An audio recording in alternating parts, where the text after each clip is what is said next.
You're chilling in the rain. You're some kind of butterfly.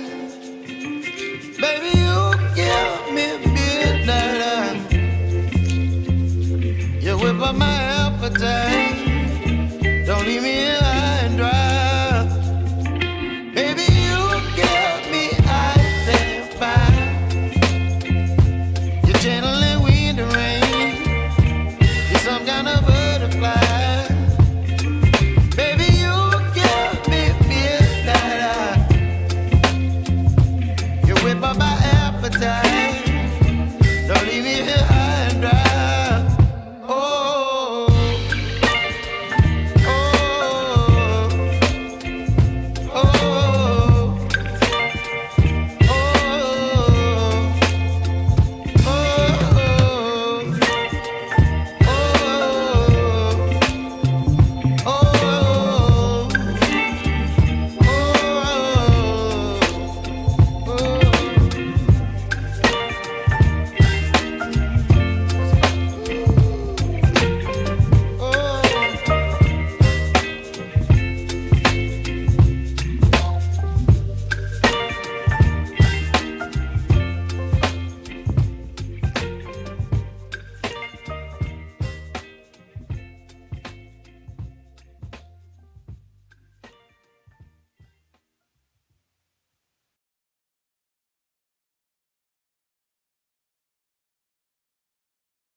Good evening, Cart Before the Horse Nation. Live show starting soon. Make sure you get your popcorn, get you a glass of wine, roll your doob, whatever you got to do. Show starting shortly.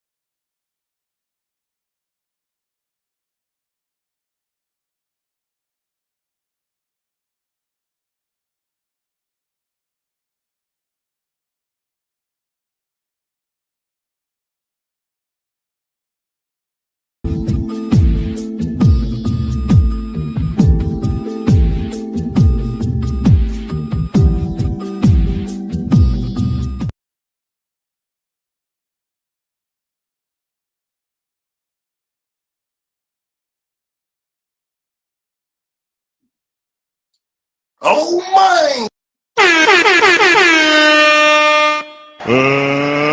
Let's get ready to rumble!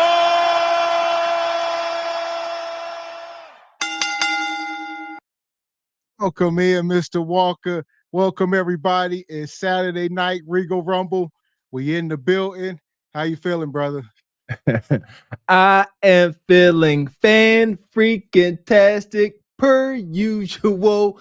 Good evening, ladies and gentlemen, nugs and bonquishas. Welcome to Cart Before the Horse Regal Rumble in affiliation with the Bougie Negro Podcast, and also, as all you Negroes know, in association with Ain't No Fun Once the Rabbits Got the Gun Entertainment. What's going on with you this fine Regal Saturday?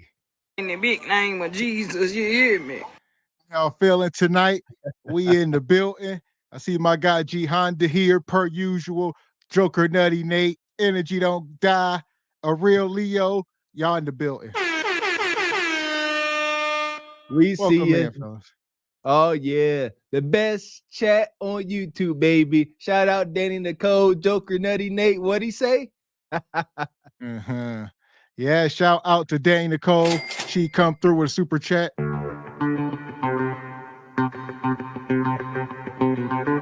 Danny says, hit the like button over on the Cart Before the Horse channel. I'm not sure. Obviously, we want y'all, we talked about this. We're going to keep talking about it. We do want y'all over on the Cart Before the Horse channel. So I'm about to drop the link in the chat. Thank you, Danny Nicole. All right, for reminding these fine folks here tonight. There you go. No, Cart Before the Horse Nation, y'all the best. Y'all a little forgetful, and that's fine. Yeah, don't forget to pay attention to our original channel, Cart Before the Horse. Go over there and hit the like button, subscribe, membership, all that good stuff. There you go. Yeah, the link's in the chat. I dropped it there. Nicole dropped the link. Make sure you guys are going over there. At the very least, hit the like button. All right. I know most of the people are over here chatting, but y'all like the single by choices chat. y'all prejudice. Yeah. Shout out to G Honda. Says breaking news: Glaze City. What do you say? Glaze City part ways with the Sandy. Oh, okay.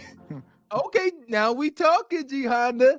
Now you talking Mr. Walker's neighborhood language. Now we can start building a relationship. You see his little tits. Now you know. All right, I see you. Here we go. He come back. He said, on the scale of 1 to America, how tight will Mr. Walker's shirt be this evening? Oh man. What? Golly. I don't wear tight shirts, y'all assholes. Here we go. Also, Danny Nicole come back. Terrible. She says, passing the plate for the congregation. Danny Nicole is the show sponsor tonight. We appreciate you, Danny, getting the show started right. We're going to cook tonight. Oh, look. Oh, yeah. So, I see Energy Don't Die come through. 222 or 777, whatever y'all want to call me. We appreciate you. Money. My man, Energy Don't Die. Always sitting over that good energy. My man, bless you, brother. Yeah, you got to come up on the show sometime, man. We'd love for you to bless the people with some of that good energy, brother. There you go. Even if you tend to come up here and start yelling at everybody like G Honda, it don't matter. This the Regal Rumble. Not G Honda, Don Jeter, not G Honda, Don Jeter. Where you at? G Honda be yelling too. They both got, yeah. He ain't quite, you know what I mean? He ain't Don, but he be on one. Also, shout out to Richard Media. Says Danny Nicole passed the plate, so it's only right that he followed up. There you go. Here you go. We appreciate you, brother. So here we go. We're gonna get cooking tonight. As y'all know, the email list guests, they got first before we will drop the link tonight for everybody. I know y'all gonna be asking. Project Leroy asking about bounties. We got bounties set for tonight. All right. We got bounties. We got, all that. So we're going to get the show going and then we're going to break them out, Project Leroy. All right. We ain't going to break them out right before that link drop. We're going to break them out.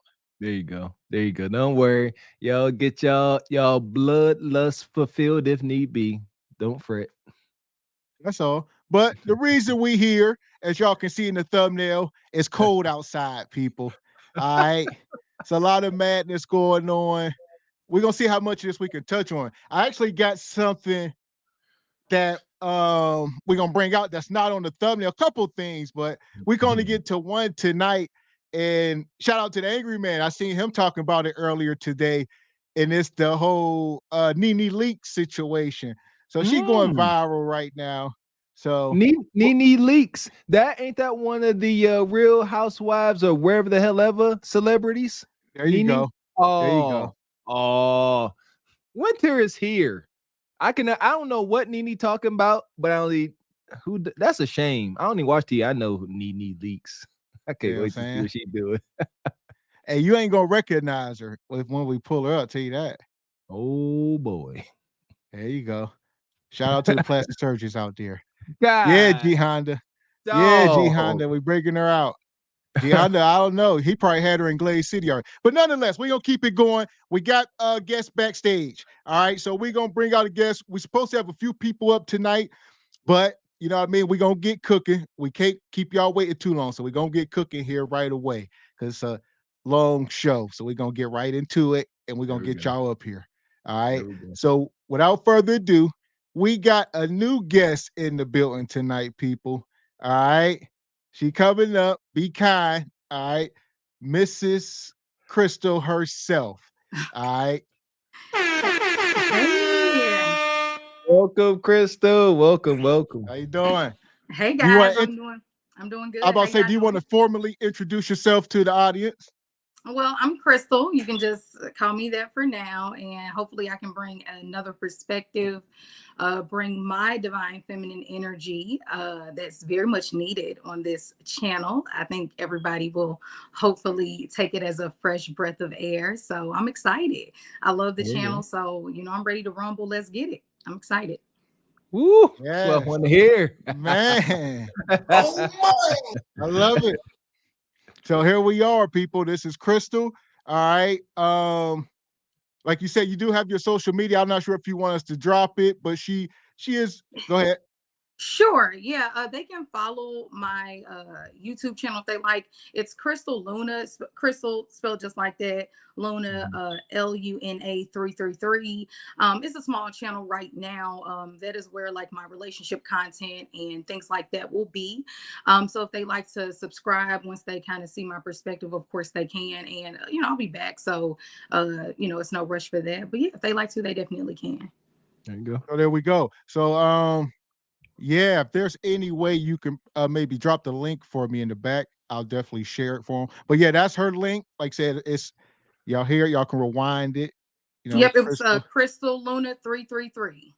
There you There go. we go. Crystal Luna 333 on YouTube. Check her out. She about to be up here with us tonight. She ready to cook.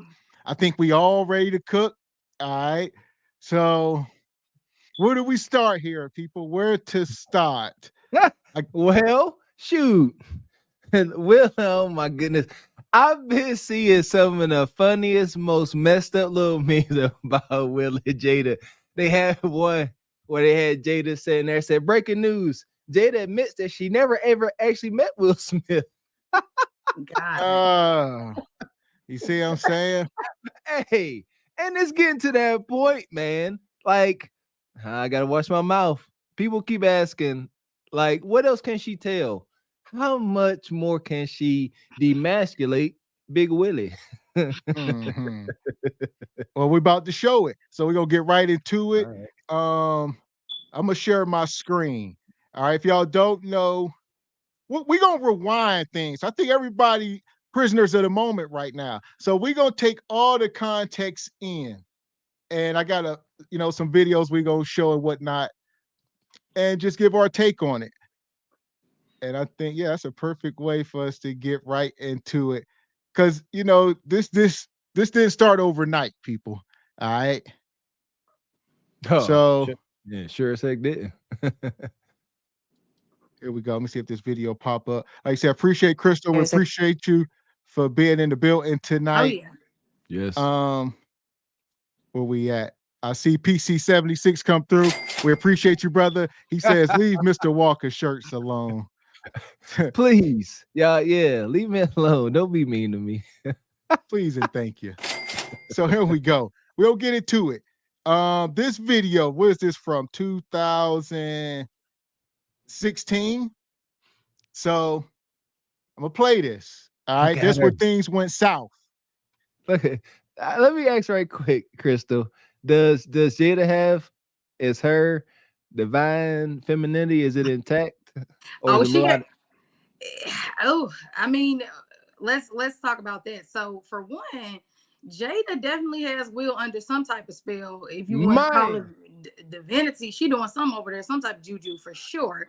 Come on, That's about the only thing I can, because the way that she has him under her thumb, it almost feels like she just knows too much about him. It's kind of hard with Hollywood because these people have these alternative lifestyles that I think we really just don't understand. Some of the sick, nasty stuff they do, it's not just pegging or just a little booty licking. You know what I mean? Like they be doing a lot, Yeah. secret. And I don't want to say too much because I know YouTube can like censor and whatnot, but like they do a lot behind closed doors. I think she just knows too much about him. But to answer your question, Jada to me is a bit dangerous.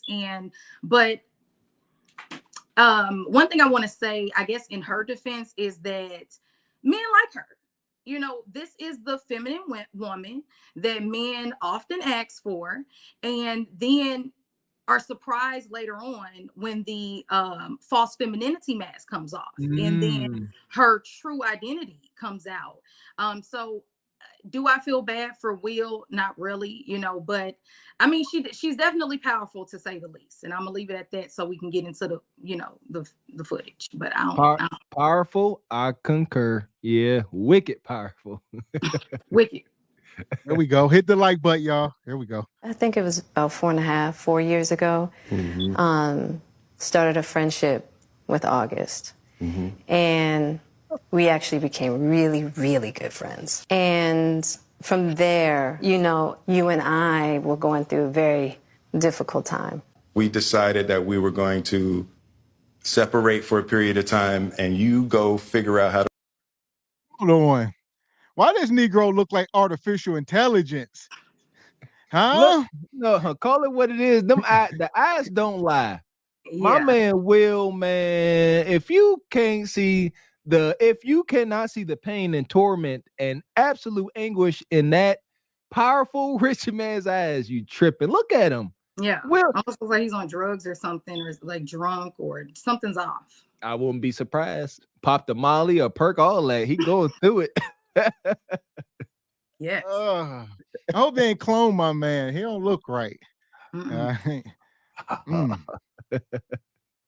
Here we go. I'm gonna take it back a second. We decided that we were going to separate for a period of time and you go figure out how to make yourself happy and I'll figure out how to make myself happy. Well, at that particular point in time, it was indefinite. Yeah. Yeah.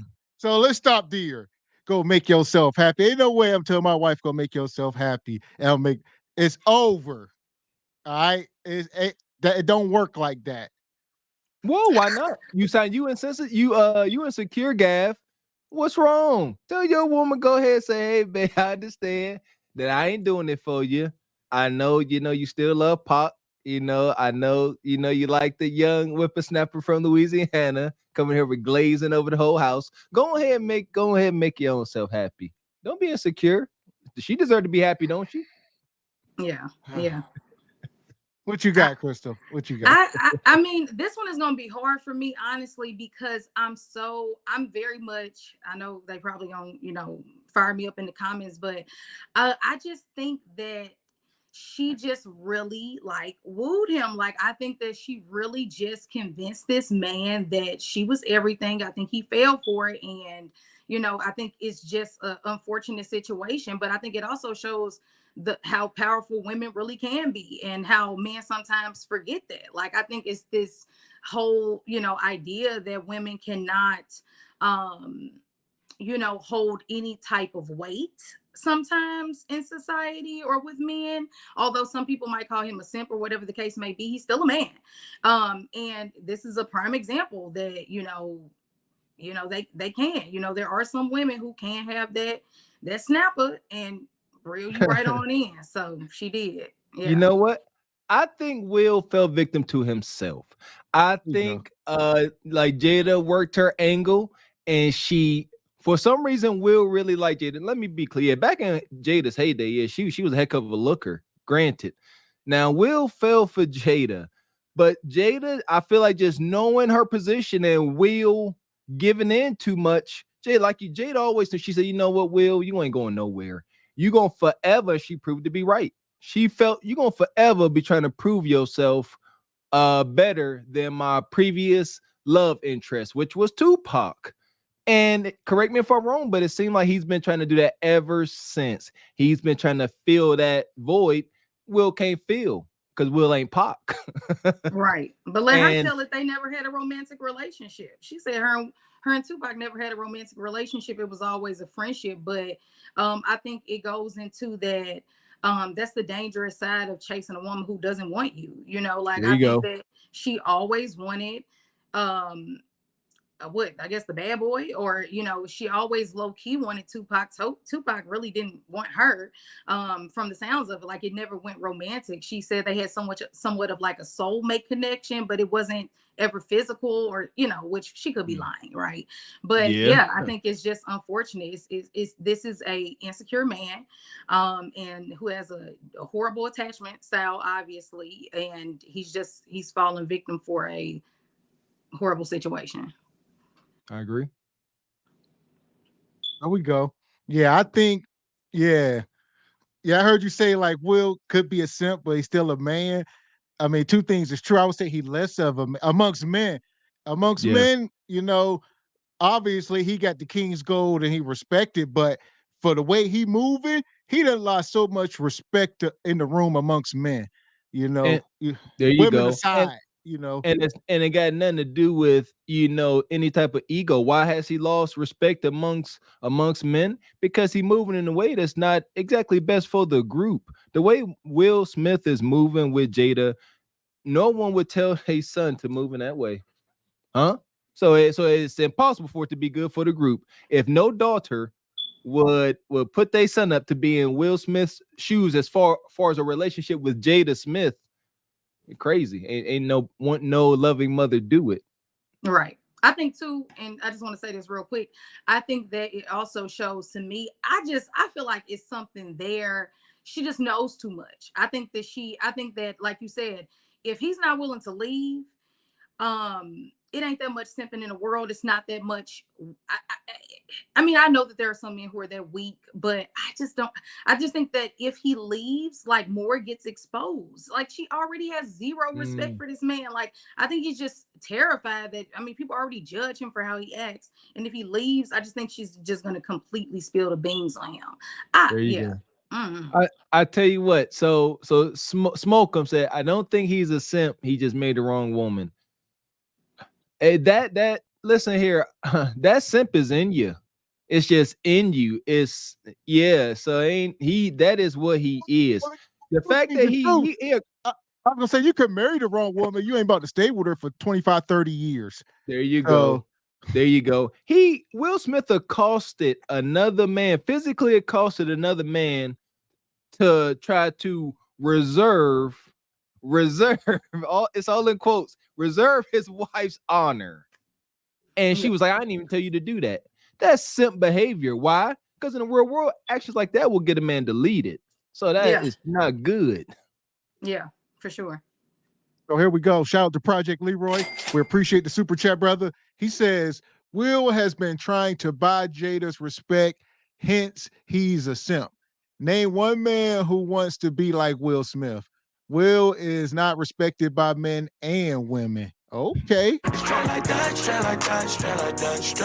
To be honest, before all this madness, a person like Will Smith was an individual that I, as a man, did kind of look up to. He was, good brother, a wholesome brother. I think he was a good actor, respected lyricist, not talking about his hardcore rap fans, but Will Smith, he had it going on, Mr. Universe. And that whole watching that relationship, I'm like, whoa, Will, how in the world are you subjecting yourself to this? And that's that simp up and through him. Here we go. Get back into this. Really felt like we could be over. No, we were over. And then what did you do, Jada? I got into a different kind of entanglement with August. An entanglement? Yes. The one thing I'll say about you and I is that there's never been secrets. Right. We ride together. We together. Bad marriage for life. Let's go over what we just watched. What? So, and Will's a joke. He's a, like I said, I don't know. They in Hollywood, man. And you can't speak on these people, man, once they start making that money and they out there. I think his manhood been compromised, so I can't speak for him. There you go. I agree with Crystal, as far as, and I used to make that point that as modest poor folk, we don't know the type of lifestyles they into, man. We don't know the rooms they in. It's a lot. I can only imagine. So we saying, why don't Will leave? Because he's afraid that Jada gonna spill more of the beans. I say, Crystal, he got to eat that. I mean, my goodness, he ain't gonna have no peace. He better leave it, let her just go ahead and talk about the pagan and the bestiality, all that. It's bad. Let it out. Yeah, it's real bad. It's real bad. So that's part one right there. All right, I'm gonna drop that video down. So people wondering why Jada may be acting like this. and some people don't understand that Will has a bit of a past. So I'm gonna share this video with y'all, and then we're gonna come back in. Saying Will cheated on Jada with Margot, but I am. All right, here we go. Now, I'm not saying Will cheated on Jada with Margot, but I am saying they definitely had a chemistry. They seemed very chummy. It's a problem because we know too much about each other. We know way too much. No, that's not how I cannot reveal this question. Really? No, I cannot. No, absolutely not. I can tell you the answer, though, and the answer is Will Smith. Chemistry. Well, we've said it a couple of times. It was something neither of us were really expecting, but for some reason, when we walked into the room, we just really got along, and that kind of continued throughout the shoot, and it made every scene exciting and fun, and it's not really something you can manufacture, so it wasn't forced or planned, I suppose. It just existed already, which was handy. Willow was like 5 or 6, and one of Will's co-stars was in his trailer. According to my calculations, this was during Focus. She came in there, she jumped in her father's lap, and she looked at the co-star and she said, "My mother's going to be here very soon." And I remember Will telling me the story. I cracked up. I said, how is it that daughters specifically... I always knew, though. I always was like... tune in. She always even till this day, she'll be like... I always know. That's the funny thing. Who is that, Ma? You can't make this up. That whole house is so messy. That's why Will is a simp. He got no control over his household. Just start with his children. You look no further than his children, and you can question everything about that brother. I'm sorry. There you go. It's unfortunate. Yeah. Ain't no way in Hades, man. Yeah. Will has no control over his household. That is detrimental. That's not good for the group. That ain't helping nobody. That ain't helping them kids. See, there you go. Take that family dynamic and take all the riches and resources away. Now it ain't so cute. It's like the 50 Shades of Grey effect. 50 Shades of Grey effect. That was only sexy and cool because he was a billionaire with helicopters and penthouses.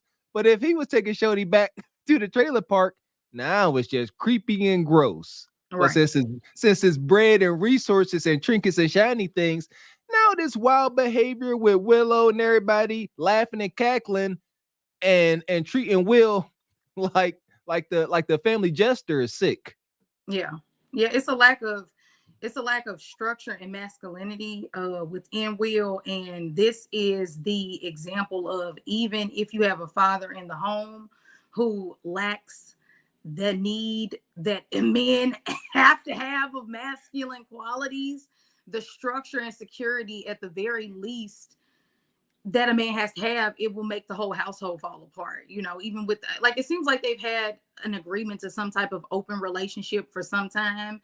That's the only thing I can come to a conclusion about. And I think this just further echoes that when you don't allow a man to be in that masculine energy, or better yet, when a man does not allow himself, because a woman does not give you permission to be what you the fuck need to be. Excuse my language. This is what happens. Everything falls apart when a man is not in the household by choice of leaving, which is ghetto, and or when he's in the household and lacking the proper skills in order to run the household efficiently. This is what happens. People can argue me with that, but Hollywood, I'm sure, adds another layer to that. But this is the outcome, along with a wife like Jada. So yeah, it's a mess. There you go. And I noticed, especially in these kind of areas, we throw the term simp around pretty loosely and sometimes incorrectly. But again, I'm going to reference the great Pimp C, God rest his soul. Pimp C says that a simp is an individual that is sympathetic to the needs and concerns of a 304. So that's the definition we use. So we say Will's a simp because Will is very sympathetic. He has sympathy for whatever condition that what's her name, Jada has.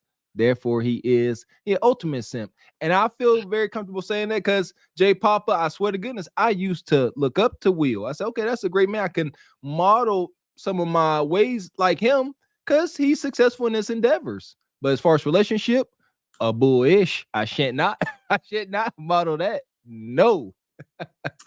Oh, I've never heard that definition. I mean, it makes sense. I'm torn both ways, right?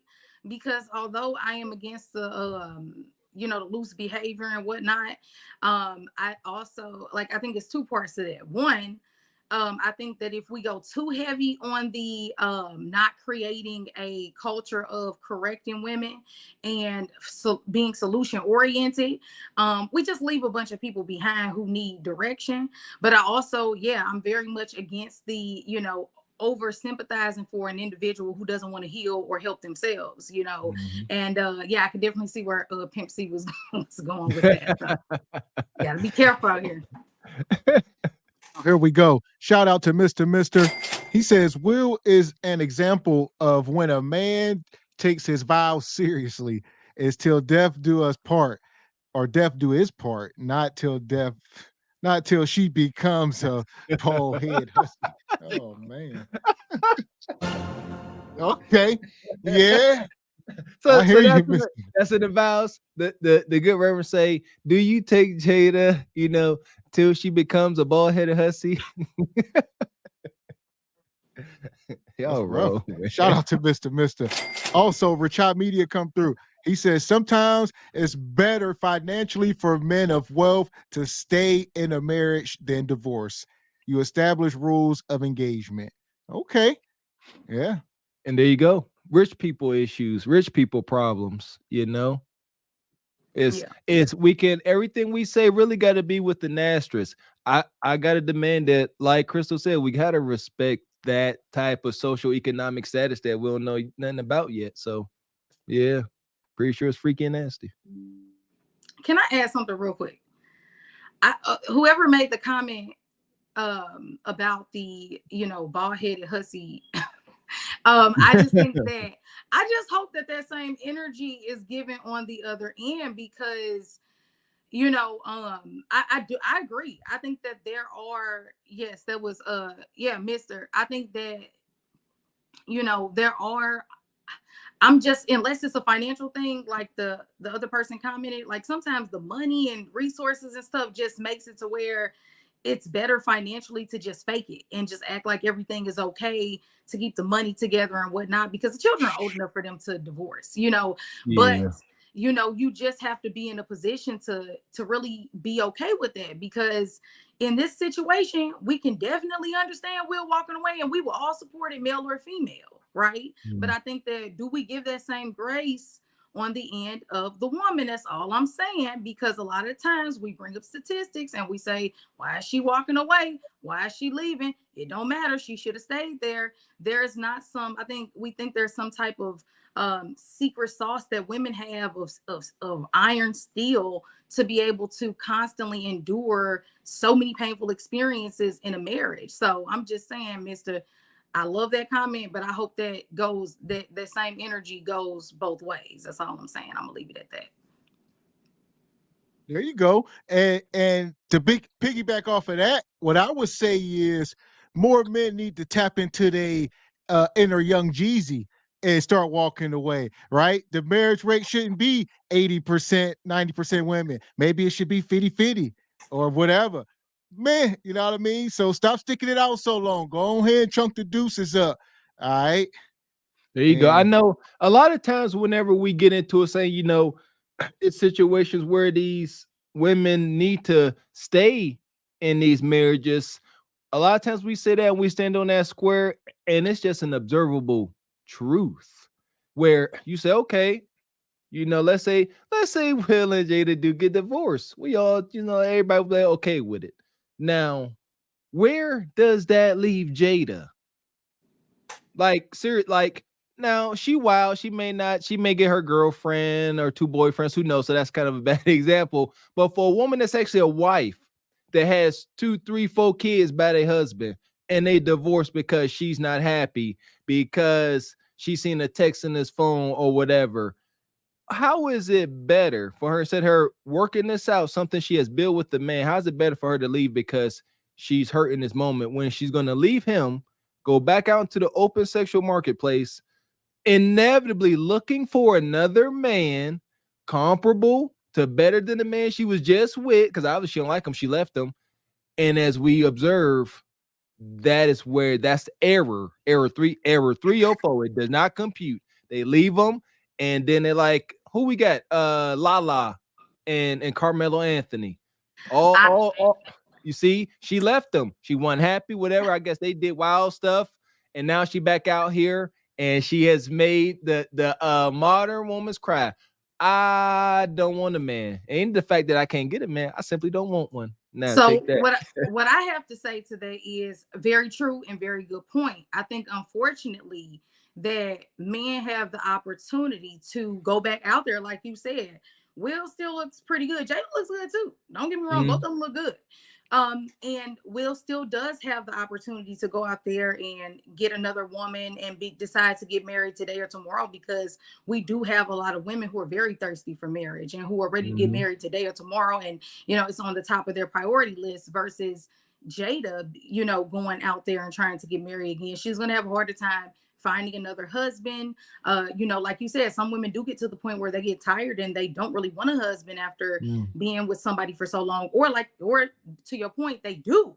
But then after you being out there like that, nobody really wants to marry you. The only thing I would say is, unfortunately, because they are celebrities and their business is kind of being put out there like that, I think it makes it even harder, even with like who is it, Tia Mowry or whatever her name is. Yeah.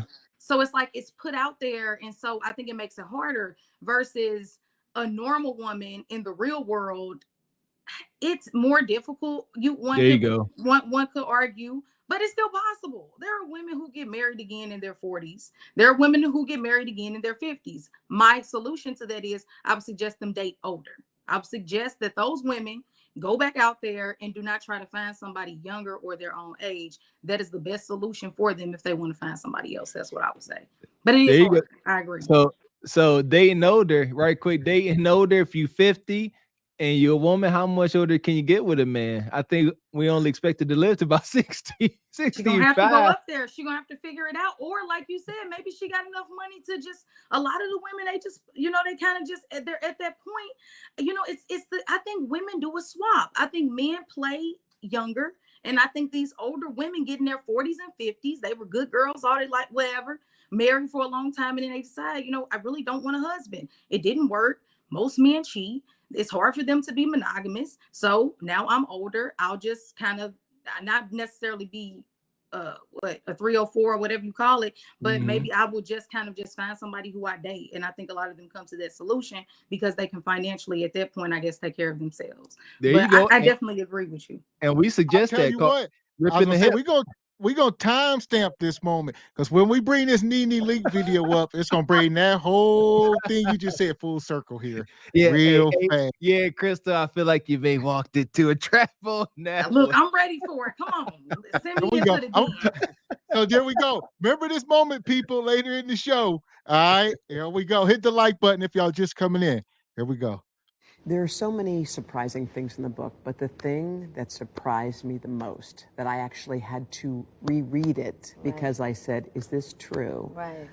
Was that in 2016, you and Will decided that you were going to live completely separate lives. Yes. It was not a divorce on paper, right, but it was a divorce.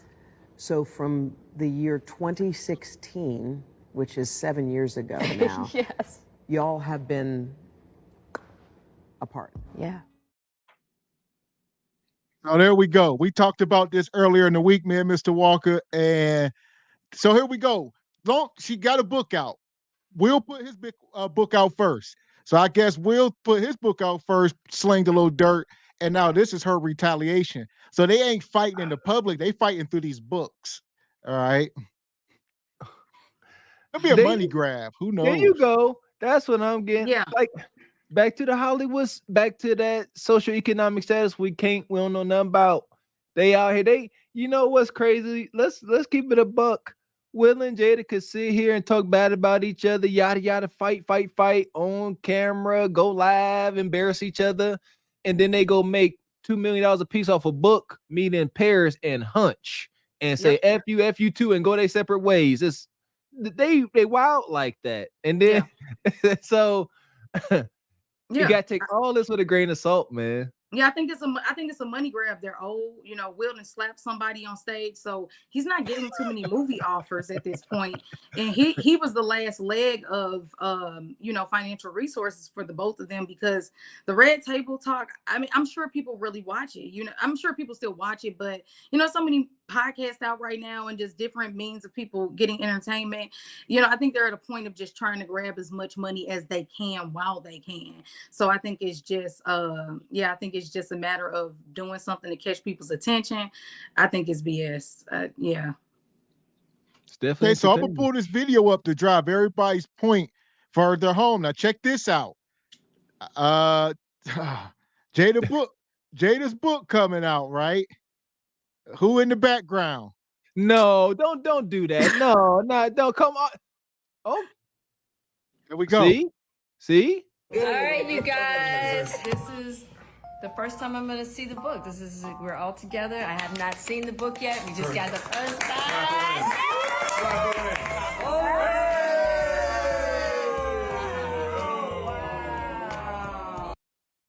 So, like we say, I don't know, man. Could be a money grab. Will, I don't know. I'm over. Look at this. I'm over it. I tell you what. Let's play devil's advocate, though. Let's play devil's advocate. As a man, you married to her. I'm Will Smith. I'm married to Jada. Maybe I'm part of like her management team. Maybe I get a percentage of this book. Maybe for every book sold, I get 30%. We don't know how this is structured. So Will is here, you know what I mean? So granted, all that, you know, so where are we at now? Are we to the point, at what point have you, for lack of a better term, sold your soul for money and riches, fame and glory? At what point?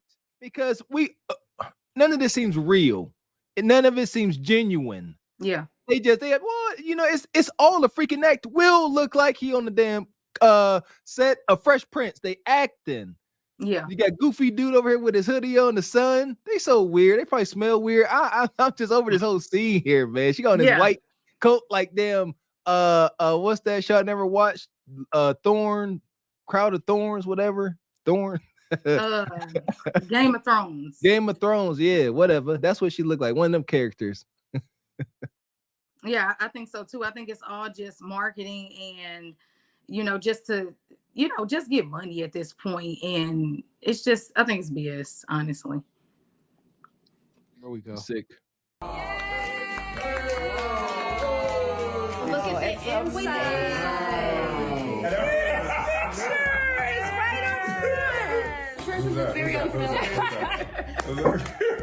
Wow, this is really beautiful. The introduction to each new section is...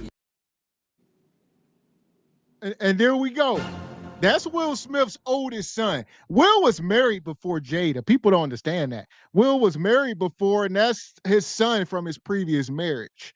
All right, so Will got married, got divorced quickly, had a kid, whatever, and then he got with Jada. So good. At least it's some balance, because he just taking black pills. Heck, and pull that poor boy. You know what, man? It's so much social awkwardness in that room. I can't think straight. Yeah, I think it's driving in the point that this was literally a, you know, just bothers me a little bit about you know, social media now. Like, they just do stuff sometimes to get a reaction. But yeah, I think it's some BS for sure. So yeah, this is Jada's book release. Everybody's excited. She on the tour. It's money being made.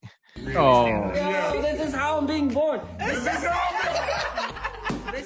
just flipped straight to this page. Really? Will and I are in bed in a rented villa in Cabo San Lucas. It's late summer, 1997. Jada, you flipped straight to that page. I'm pregnant. Will and I are, That's Jada's mom right there, obviously. All right, so whole deal. It's a blended family, right? I don't know. They weird. Well, listen here. I can't think past the fact of Jada supposedly influencing her kids to write Tupac, letters saying they wish that Tupac was their daddy. That's why I can't take none of this seriously. What? Yeah, they've been doing wild stuff. That's what I'm saying. I can't take nothing they do seriously. They all robots. I'm gonna come up with a term. They lizard people. How about that? That's Yeah. what they Yeah, it's definitely something off with their family. I'm not with it. I'm serious. The energy ain't given. It's very much given Stepford wife, very much given, Hold on. body snatchers, all that. We all from the projects, right? Most people in the chat, we all from not good beginnings. That's their kitchen and living room. Say what y'all want. It's the house. Yeah! Boom, shakalaka! All right, we must understand. There's levels to this. All right, people happy. All right. Money. I get it. And you know what? Me and my wife was talking about this. Look at that damn ceiling. Come on. Damn, son, where'd you find this? I get it. Trinkets, shiny things. Trinkets. Understand. It's a whole different energy. But that the money can't control you like this. So is it safe to say that they are controlled by money? Because ain't none of this genuine. There's not a wholesome iota of energy in that big grand kitchen. I would say if the money gets you before you got any knowledge, right? Most of our people get money while we still ignorant. So we're looking at them as 40 and 50, but they never had to develop. A lot of us get the money so young. This is our culture, man. There you go.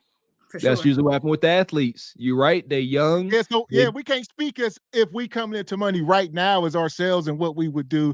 If we'd have got some money, we was 18, 19, it's hard. But at the same time, ain't excusing it. This is the culture that we all need to change. That's what we're talking about. There you go. Yeah, granted, let's not be hypocrites. Yeah, me a millionaire 18, I'm an ignorant ninja. Y'all don't want nothing to do with me. I'm ignorant. Y'all don't want no parts of that. Oh, yeah. Yeah.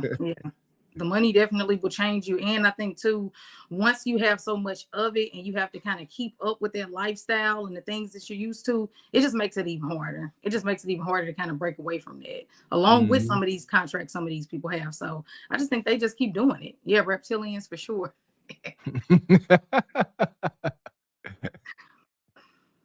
That's messed up, man. That's harsh. Yeah, but that's how they come across. We don't know, if they got forked tongues and tails, but it's very much given. Y'all see Jada, look at her. She giving lizard. Man, come on. That's all I'm saying. It's giving lizard. I'm done. Here we go. Pull this next video up. If you're just coming in, hit the like button, folks. Get the likes up. Here we go. As time went on, there were different stages in my marriage where Will and I decided we were not together, where we didn't tell the public, right? Where I was actually thinking about divorcing, separating. I mean, there have been several of those, right? And where we've gone and lived our separate lives. So I think within that is where people might have thought that, they must be having an open relationship. And we just didn't want people to know the dynamic of what was happening between us. We didn't think that was anybody else's business. And so I think that's where sometimes that confusion came. It ain't confusion. It's madness. So she keep talking about these separations, these breaks. Well, we was taking a break. Man, for all the people out there, I've heard of married couples, saying that they've taken a break, got back together, and was happily ever after, right? But we got to stop playing and joking. You just don't keep taking breaks and breaks. You do your thing, I do my thing. It don't work like that. Yeah.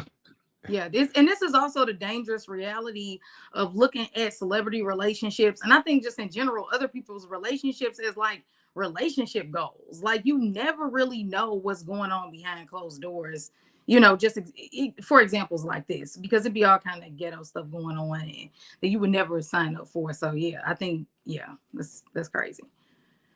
Yeah, Hey, I'm much too sensitive for today's dating market. Ain't no way. Ain't no way. I need to know where your genitals at. All times I'm gonna living separate lives. What we talking about? Yeah. Yeah, that's why they love for fake. I don't know nothing about it. I don't know nothing about it. So here we go. This is the latest Jada confession here. All right. Here we go. Jada losing it. She on the smear campaign. Here we go. A lot of people might not know, but he proposed to you while he was in jail. I talk about this in the book when I go to see him in Rikers, when I wrote about that in the book, and when I had to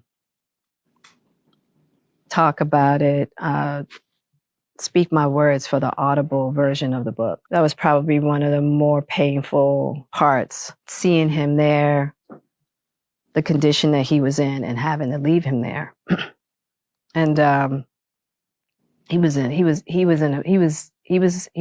bad shape. And so when he asked me to get married, he was at Rikers. And I knew at that time that he needed somebody to do time with him, which I was going to do anyway. Stop the cap. Here we go. Jada talking about, all right, she went and visit Tupac. Tupac proposed to her before Will. She didn't take it. I don't know, man. I think it's just bullshit. I mean, I don't believe it. I mean, it could have possibly happened, but at the same time, when men are in jail, like, how much can you really believe at this point? I mean, he's at a place of desperation. He don't know when he's getting out. You still a celebrity. You popping, like, and you really took that to heart. But this is what happens when you are unhealed, lack of therapy, and I think I can't remember which one of you all said it, but this is where she's still holding on to that little part of her that still never healed from the love that she wanted from this guy. So yeah, I think this is just, backing up what you said, that is still a part of her that really wanted him and didn't get him. What is that? What is it in the mass majority of our melanated women where they are attracted and they can't resist it? They're attracted to this rough, rugged, thuggish individual, and they all say it. The latest cry on the Kendra show is the ladies coming up saying, "I want a reformed thug." That is absolute madness. I think it's like it's what? Go ahead. No, I said I just think it's madness to ask for a reformed thug or reform. The one lady actually said, she got specific. She said, "I would prefer a man that's fresh out of prison because usually, they kind of scared straight. They got themselves together. They've been tough, but now they ready settled down. Again, they want the reformed thug." I think that one part of it is, I think one thing we forget oftentimes about melanated women is that, believe it or not, I think a lot of our brothers have forgotten that melanated women still are very down. That's one thing that I have not heard a lot of men say lately. Like, they forgot about the fact that Black women are still very loyal to a fault sometimes. Yes, it might be through a stupidity lens, or it might not be smart, it might be desperate, it might not be the right choice, but I think there has always been something deeply embedded in Black women. You can go as far back as you want, that has always been, help this man through this. He might be down on his luck, but heal him through this experience. Due to the ratchetness of our current society, I think Black men have just forgotten that. Black women have always been, wanting to help you when you down, or wanting to put you in a position to see the good in you instead of the bad. Like, you do realize that we were right there with you through the oppression, through the slavery, through all of these things. I think you all forget that sometimes, through the Sexy Reds and the Sukianas and whatnot, or whatever her name is. So, I think it's that part, it's that woman. But I think also hurt people are attracted to what they are. So when you are unhealed, and when you messed up, and when you haven't done the things you need to do for yourself, and you've never been loved, you don't know how to receive it. So when she sees a good man, or when she sees someone who's going to treat her well or really marry her or treat her the way she needs to be, he's boring, or he just doesn't have it. You know, she's addicted to that trauma response. She's addicted to that trauma bond. So instead, this is easier. I can fix, I can help, I can get him through this. So I think it's that, because obviously it's not a smart decision, you know. So I mean, that's how I would answer. It's not to give an excuse, but you know, it's that. And I think the last point I would give to that is the woman who does not love herself. So she wants to be accepted, no matter how beautiful she is or what she looks like. She wants the approval of a man. Maybe she never got the approval from her dad. So this guy who she has to chase, who really don't want her, who's the bad guy, who she needs to, you know, tame or convince something to, she'll keep just going after him to show him, I'll be that for you, I'll prove this, and it doesn't work. So that's what I think it is, if that makes sense. I think women come from one of those points of view when they do that. I don't think it's just flat out, you know, because it's not smart, you know. Yeah. Does that make sense? And that, yeah, that's why I question, because I say it's not smart at all, and it's proven to be extremely detrimental. There's no, as men, we definitely don't forget the struggles of our fellow melanated women, for sure. But with that being said, ain't no way we can say and justify any respectable woman sitting there standing next to a man in prison. I don't care. Just know, if that man chose a life of crime, and ain't no saints up here, we just being real, even if we hit dogs. No. And we can't say, oh, well, you know, no, I definitely ain't forgot about the struggle of our sisters, but we cannot sit here. I'll say it comes from a hurt place. We can agree on that. It comes from a hurt place, but we can't virtue signal. That's what I got from that. A virtue, like, oh, we forgot that black women will stick by your side no matter what. Ain't nobody, no reasonable man instructed them to do that. They did that on them themselves, and it ain't proven good. Do not stick next to no man that is a repeat criminal. And come on, like, we just got to do better, man. Shout out to I agree, but it's hard sometimes for women who haven't realized where to draw a line in the sand. When those women have not had that real life experience to know this is what you do and this is what you don't do. And I get it, at a certain age, you should just know better, right? Like at a certain, like I'm highly confused too. When at 40 years old, you choose to date somebody, you know, in a halfway house, or you decide to date somebody who's locked up in jail. I can understand it when you're in your teens, or, you know, you shouldn't do it in your early 20s. But, you know, sometimes I think it's just a matter of women just really need to understand their self-worth and like you said, is this a situation where you can work through this, you know, with this person and it makes sense, or is this just a flat out situation that is a waste of time and is going to take you down through there? So yeah, I agree, but I think it gets crossed because women here, okay, you don't want me to only date the guy who's 100% ready for me and, you know, on my level of above, because then I'm not dating the normal average guy or the guy who might need a little help or can only pay the light bill. So they don't have that. You get, like, they don't know.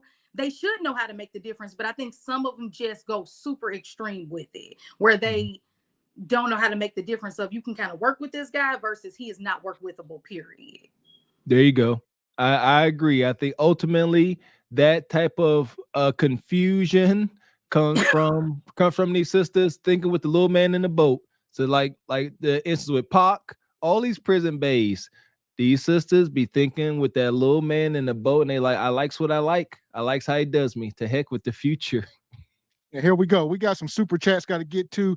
Before that, I see Miss Locks to Smile says, many black women love to rescue Nug Nug, thinking she can turn him into a successful reformed man.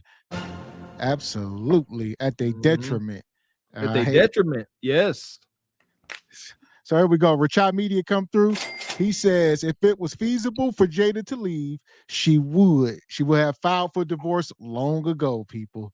So obviously she must. I don't. Yeah, I think, but I don't know. I don't know, Rachad Media. I think Jada is thoroughly. Let me correct myself. I know Jada's enjoying herself. Yeah, I think Will has to leave. Yeah, I think Will should have left longer. Yeah, I think we need to reverse that. I don't see why Jada benefits by being with Will. His publicity makes her red table talk still relevant. If she ain't with Will, she ain't relevant at all. There you go. And that's just what it is. Yeah, Will got to pull the trigger on that. She winning. Jada continuing with this fiasco. She is winning. Will is losing. Yep. And she's taking him down through the ringer. It's almost like a punishment. Like maybe because of what he did with that woman in the 90s or whenever that was when he was lifting up his shirt. It's like I'm gonna ring you out. You gonna pay for this. Like it's like she's like really trying to get back at him for what he did. So she said that. She said that during that Red Talk Madness. She said, Will said, I'm gonna get you back when they're talking about August Alsina and entanglement. Will said, I'm gonna get you back, and she said you already did. So so it's safe to say they out here going tit for tat with their genitals and strangers. Sad. So here we go. Shout out to Real Leo. He said, shout out family. Get the likes up, people. All right, where we at? Hit the like button. Let's take a second here and get the likes up. He says, why does the son look like Kenny from South Park? Yeah, that kid he had the hood on and all that. So strange family, like Mr. Walker said. You killed Kenny. Also, Danny Nicole come through, the show sponsor tonight. Danny says she really thinks she's unearthing some buried treasure. She says you can say anything when you cannot refute it. So nobody can refute it. So if I said Will was never up here, I could see if they was sitting side by side having these interviews, but no, she's on a tour just. And can't nobody cross-reference. Pac gone, Pac's mom gone, I think. Everybody gone. And the only person that could say anything would be Will. But like Crystal said, if Jada got footage, audio, video of her, raking Will over the coals, then he ain't checking nothing. He gonna say, yeah, you right, Jada. All that happened. You right. Yep. Here we go. I'm gonna play the rest of this video and we moving off of this Jada madness. Hit the like button and we got more madness on the show. Here we go. You have to marry me to do that. Right? I'm here. I see why we love you. And then he needed a rock. He needed because of our friendship and because of everything we had been through together, he just wanted to feel that solidified foundation, because I promise you, he would have married me and divorced me as soon as his ass left jail. He would have. Right. I'll be real with it. Right. Because so many people in that position don't have support. Right. None at all. None. And he got the best. Right. He was just like, look. And I just think it was the mind state that he was in. He wrote me this long letter. And I think even before Pac went to jail, he was starting to shift in a certain manner. Good or bad? Good. Really good. And I think that for him, he just felt like, okay, if I can tether myself, it'll keep me on a trajectory. A lot of people. Oh, there you go, Jada. I don't know why she talking about Tupac been gone a long time. Let that man, come on. So Taz. She love her some Pac. I get it. It is what it is. It's just conveniently coming out after the last person was arrested for Tupac's murder. It's so convenient, ain't it, Jada? So convenient. She's always giving me that vibe. I don't know, and I don't want to be a hater. I love my sisters, but it's just it's just something about her that's just, oh, you were really the one Tupac wanted. It's Jada. Don't get me wrong. She's similar to Nia Long. I'm sure back in the day, she was one of those people. I'm sure he, maybe wanted her, but it's just come on, Tupac had the pick of the litter. I don't know. I'm just not really buying it, but whatever. She's trying to make a buck. I'll leave it at that. There you go. Everything just seems to be timed so perfectly. Book release, Pac's killer just got found and charged. It's just a perfect media storm. But ultimately, kudos to the Will Smith family clan for having outstanding promotional tactics and antics. Cause man, they gonna get their desired outcome. They're gonna get to a whole bag. So good for them. Yep. So here we go. Shout out to Rachad Media. He says, let's flip the script, Gavin X. If it was feasible for Will, why didn't Will file for divorce? So there you go. If it was let's play devil's advocate. If it was and he didn't, like you was hitting on early, Crystal, maybe she got some kind of spiritual tie over him. Or like you said, I don't know. I think it is financial why he never left, if you ask me personally. Yeah. He gonna have to pay her. Yeah. Let's be clear. Jada ain't make half the bank. Yeah, Will coming up out of pockets. Prenup or not, she got too many of his kids. Yeah. There you go. I think he started off by loving her at first, right? Back in the 90s, he was in love with her. Then he had the kids, so I think he stayed for the kids. And then he done got too rich, and he's like, I can't leave now. Yeah, because she coming. Yeah, $50,000 a month, child support, spousal, all that. And there you go. It's safe to say, on top of him still trying to impress her, that's why he didn't leave. Yep. So there you go. That's the end of the Will and Jada madness. I'm sure that ain't gonna be the last of it. All right. Y'all got any final words? We about to transition here. Godspeed. Right. Godspeed to Will and Jada. Hopefully they both find some peace of mind and stay alive.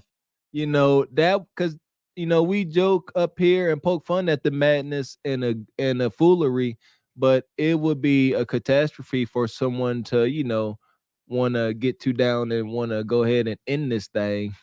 And so hopefully they find some peace of mind. And you saw that in his eyes. Man, that would suck as much as Will's a simp and he lost respect for slapping my man Chris Rock. I still don't want to hear nothing ill happen to Will. That ain't cool. Yeah, I agree. Jada either. Yes. I see Miss Locks to smile. She says Jada is on the brink of being forgotten, and she's a Centurion gatekeeper. So she had to tell this fantastic lie. Why you just told that fantastic ass lie? And here. I tell you what, I just hope that she ain't got nothing on Will. Crystal, I hope she ain't got, because now you got me thinking. I hope she ain't got up there pegging Will. I hope not. I'm sure she does. See? So there we go. Shout out to Kelvin come through. He says it's a different world than where we from. Yeah. Yeah, rich folks. Quotations, different world. Yes, it is, brother. So here we go. We're going to move on. All right. I don't know about y'all, but I'm in the mood for a slice of cheesecake. Right? Oh, my God. You know what? I'm embarrassed because I thought Cheesecake Factory was a fancy place, I just went to the Cheesecake Factory for the first time, I think last year. Oh, wow. Let's get these clear. Cheesecake Factory is legitimate. Like, y'all must be from down south. No, we from up north. Yeah, we just we grew up very, very poor. We project babies. We didn't get we don't get that. We didn't get McDonald's. We ain't get no Happy Meal. We got a French fry. Listen, y'all want me to go through some stuff? Y'all don't want that. Listen here. I remember once my grandma, God rest her soul, she went to Subway. All right. And me and my cousin, we went back home in the projects, high rises, and we like, oh, grandma going to Subway, go get some Subway. We sitting there back there, probably watching something we got no business watching. Grandma come home and she said, hey, y'all, food in there in the kitchen. So we go in there, we thinking we about to get some cold cuts, fine Italian deli meats. Man, when I tell you, now we watched Grandma walk to the back. She walked to a room and she had this big old sub. It was all piled high with meats and delicacies and stuff. We went and got our subs. It was straight lettuce, man. No, it was not. Yeah, bull driving what? Lettuce and tomato, the shredded lettuce, and wilted tomatoes. But yeah, so someplace like Cheesecake Factory, I thought that was fancy digs. See, I thought you were about to do a plot. I thought she just got a 12-inch and then cut it up in so many damn little pieces. No, You only she got a took little. all the meat and put it on her sub, and she had the big deluxe bowl. Man, old school black women. I ain't trying to go there, but they bad for that. They bad for hiding food and being greedy. I be telling my kids as they sit there eating sushi and lobster. I say, I could never get that. I said we go to sleep, and the adults, if they went and stole some crab legs from the grocery store, they would cook it when we went to sleep. So that's the conditions that we grew up under. So Cheesecake Factory is premium, baby. and I'm not. I didn't grow up super privileged or anything like that either. But I just think that Cheesecake Factory, I definitely tried for the first time when I was like early 20s. You know what I'm saying? Like early 20s, late teens. But I mean, it is what it is. Listen, I'll tell you what, for a date, let's be clear. So I could speak when I was single, going on dates, Cheesecake Factory was the premium. I wasn't taking you nowhere better than the Cheesecake Factory. Let's get that clear. So yeah, I don't know. So she, especially for somebody like her, she out of pocket. You ain't Beyonce. You ain't Kendra G. What we talking about? There you go. And I actually saw this, so it's more context. And she looked dumb when you get all the context, real bad. Yeah. Here we go. We're gonna cook. Here we go. Hit the like button. Whew. Let me just get the door for you. Okay.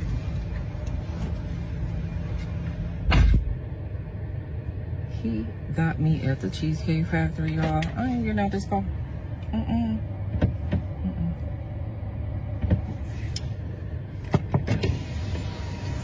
Yes. Would you want me to open the door for you? Are you're recording me? Yeah. Oh, here we go. Are you recording me? So first thing first, I'll ask you, Crystal. I'm guessing she met this brother on Tinder or some type of dating app, and he was on there leading with his wallet. He probably taking pictures in front of his Mercedes, talking about how he got a penthouse. And she like, I'm gonna get a free meal and some bread up out of him. The thing is this. I'm gonna give y'all my perspective of assuming this is real. Okay, I'm gonna give you my perspective, assuming this is real. I think that recording somebody is super childish. And going live, this whole going live culture, in the middle of a situation is very petty. But although I feel like ask me the question again. I'm thrown off. This whole situation threw me. What did you just ask me? I'm sorry. Yeah, here's the thing. Here's my question. As soon as this lady breaks out her phone, starts recording this guy, like, where is the relationship supposed to go after that? Seriously. I think that at this point she didn't care. She didn't care. She was already turned off. She's in this space of thinking that when you take me on a date, and this is the thing, and this kind of relates to the whole coffee date situation a little bit. Women feel like your first impression is your first impression, and this looks like this was probably the first date. So I think that with the Cheesecake Factory, although their food is good, and the Cheesecake Factory is good, I think that, she just felt that it was very low effort. And for her, that's where not to cut you off, but all the context, right? The thing is, like I said, they met somehow, like I said, assuming this is real, we're just going to play devil's advocate. They met, this was a first date. He went to pick her up. He waited outside for an hour. So he waited outside for 1 hour for her to come out. Man, she got 5 minutes. Right. She got right. 5 minutes, brothers. I'm sorry. Yeah. She got And 5 why- minutes. There you go. And why? Why do she have 5 minutes? Because you run the risk of being treated like this brother. She's like, you waited an hour. I'm gonna put you in this column. This is who you is. You the ninja that waited an hour for me to get dressed and just disrespect the whole date. Disrespect everything as he gonna get into. Right. They weren't supposed to go like this. Right. But yeah, I think that, recording the whole situation was a bit much, but I think that, like he said, assuming this is real, pulling up to the Cheesecake Factory, it's like, this is where you decided to take me on a date. I think just to answer the first little part, when you dating and you're talking to somebody over the phone, some of the first things they talk about are things that they like, things that they're into, food that they like, activities that they like. And I think that when a person sees that low effort of just taking me here somewhere where we can do Applebee's, the Cheesecake Factory, they just kind of think like this is super low effort, hella ridiculous, waiting on somebody an hour. Nope, I don't think anybody's doing it for real. I wouldn't say 5 minutes. I would say, women, we got to put on makeup and all kind of stuff. I say give her, 20 minutes. Be nice. 20. Here we go, real quick. So he was scheduled to meet her. He had reservations to a high-end restaurant, but she took an hour. That's how, if you're a real boss chick, like you said, she act like she moving in these circles. You know that if y'all supposed to go somewhere nice, there comes with reservations. You got to be there on time. So that there lets you know that some of these women ain't moving how they say they moving, or they just straight up, or they just ignorant as hell. Yeah. So yeah. She definitely was. It was ignorant. It was ignorant. Yeah, that was my biggest thing. It's like, because I would imagine, but I'm a little naive. I would imagine anytime a woman goes out on a date like this, a serious date with an eligible man, not a nug, that she would be like, okay, this could be it. Let me put my best foot forward. Or is she there simply for some fine cuisine? Because at this point, soon as she broke out her phone and start recording a man that's worth his weight, that's worth anything, is simply over. And I think I couldn't handle it better than this brother. He handled it perfectly. Yeah, he handled it well. And I think too, you missed the point that it could have, although I'm not big on the whole testing women and all of that, like just bring what you're going to bring and just leave it at that. But I think you mess up because you really don't know what this man is about. Maybe this is where he was taking you the first time, but maybe the second time he was taking you somewhere else, or like you said with the reservation situation, you took so long, you missed the first restaurant. So yeah, I think it's, you got to be careful. Ladies have to be careful with just instantly getting super, being critiquing the restaurant too much the first go around. Especially if it's a restaurant where you got people trying to take you on coffee dates. Now that is a hell no. No, sir. No. Somebody said that in the chat. They said coffee date. No, sir. That'll get you this. And that comes off first date Starbucks for sure. Let's chop it up. That's definitely dusty behavior. And that will get you this by a quality woman because it's very low effort, and you will definitely get your whatever the opposite of a nug is. That is what you get, because you could do a coffee date third date. It's not all about the money. It's about the effort. You could say, let's go hang gliding. You can say, let's go on a hike. Let's go, as long as it's not like. I got to disagree with that. Yeah. That ain't. If I was giving some advice to a single woman, I would not tell her that. I wouldn't tell my daughter that. Yeah, I wouldn't say that. Yeah, that a coffee date is an instant over. Yeah, because done been on shit. It's not because the coffee date itself. Like, I don't think any real woman cares about the fact that it's a coffee date, right? But my thing is, I get coffee every day, especially Starbucks. So it's like, it's, not every day, but like coffee is not, but it's not the fact that it's a coffee date. It's the fact that it's low effort. And at this point, women know it is you trying to be broke and dusty. At this point, we know that it's you trying to be low effort and trying to see what she's really about. Or what is it? Tell me what it is. Are you dating some women? And so you dating so many people, them pockets running low. And so you have to therefore give me date 6, and which is only worthy of a coffee It date. sounds like you're moving. That sounds like scarcity. What You if beat me. it's another side What of the if? coin? What if he Scarcity it testing is you? in his What if he pockets. like, look? What if he like, look? Let me see if she's some high maintenance woman. Let me see if she down to earth. Let's see if she can accept this coffee date. So it's a There you go. it's a test for a woman. You got to look at it from both sides. There you go. Right, We try not to get anecdotal, but shoot, I think my first date with my wife was a coffee date. How long ago was this though? In age, or what age were you? 12 years ago.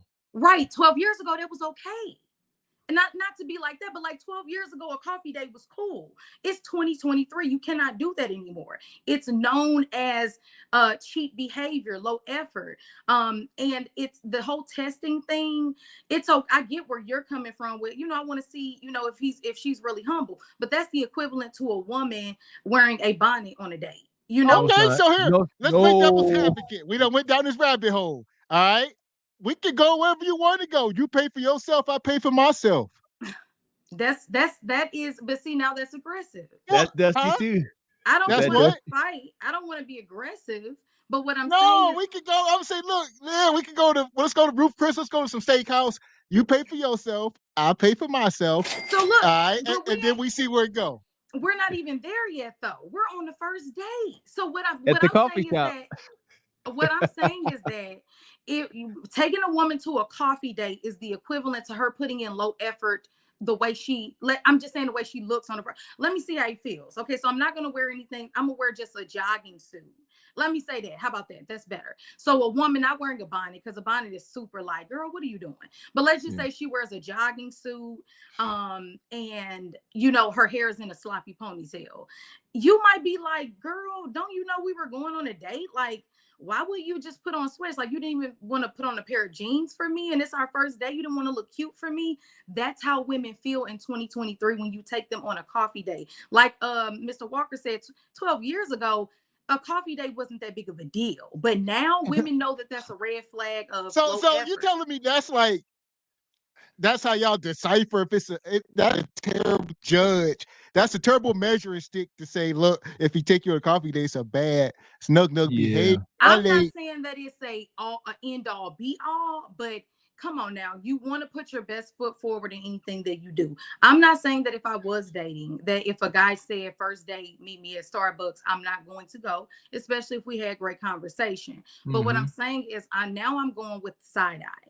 Now I'm going, and I'm still going to be myself, but now I'm going and I'm a little turned off. Now I'm going and I'm just kind of wondering, like, why did this guy feel like after my great conversation that I was, I wasn't worthy of a dinner or a lunch or at the very least an activity. Even if you didn't want to do food, we could do an activity, bowling, or not bowling. I don't like bowling, but like something that you listen to. Trying to get to know you. The activity gonna take away from the conversation. I think the net of it is over a cup of coffee. We can sit here. If you really intentional about meeting up, see, there we go. You got to be intentional. If you're intentional about a husband, this man might want to sit here and get to know you for an hour or two. I'm not trying to go zip lining or something. We can't even talk. We flying through the air. We upside down. We trying to do something. Sit here. I want to get to know you. What's inside your head? I want to see if you even worthy for another date. I want to see if you even worthy of me spending any money. So women got to understand. Yeah, we sit here talking. We sit here and back to the bonnet thing. No, because on the coffee date, I'm wear your nice clothes and be presentable. But yeah, that's the thing with the coffee date is it's serious. We're gonna sit here across from each other and we're gonna have an intimate conversation. We're gonna talk and we're gonna get to know each other. I'm gonna let you know who I am, what I aspire to be, and I need to know who you are. Like Gavin said, we zip lining, bowling, whatever, doing activities, preoccupying our minds with other stuff. We just dating now. We really feeding into today's modern dating society, dating just to date, to have a good time, and wind up going meet to meet all randomly. I gotta hard pushback. I think I'll give y'all that. But what I'll say is that honestly, from a woman's perspective, because as men, you are trying to please us, right? Because you're taking us on a date because we're the woman. It's like a woman giving a man pushback on them wanting a woman to be fit and attractive. If a man is saying that he wants you to stay in shape and push the plate back, you need to push the plate back. Like, you cannot argue with a man based off what he's saying he requires, in the majority of men saying that they want this thing that's required of women. So what I will say to that is, okay, I feel you. And honestly, I would be lying if I said I don't mind coffee. But what I'm saying is, in 2023, just know that for the men in the chat, if you take a woman on a coffee date, first date, she's giving you a little bit of the side eye. So if I were you, I would come hard date 2. Date 2, I would do the most. I would also, I'm just saying I'm not saying you have to go to a 5-star restaurant. Let's say she said she was vegan. Even if you took her to a vegan place that the plates are $6, it just showed that you were listening. You were listening to what she said. She said she liked vegan food. I heard you say you like vegan food. I mean, I'm not really into that, but let's check out this place downtown. You spent the same amount that you were about to spend on coffee, but you let her know that, damn, he was listening to me. I'm just trying to give you I'm just trying to give men the gems to what women want, and that's why we're turned off. So I hear you, and I'm saying, honestly, I don't mind ever going on a coffee date, but in all honesty, when women know that that's like a little side joke with men to, don't spend any money, take on a coffee date, these girls just want a meal, they watching your ass. That's what okay, fair. And that is just observable truth. Fair. Okay, so we got some super chats coming in. Shout out to Mr. He says, being loyal to degenerates of us helps no one. I agree. Shout out to Mark. He says, low effort on the date is simply a test. Okay, yeah. For some, you gotta, and here's what I'll say real quick. I get to these super chats is, for a woman, you should be able to identify when you got a good man in front of you. So it shouldn't take for you to be like, he asked me to cut. Hold on real quick, and I'm so sorry to interrupt. That is so rude. But I thought men said that if I see a group of women and a good woman in a group of hoes, how am I supposed to know which one is the good woman and which one? It's that sometimes, sometimes the good men are with the good men are with the nug nugs. Well, I'm saying you hear I'm trying to go to what Gavin said. When you sit with a man, you should be able to tell if this is a good man after a coffee date, yes. But at the same time, it's kind of that analogy of when men say they see a group of women, and it's who is the good girl and who is the loose girl, when they're all just in a group we really don't know, even sometimes after conversations. It's contagious. So what men know now in 2023 is you cannot be a good girl hanging around a bunch of thoughts. Y'all all thoughts. You can't be like, oh, them just my friends. No, you wouldn't be hanging around them if you didn't identify with it. So that's the theory on that. And maybe I need to rewatch that. So I didn't know if the guy was saying they were all twerking, but I think he was just saying in general, in a group, just in the group. Yeah, I seen the same video, and I've made that point, and it just is true. Yeah, with resourceful men, we not hanging with nugs dudes just day drinking and wearing dirty black Air Forces. We ain't got nothing to talk about. If it ain't business oriented, we ain't got nothing to discuss in the slightest. Won't be in your presence. On the other hand, correct me if I'm wrong, but Sister Cole's so strong that the PhD. I know for sure done experience the PhD going to the club with the well-known 304, and they both getting in the same car, they both going to the same club, they both wearing the same clothes, they both wearing the same eyelashes, and you can't tell, And me and Gavin, I started to think I'm a little special because ain't no way heck I'm doing nothing with no degenerate ass Negro. I'm not nowhere near him. Slap him in the I ain't going. There we go. Shout out to my guy Joker Nutty Nate. He come through. Money. He says, "Hit the likes up, people. Hit the like button if you're just coming in." Shout out to the Cheesecake Factory. Also, shout out to Classy Perspective. He says, "Well, if one woman doesn't like a cold date, another woman will. There's more women on the planet than men." So what we got here? If one woman doesn't like a cold date, what's a cold date? Or something? Yeah, just a date. If a cheap date, another woman will. Yeah, I don't see. I guess when it comes to that dating thing and the money, I think that's all null and void. As Gavin said, I think you just gotta, I don't You know. get what you pay for. I guess I don't know. I'm trying to tell you something. Like I said, I try not to be anecdotal with my experience, but I ain't spending a dime. We're gonna talk. Yeah, I've been on many dates. Like I said, don't get me wrong, but for a first date, I would say a first date, Cheesecake Factory is as good as this gets, fellas. Fellas, all my men in the room. When it comes to a first date, like say, ain't nothing wrong with a cup of coffee or whatever, but like I said, Cheesecake Factory, unless ain't only way y'all go somewhere besides that is if she got private security. All right, you must understand. If you got Rihanna or J-Lo with you understand? Or context. Let's give context, please. So here we go. In what instance would a man be, moved to take a woman out to Ruth Chris or Papa Do's on the first date? Depending on where they meet.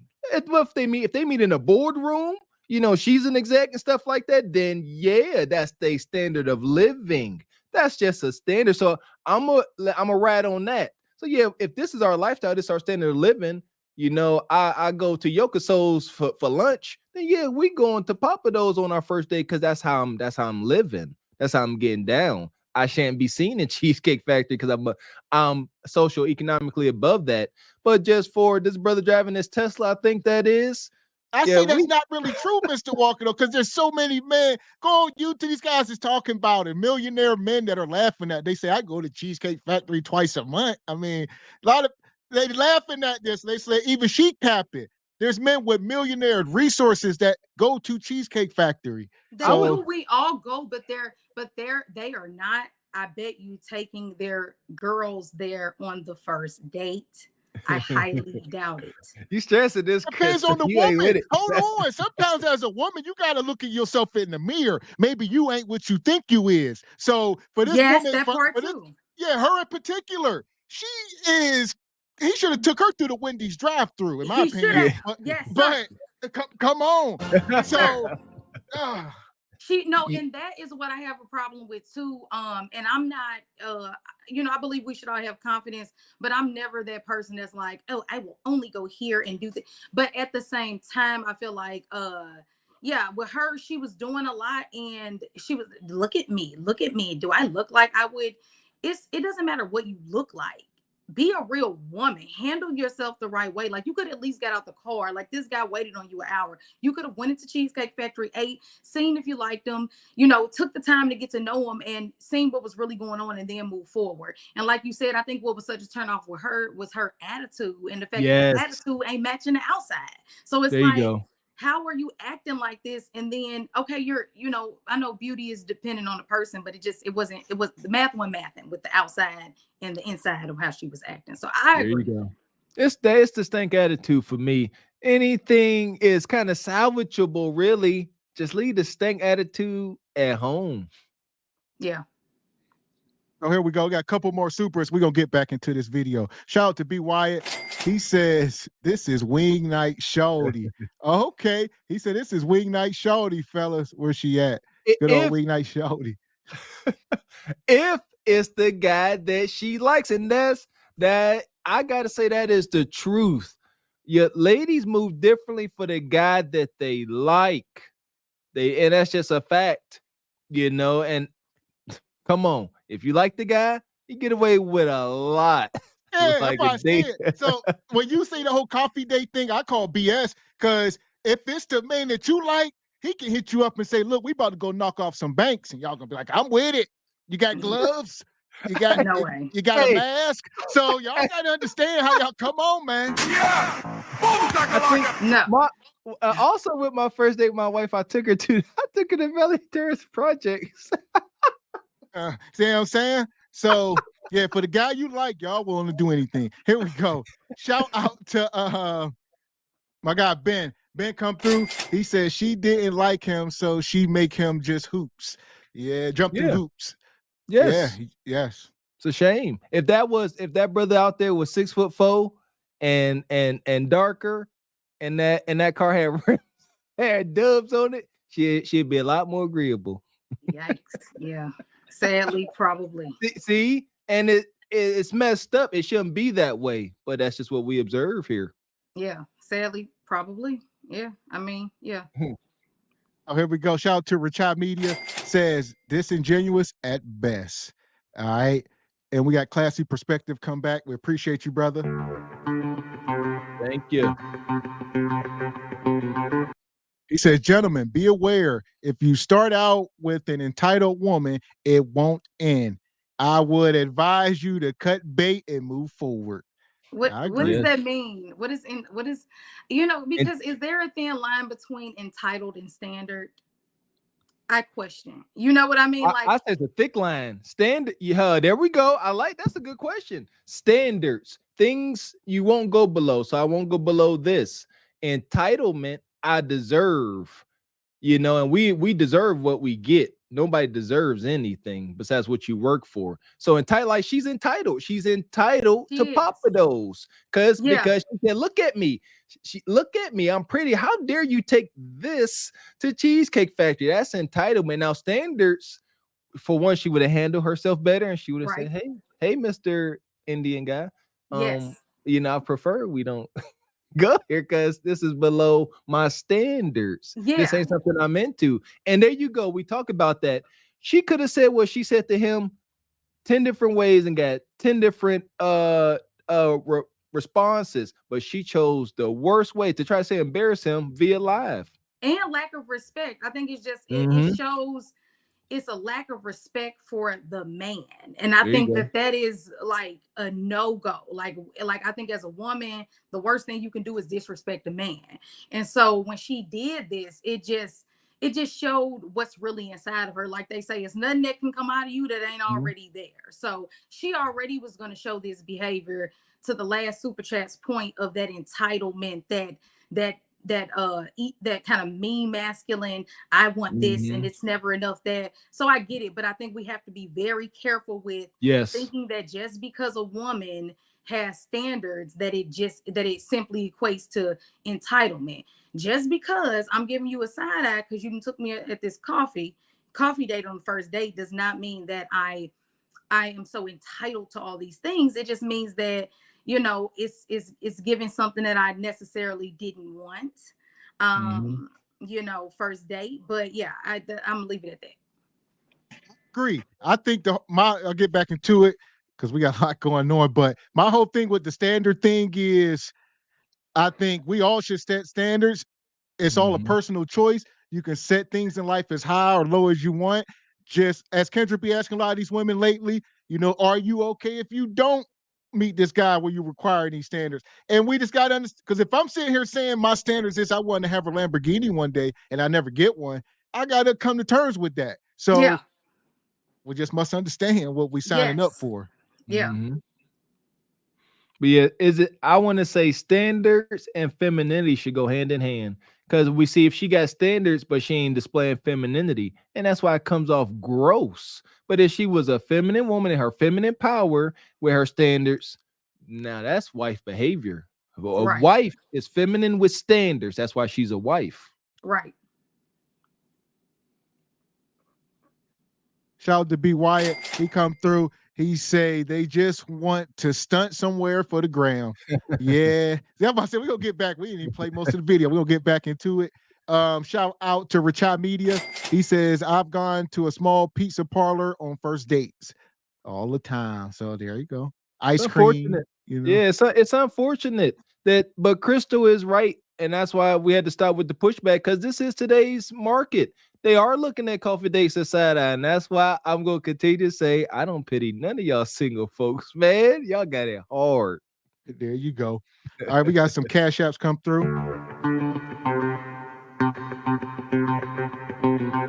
Shout out to Chuck. Chuck come through. He says, "Oh man, we appreciate the cash app." Also, April Johnson. April come through. She says, yes, April says, women complain too much and need to be more grateful. Ooh. Straight like that, straight like that, straight like that, straight. All right, April. So yeah, April, we appreciate this cash app. Yeah. You know what? It's tough. It's tough, man. Because I always try to think of a resolution, some hope. And if the women today scoffing at coffee dates, because I often tell these sisters go to Barnes and Nobles and stuff to try to find a wholesome guy, and now that's where the coffee at. No coffee, huh? But that's different though. I think Barnes and Noble, that's where you're gonna meet a smart man. That's where you're gonna meet a guy who reads and maybe is doing some type of self-development. Like that's totally fine. And if he says, "Look, let's go grab a cup of coffee," that's different. That's assertive. That's attractive. That's sexy. A woman gonna be like, "Damn right, let's go grab this coffee." But I think it's different when you set something up premeditated or whatever, and then it's like, this is what you set up. That's all I'm saying. And I think too, you don't plan a coffee date. Don't plan like like plan. Don't make reservations to Starbucks. Oh yeah, here we go. Yeah, just me. It's like that's all I'm saying. So, but I agree. I do think that, like April said, I do think we need to be more grateful as people, and women definitely need to be more grateful. Just with the fact of how expensive life is, and I think it sucks for men too, because it's like, dang, like they do have to pay for the dates, and these dates can be expensive. You don't know what this big hungry girl about to order. She can order 6 drinks and your bill be $300. And so I get it. I feel for men and what they have to do when they're dating, but I think also you have to be strategic with your dating and things like that. So anyway, I know we got to get into the video, so I'm gonna shut up. No, good stuff, Crystal. Good stuff. And yeah, I would say not just his resources. I see somebody said earlier in the chat, but the man's time. Because like you said, if you're talking about you on a date, we talking about a resourceful man is what we hit on. So if you're on a date with this man, his time is most valuable. His time is more valuable than his money. So he's more inclined to give you that 15, 20, 30-minute coffee date worth going out for 2-3 hours and end up not even liking you. His time is too valuable, so he has to vet you quickly just to know if you're worthy of that amount of time. So a lot of men, y'all need to know how valuable y'all time is. There you go. And it's safe to say, just with old data and statistics, that a lot of sisters ain't running into these resourceful, respectable men that are worthy of a coffee date. They running into nug individuals, like Gav said, probably lean with their wallet, pulling up in their boys, pulling up in their best friend's Mercedes, and they putting on.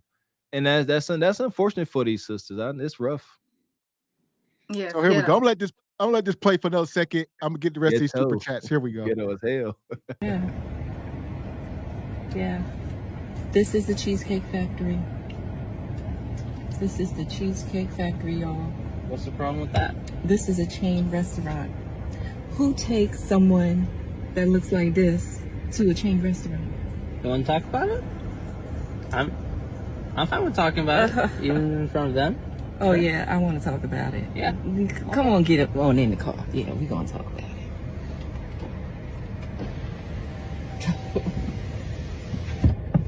Oh, okay. Okay. So yes, let's talk about it. Let's talk about it. So you expect a man to go all out on the first date? Is that right? I mean, you're supposed to. When you take out a beautiful woman and you're courting her, because I get courted. We're going to stop it. Because here's another thing. All right. She ain't a bad looking woman. She ain't what she thinks she is. So another thing, women need to understand that as beautiful as she thinks she is, she said, when you courting a beautiful woman, who's to say you ain't third or fourth on his rotation and he got 3 women much more beautiful than you? And that's why he ain't taking you serious, because you ain't what you see what I'm saying? You got that's what Crystal said, because you said that, Crystal. Yeah. I think I've met women like that at first. I thought women were conscious of their looks. I thought a bit more conscious of their looks. And I think that's probably why we enjoyed the Kendra G show, because it really shows you where people false sense of self is. It's just like a lot of women feel like that, where they like, I know I look good, like look at me, this is what I look like. And like you said, she's not an unattractive woman.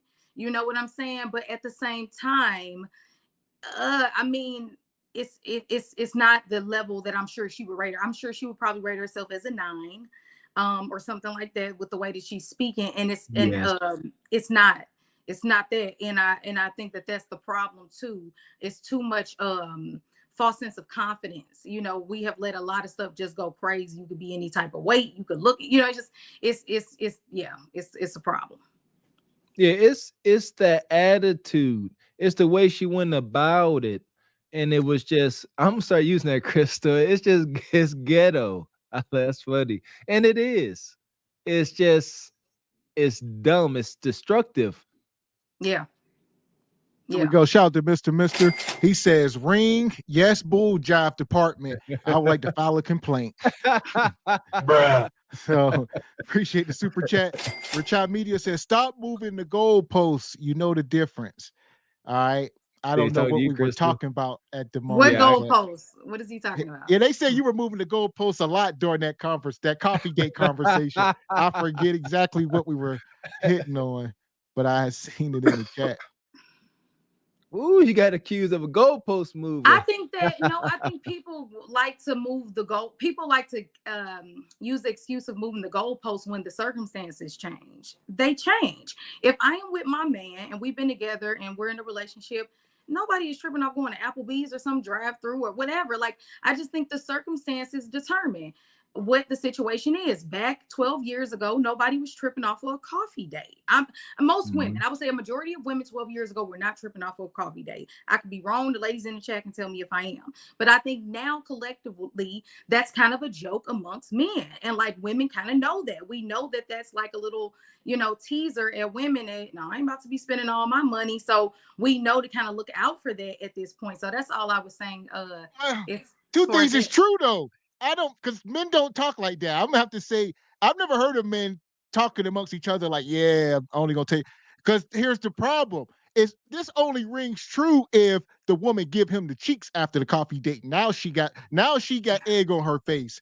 That's the problem. Let's address the elephant in the room. Yes. The problem is women is giving up the cheeks after the coffee date, and she feel like she been had. I wanted more. Why not go? How did I get Ruth Chris if I just gave you some cheeks? How you see what I'm saying? So that's part of the issue is there you go. Well, it's like, well, what do you want? Like, yes, I'll address that. I think that, giving up the cheeks on the first date or whatever the case shouldn't be it anyway, regardless of what type of date it is. People are grown, whatever, but I just don't think that's the right way to move. But I also think that goes into, what do you want? Do you want the young lady said, the women to just be grateful and accept him for what he got in the light bill and the coffee date and take him from where he at and love him and rub him and nug and what's the difference? Or do you want her to have standards and say, so I just think we have to be clear on which one it is. So yeah, I wasn't trying to move the goalposts. I was just saying that, sometimes it's just different, depending on what's going on. I tell you what, no Applebee's. If you take a lady to Applebee's, I say Starbucks better than Applebee's. Applebee's is like you actually trying to sit down. Ooh, that's no Applebee's. Don't take your lady to Applebee's, please. This is high school. I mean, if you're younger or something, or like y'all been dating a minute, like I think when you're in a relationship, or even if you've just been dating a while, like I think you get to a point like, to Gavin's point, like when you have been dating a while, at some point you don't care where you go. Like I think that's hella superficial if a girl is constantly making you spend $300, $500, sometimes $150 even, depending on where you live. Some dates on the West Coast are $500 a date. Like that's crazy. You know what I mean? So that's crazy and superficial to make somebody spend that amount of money, and that's not like wife qualities to me. No matter how much a man is making. I'm sitting here trying to spend that $500. What we got? A meal, a movie, and a hotel room. Look, or drinks. That's just a meal, bottle of wine. You go to a nice restaurant, you're gonna spend $400 easy. So here we go. Shout out to Woke Will. Hotel. He come through. He says that show, the more the wedding and ring, the more likely divorce. You can't enjoy coffee together. What is the state going to do? So, yeah, got a point. Yeah. But that's, once again, I think he's missing the point. That's first date. That's all I'm saying. First date. All I'm saying is first date, second date, no coffee. I didn't say at any point. And I agree. I think that, I don't know about bigger the ring, but I think the superficial side of things. And I don't know about those stats either, because from my understanding, the more income within a relationship, or the higher the income that the man has, the lower the divorce rate is what I've always heard. But I guess he didn't quote that. He said the higher the wedding costs. So I guess, yeah, that's a difference. So, okay. Yeah, but that's what I meant. So here we go. Shout out to Mr. He says, we rather buy coffee to find out she ain't ish rather than buy oysters and find out she ain't ish. That's what he asked. Man, y'all, they got to understand that part. This is new. I've never, listen, this is the first, I've always heard the opposite, even from women. I'm going to say this is the first time I've heard this. I don't know. I don't know how the internet gonna take this. You might go viral. I'm saying they know in the chat. I'm not lying. Men, I've heard this multiple times where, like, I'm not saying like it's been a meme or anything like that, but I've heard men say multiple times, like, little, like coffee date jokes. Like, like they'll kind of say like, man, you better take on a coffee date, or, I've heard that before. I don't, a certain type of woman though. I would say men would say that too. We know, like, look, dog, don't take her because she ain't worth it. You know what I mean? So that's what I'm saying. Women got to self-evaluate because men move like that. There you go. And that is where, like you said, Crystal, and today's day in market, men can't really critique women, supposedly, and that's where that conflict is coming into play. Men that are resourceful and on a square, they look at they not cuda cat hounds. They ain't just looking to beat. They like, I need to get to know you, see if you worth my time, because I know I'm worth your time. Right. And if you ain't worth my time, then it just ain't. Right. It can't be. And I think that's where the conflict come to these ladies like, whoa. But if you used to dealing with Nug, his time is worthless. So he need to take you where you want to go. Got it. There we go. Hey, Mr. That's a good one there. A round trip to Colombia. All right. So here we go. Richard Media, what do you say? That part, you are disingenuous, respectfully. All right. So we're going to drop the link here if any men want to come up, got any thing they want to say. Ben says, average at best with tig old biddies. Nug would have took her to Pound Town instead of the parking lot. Then Glaze City. Should have called an Uber home. Yeah. We appreciate you, Ben. And B. Wyatt come through. He says, average women think they're celebrities now. Man. So here we go. Let's just play a little more. Here we go. So you're courting her, right? You're supposed to take care of her. You're supposed to cover her. You're supposed to protect her, cherish her, treat her well, right? Yeah. That's what you're supposed to do. I agree. I went into this date as I expect, with the expectations for myself, to keep you safe, to respect you, to pay for your food, of course, pick you up, of course, and just treat you like a gentleman, which I believe I have done. I mean, you've been pretty nice, but I mean, and then Cheesecake Factory. I, on the other hand, have certain expectations for a girl I go out with on the first date. I expect her to be respectful too. I expect her to be cooperative, and at least what did I do that wasn't cooperative? Well, I mean, like even like when we were walking to the car, you wouldn't put your hand around my arm or anything like that, or hold my hand or anything like that. I mean, it's too early for that. Okay. I don't know you. I can respect that. I can respect that. Okay. When I got to your apartment to pick you up, you didn't want to invite me in. I can respect that too. We're not again. We're not there yet. Oh, see what I'm saying? We ain't dear yet. You done put your arm around this man. I'm sorry. He said we can't hold hands. Can't put you want this man to pay for this whole meal, but he can't touch you, hold hands? Is she kidding? No, she's serious.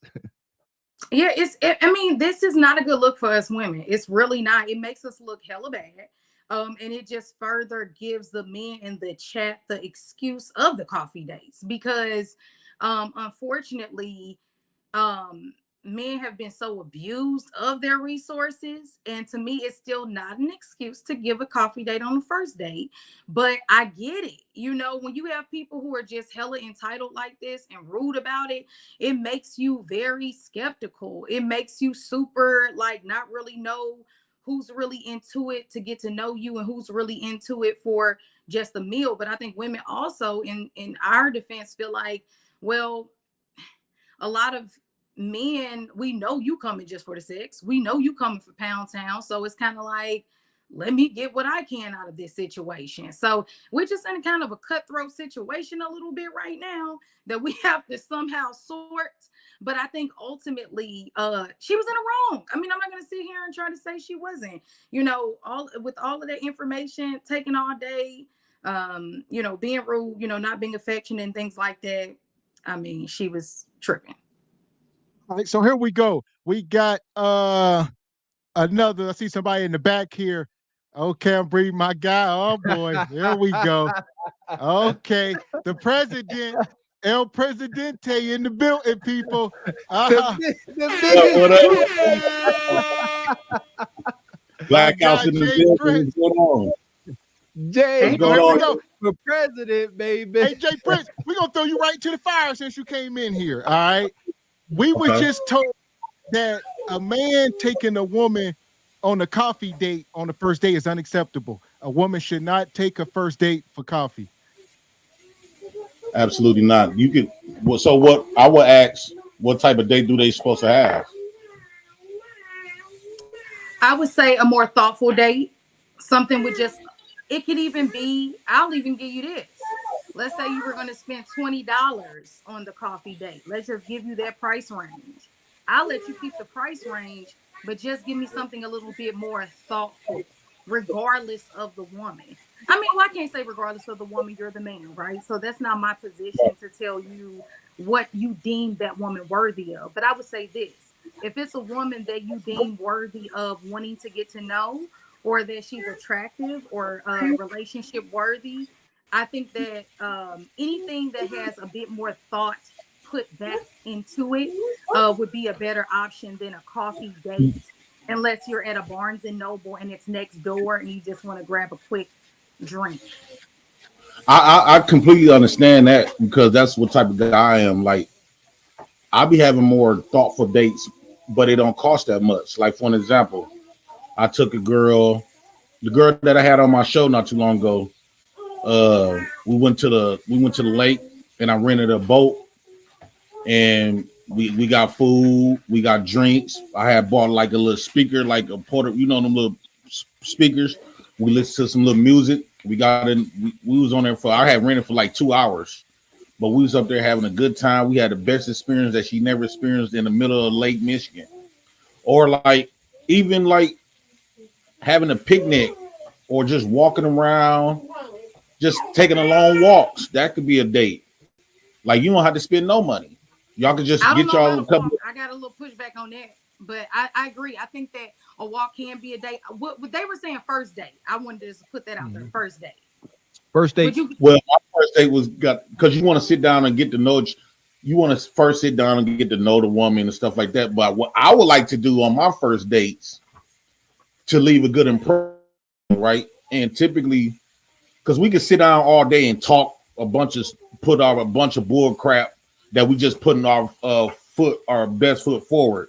I would say do something that's that engaged activities, because I believe when you actually having fun with the person, it makes it leaves a very impactful first impression. You know, just have fun. It could be lighthearted and stuff like that. Then after that, we can find a date or whatever to talk about getting to know each other. But I like to get to know people when they active in action. Yeah, I think we gotta put some strong parameters on this. And we said before you came up, Jay Prince, that a woman, if she likes this guy, he checks off most, if not all, her boxes. He will, she will go with him to go clean up a pig pen if she like him. You see what I'm saying? Let alone a coffee date. And I think that's something we can't ignore. You know how we talked about Jada's power over Will? Men got power too.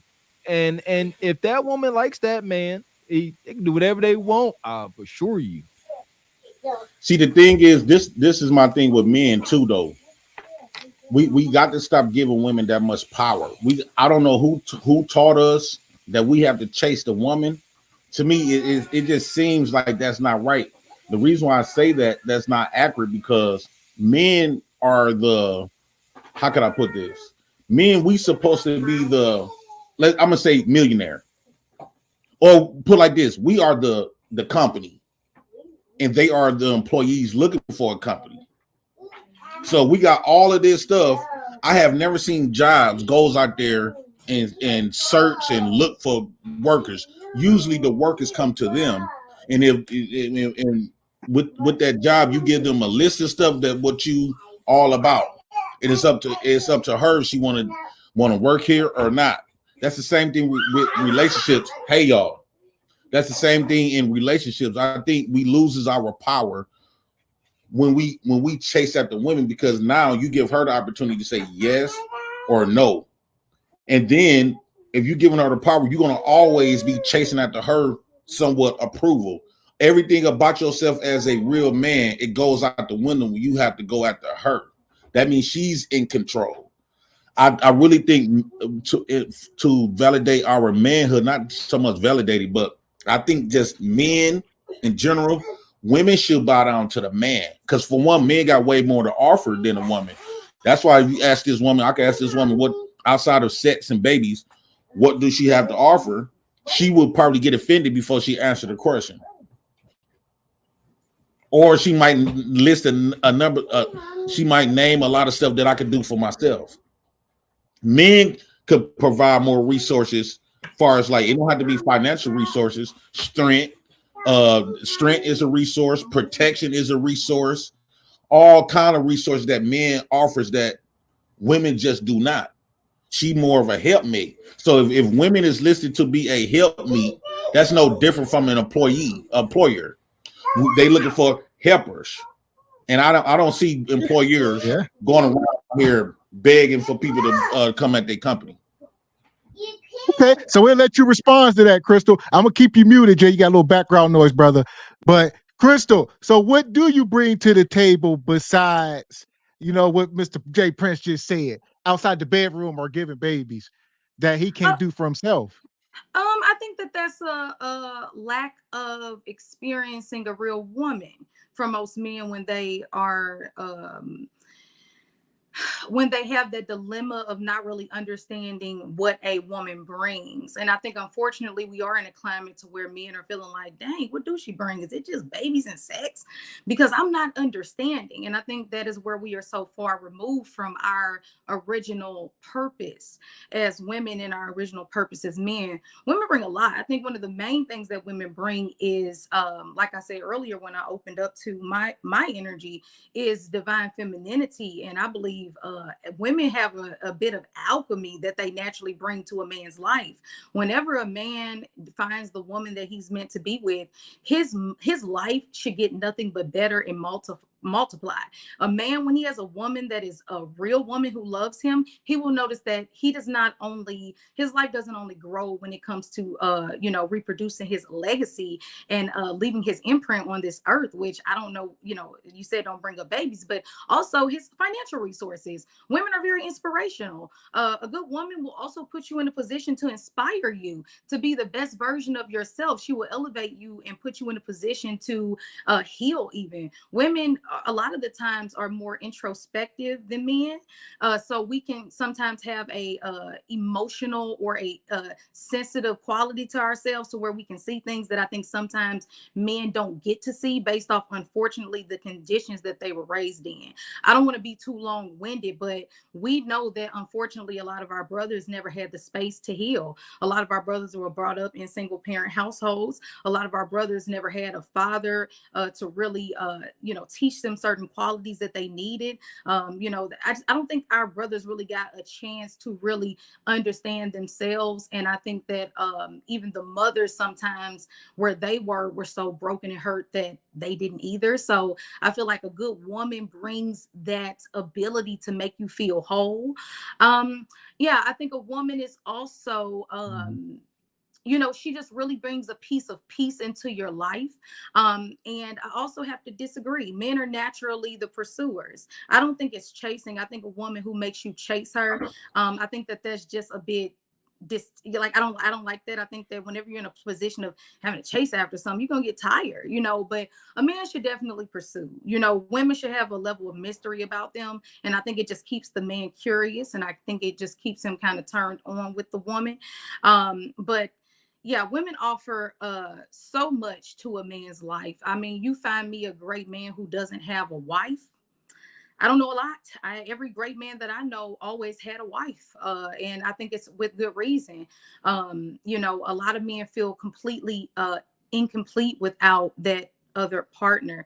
Men need women and women need men. It's not just a one-sided thing. So you can pay somebody to cook, you can pay somebody to do laundry, but you cannot pay for peace. You cannot pay for completion that women bring. So yes, a lot that I think women bring along with healing. A man, if he has a wife, of course the man lives longer. Men, y'all eat fast food and farting and doing all kinds of nasty shit that ain't putting you in a position to live longer and take care of yourself. A woman is also a healer. All right, but are you insinuating that women cook 7 days a week and that women are healthy? They eat, I would say they eat out more than men. What I am saying is that unfortunately in this day and age, yes, would I be lying if I said that a lot of our sisters don't have a problem with not embodying a lot of the qualities that we should naturally have? Women are supposed to be the cooks. Women are supposed to be, and not like cooks like she in the kitchen 7 days a week. Hell no, I ain't cooking 7 days a week. But at least four. It's four. Yeah, at least 4. Yeah, like come on, it's modern times. Like here's my thing with that.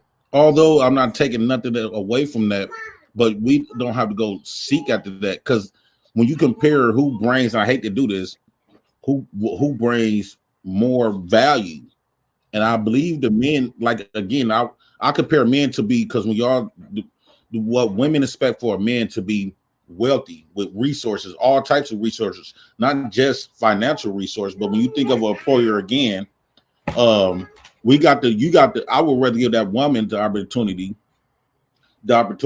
to see if this employer is a good fit for her. So if she walk into this job, I'm gonna let her know, okay, this is what you're gonna get, and it's up to her. I always rather for the woman to do the choosing than me choosing the woman, because sometimes the woman could get with a man that she really didn't want to be with. So how can I put this? It would be crazy for a billionaire or a billionaire. Let's say Kanye see you walking down the street. He got to approach you, give you the opportunity to basically say yes or no, like you got more power. Like I'd rather for the woman to come to me. I'm the boss. But that's not natural law. Men insert the women. I think our natural law been reversed. You said I'm sorry? I think our natural way of doing things has been reversed, and whoever told us this, that men's supposed to do the hunting, we have to check their credibility of how that took place. And then when you think of chess, the women usually do the hunting. The woman got to protect the king. So when you think of stuff like that, I would rather for the woman to choose a facility that she want to be at than the facility going out there. Because when y'all say y'all expect for men to be making 6 figures and this and this and this and this, so men is risking a lot. So why should I throw all this stuff away to come approach you, who I'm not taking away of the value that the piece and stuff, but I could get all that stuff by myself. You're not bringing so much value that I can't receive on my own, but men can give you value that you're going to need a man to bring. Lifting up 80-pound bricks, 80-pound stuff, you can't do that on your own. So you're going to need that man. Being protected, you're going to need a man to do that. So it's up to the woman to go out there and find a man to protect her, find a man to resource her. Now y'all get your own resources, but you're going to need a man to provide all that. We typically don't need women outside of sex and babies. That's the typically. Now, when you think about nurturing, loving and peace, okay, that's all quality. That's all some good stuff. That's just some good stuff. But I don't think men should be the one to go seek after that. I think that it should be the woman approaching the man. The man is powerful. The man is masculine. When a woman approaches a man, it makes that man feel as though he's more masculine than a man dumbing down himself and got to think of all these creative ways to win a woman over. Who, like, why should I have to win you over? You should have to win me over. You should have to win the man over, because the man's supposed to have more to lose than you. You got more to gain. If I come in your life, you're gonna be gaining way more than if you come in. If I'm going out there searching for you, I'm really technically men start off losing when we go. We start off when you talking about the dates. The men got to come out their pocket.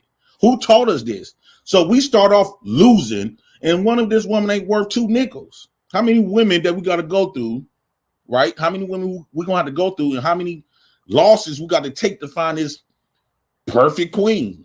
So I'd rather for the woman. And not to cut you off, Jay, but no woman is going to really. I think it's dangerous for women to approach men first off, because men, natural things. Some things, I'm never one to really lean heavy on traditional, modern, because we live in a world to where everything doesn't necessarily fit into a perfect category as we would like it to. But certain things are just not going to change. Like, women are always going to be pushing out the babies. Women are always going to do a bit more of the housework. Like, it's just certain things that just are going to be, because that's just how it is based off nature. And one of those things, in my opinion, is that respectfully, men we will always be in a better position if the man is pursuing the woman, just based off the simple fact that any situation I've ever seen where a woman is pursuing a man, it's masculine. One of the main qualities that men complain about so much of women. It's one thing to give a man a compliment or be inviting if he likes you. But when a woman starts pursuing a man, I think it just really becomes out of sync of how things should be. And I just always find that to be kind of tacky, and it doesn't work. So yeah, that's Do you my believe position. that? Do you believe that because how you was taught, because I really believe that we've been indoctrinated. So if a lot of us believe that we've been indoctrinated, what makes you think that aspects of life haven't been reversed or fed to us and completely wrong? We haven't challenged none of the stuff that was taught to us, because like when they brought up monogamy is not natural for women nor men. We both, like, you get everything about life you get tired of. If I give you your favorite food, your favorite dress, your favorite hairstyle, your favorite car, your favorite house, eventually you're gonna want some new stuff. But imagine if you had to live with that for the rest of your life. Eventually, or your favorite song. You hear your favorite song too much, it become irritating. Now imagine if I had to listen to this stuff it's your natural response to something have to repeat over and over and over and over again. So I'm constantly having same sex with the same woman. I'm still being with the same woman. Eventually, everything about her is going to get old. Then eventually we start resenting each other. Right. It's a human nature to resent repetitive. Mm-hmm. So I don't think monogamy was man-made, and they implemented, they created diseases to enforce that monogamy, because monogamy in these new day and age marriages brings resources for them and benefits for them, and it brings control into people's lives.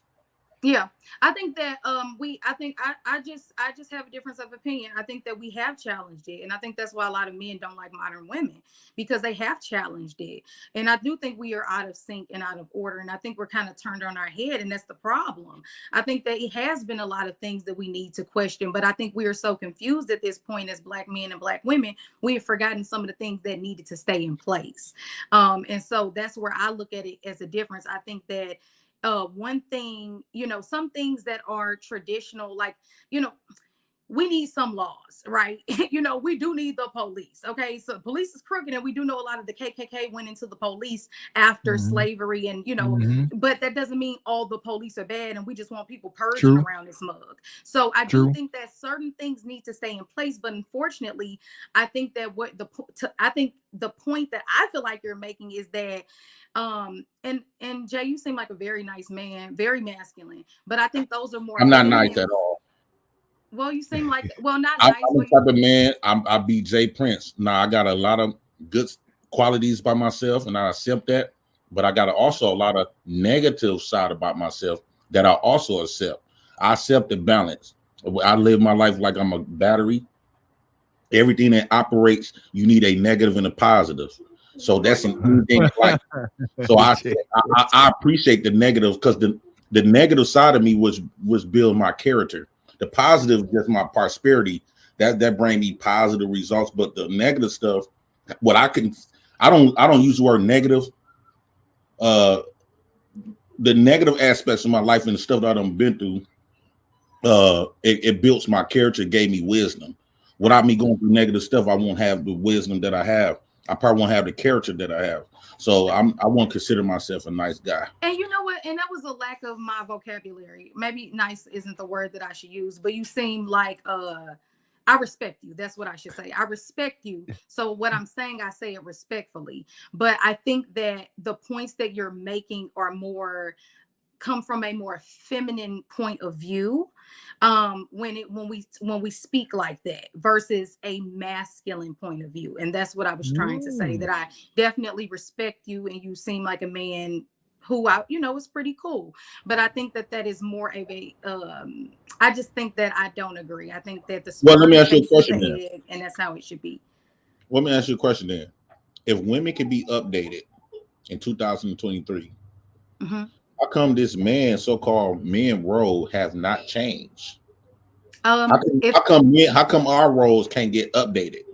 Meaning that how come, since women is liberated now, women can do whatever they want to now. It's 2023. We not like our grandmamas. So it's 2023. We not like our granddaddies. So why continue to hold men to the same standards from the traditions? And technically, we all tradition. In the next 2 years, you're gonna be a tradition. Even modern people today, eventually gonna be a tradition. Right. So how come men can't get updated? We've been expecting to have the same. I agree, Jay. You making my point. I'm sorry, I didn't mean to interrupt you, but I agree. Actually, it's the opposite of what you're saying. I agree. A lot of guys don't like me, because I do feel that there should be a little bit of a modification. I do think that there should be a bit of an upgrade. Like, I do feel like there should be a bit of an upgrade for the tradition. Well, so the upgrade means that I don't believe us men should stop approaching women.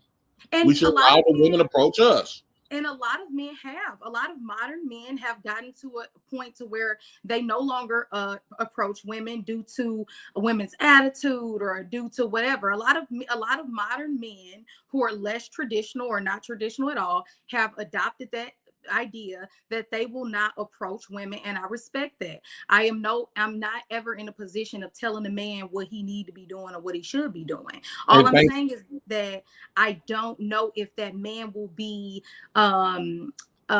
if he will be content with that woman necessarily who approached him. That's all I'm going to say, because it also for Crystal, also for men, it could be safe for us to let the women approach us, because thanks to Me Too movements and Believe All Women, I think it's more safer for allowing women to do the more approaching, because our manhood, our nature of a man is being criminalized. So since men nature is criminalized, and we approach a woman he come up, because y'all saying that we hunters, we're aggressive, but when we operate in that form, we get Me Too, Believe All Women. So it could get taken, it could get misconstrued of what our intentions are. So I think it's best for women to do more of the approaching now. I think that's because you remember back then we broke each other and stuff like that. Men used to. We no longer can do that. thanks to Me Too movement. It's a reach, Jay, and it's an excuse. And I'm gonna be honest with you. It's a reach and it's an excuse. And it might be true for some women, like the crazy brick lady. It might be true for the crazy brick lady and those type of women who are nuts and who we are afraid. But Crystal, as a man, we actually teaching our sons and nephews them, son, nephew, this ain't like how we used to be. You can get Me Too. You can get believe all women. Let's say this woman wants to lie. Evidence in a court of law. No, not necessarily. Most men, if they ever get accused of this, they're gonna plead out because they don't want to go to court and fight it. They let me know. Oh, wait, boom. Here we go. Let me get in here real quick. All right. Let me get in here, count these super chats. Get in here. Y'all was on one. I was trying to let y'all cook. So here we go. Shout out to Divine Photos. He says, so he's moving too fast for affection, but she has no problem digging into his wallet for a free meal at some expensive restaurant. Yeah, she said, we're moving too fast to touch hands, but I want you to spend $500 on me. All right. And Richard Media come through. I think this was for Crystal. He was saying blah blah. Yeah, he was on you. So shout out to Real Bravado Network. So how much it cost to boot Jay Prince? He talking reckless. Here we go. We'll get into it. All right. So Ben come through. Ben says, stop the cap. It depends on the woman, Crystal. My ex-wife almost ruined me. I divorced her in 2020. I went back to school, got my master's, and bought another house without her. Okay. Yeah. Boom, okay. Yeah. Shout out to you. Salute to Ben, man. Yeah. So River Bottle come back. He says, for real, I need answers. We're going to have some answers. He says, I was trying to save him from himself by booting him, but she just called dude a femme. Despite saying she respect him, calling his perspective feminine is not respect. Hey, that was she was smooth. She was smooth with it. Hey, but yeah, I just ignored it. Yeah, I heard it. She said it twice. Bravo, Crystal. I heard it. She said she respect you. Women look at everything from a feminine perspective. Huh? Well, I think all women look at stuff. They don't know how to decipher from feminine and masculine because they're not masculine. So women can never be masculine. So she won't understand what a masculine. She won't understand how to view life or view anything from a masculine lens because she never is that. So I understand. You don't think as humans we possess both feminine and masculine energy? Because I've heard men say multiple times that they met women who are very masculine, and that's why a lot of black men date white women. I would consider them toxic femininity. You never could be masculine. Masculine is something that you just your design as a woman is nothing on you gonna represent masculine.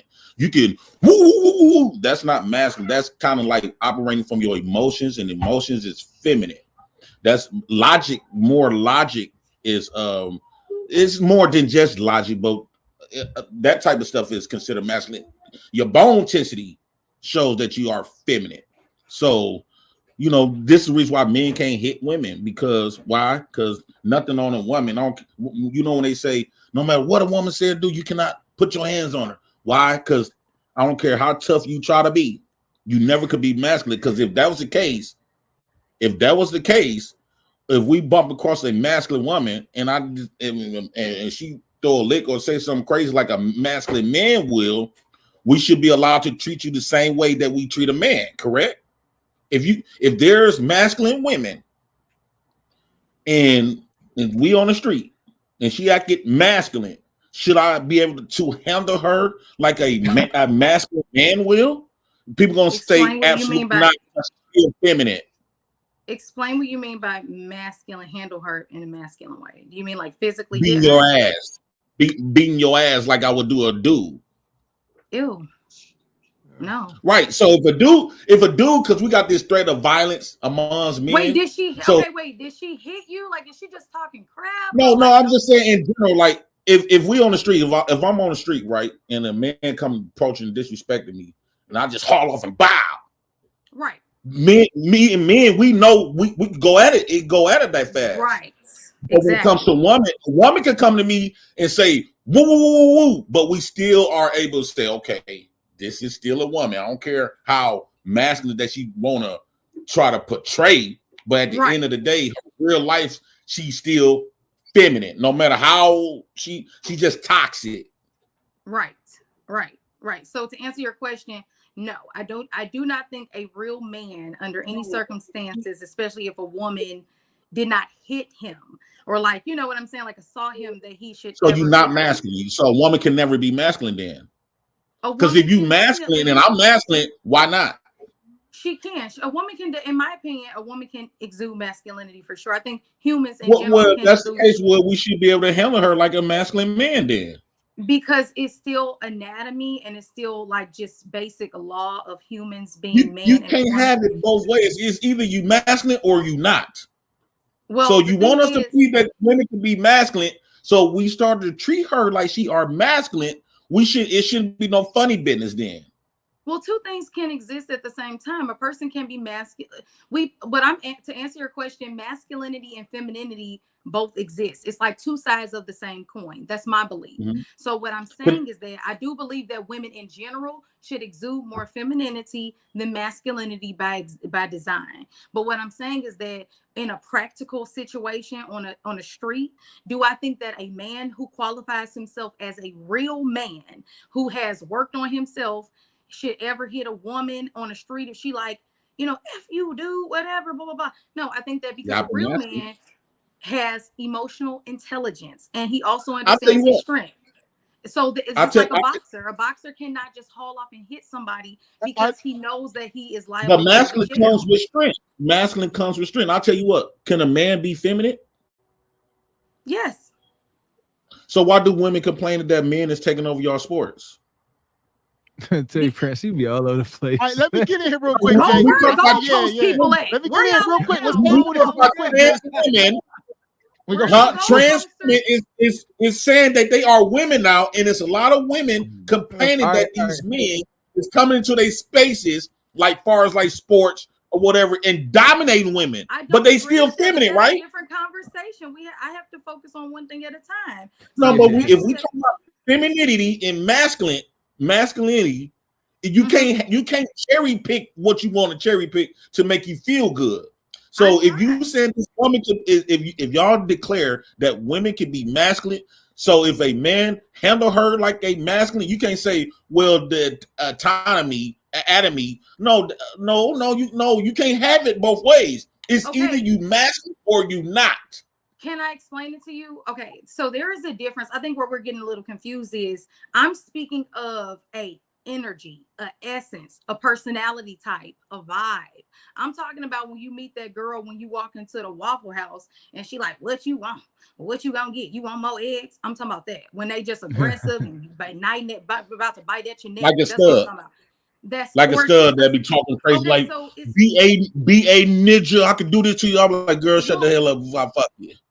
Right. So let me explain both of what I'm saying. So in one circumstance, you have a woman who might appear like myself, feminine, looks like a woman, right? But she just got an attitude problem. Life been hard and got the best of her, and she got an attitude. And on top of attitude, she masculine.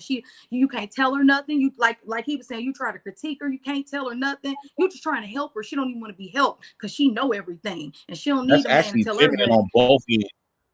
That's actually feminine. Even if a man, if you can't tell a man nothing, and if a man acting all in his emotions, that's still feminine behavior. That's feminine energy. See, I don't understand. A masculine person know how to humble themselves and receive. Masculine is the moment you step out of being masculine, you hopping into the feminine realm. So just because men operate, Jay, that would be saying that femininity is so it's different levels to this, right? You have things that we look at in society that are negative and bad, and things that are more positive or good, right? So we have men who are woman beaters, right? We would say that that's like bad or negative, right? And then we have men who are great fathers. That would be like a good trait. So within masculinity and femininity, we have levels to it, to where it's toxic femininity. This girl's selling her for money and using me and Jada Pickett, using her femininity for negativity. Okay. But then you have other people like Michelle Obama teaching women to have standards about themselves, using her femininity for positivity. Then you have men doing the same. So I think we probably don't agree on this. Just because it comes from a man. Okay, you know the Sphinx, right? The lion head, the human head with the lion body. Yes. Okay, what that mean is your intellect should rise above your animal nature. That's what that meaning that the moment I step out of using my head, because if you can't tell a man nothing, that's because he in his emotions. And what is emotions? It's feminine emotions. That's why they tell us if you can't control your emotions, being impulsive. That's what you call impulsive. That's not a masculine trait. Masculine stands on what it stands on.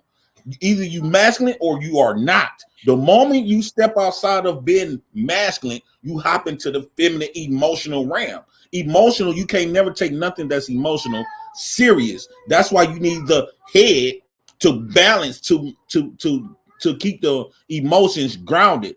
When you think of the black community is haywire because the head was cut off. So it's almost like, I don't know if you ever cut the chicken head off, but when you cut the head off, the body goes everywhere. There's no directions. And that's when you explain the black community. There's no, it's anything goes. So emotions it can be good emotions and it can be bad emotions.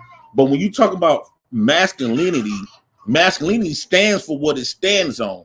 The moment you dip out, now I would say a lot of us new day and age people, we only know what masculinity is from what another race of men told us what it was. I don't think a lot of us that really exhibit it. Let me get real quick, Crystal. Hey, y'all own one. I appreciate the cook session. Let me get these super chats because we're Child Media. He said, I heard enough. What will it take? Soft 40. All right, Gavin X, another song. Let's stop this. So look, this is what we're gonna do. Real Bravado. He says, please no more Will and Jada. And Real Leo says, fine and sinker. He's right. So he said Jay Prince on to something. So here's what we're gonna do, man. I'm gonna drop this link so the people can start coming up. I'm gonna let this video keep playing. And here we are. There are bounties tonight. So there you go. Jay Prince can only be booed off the show for $100. Y'all ain't about to just throw my man out there. Jay Prince up here cooking. So if y'all want him off the show, y'all see the rules. There's different rules for men and women. So here we go. Thanks, Gav. Let the video play. I'm gonna drop the link. Here we go. Okay. And then, but I mean, I feel like I'm doing everything I'm supposed to do as a woman. But I got myself all made up. Nothing wrong with the Cheesecake Factory, right? Yes, there's a lot wrong with the Cheesecake Factory. Okay, well, look at my plan where we were gonna go originally. See, now that's where we should have went. All right there. Call him. No. What do you mean no? See, I specifically told you both yesterday and this morning that I'd come to pick you up at 4 a.m. Come on, Real Bravado. Why are y'all off the hook, man? Look. I was trying to keep you up here, Jay. I want you to cook. Hey, Jay. Okay, hold up, Jay. Before Jay go, it's hard for me. I'll be listening, man, and I'll be trying to process everything. Holy cow, y'all was saying a lot. Jay Prince, go ahead. Because like I said, I love his passion. And I just what I was just want to leave him with before he goes is that I think sometimes we get so rigid with these ideas. A woman and a man I think a man teaches his son a lot of different things in life, right? I think a woman teaches her son or daughter a lot in life. We can see that easily. We can see how men and women can both do something the same, right? And teach, maybe in different formats, but they can both be teachers. We can see that. But we can't see how emotions, although he is correct about emotions being more of like a feminine aspect spiritually, one could argue it is more feminine. But I think we forget that war in itself is very masculine. I think War is masculine and rage is shown on the battlefield. Rage is an emotion and men feel it on the battlefield. That is not a feminine moment when that man has to kill somebody for you know what I'm saying? Like, I think we forget that. I want to say this before they drop me. I want to say this. I get what you're saying. I want to say this before they drop me. Typically in war, right? Like when you take up a boxing class and all this other type of stuff, they actually teaches you to be more relaxed and keep your emotions in check more than a person that's operating. Oh, I'm angry. I'm gonna go in. I'm gonna click. That's gonna get your ass whooped. You operating from your emotions will get you beat up. So technique is first you got to be humble and have technique. And to that video right quick, I think she got that Mexican man for the cause of making money. I'm totally against this. We gotta respect Bravado Network. He had enough. Like, there we go. Also, I see Energy Don't Die say keep Jay Prince. If y'all want him, somebody got to match Real Bravado's hundo. We're gonna drop Jay down to the back for now. Hey, we up here every Saturday, Jay. We gotta have you back up here, man. Yeah, man. Hey, yeah, Jay, you was cooking. You was all over the place. Man. You was all over the place, but you was cooking. Yeah, because I know that eventually they're gonna start booting me. Oh, there you go. We appreciate you, man. The president out, y'all. All right. To the cell, y'all threw him in the sub. The passengers of the doomed Titanic sub spent their last moments in total darkness looking for bioluminescent creatures out of the small window and listening to their favorite music. The new details of the 5 passengers' final moments have been revealed by the wife and mum of the father-son duo. Wade in the water, diamond, wade in the water. Something's gonna trouble the water. You better wade in the water. Yeah, man.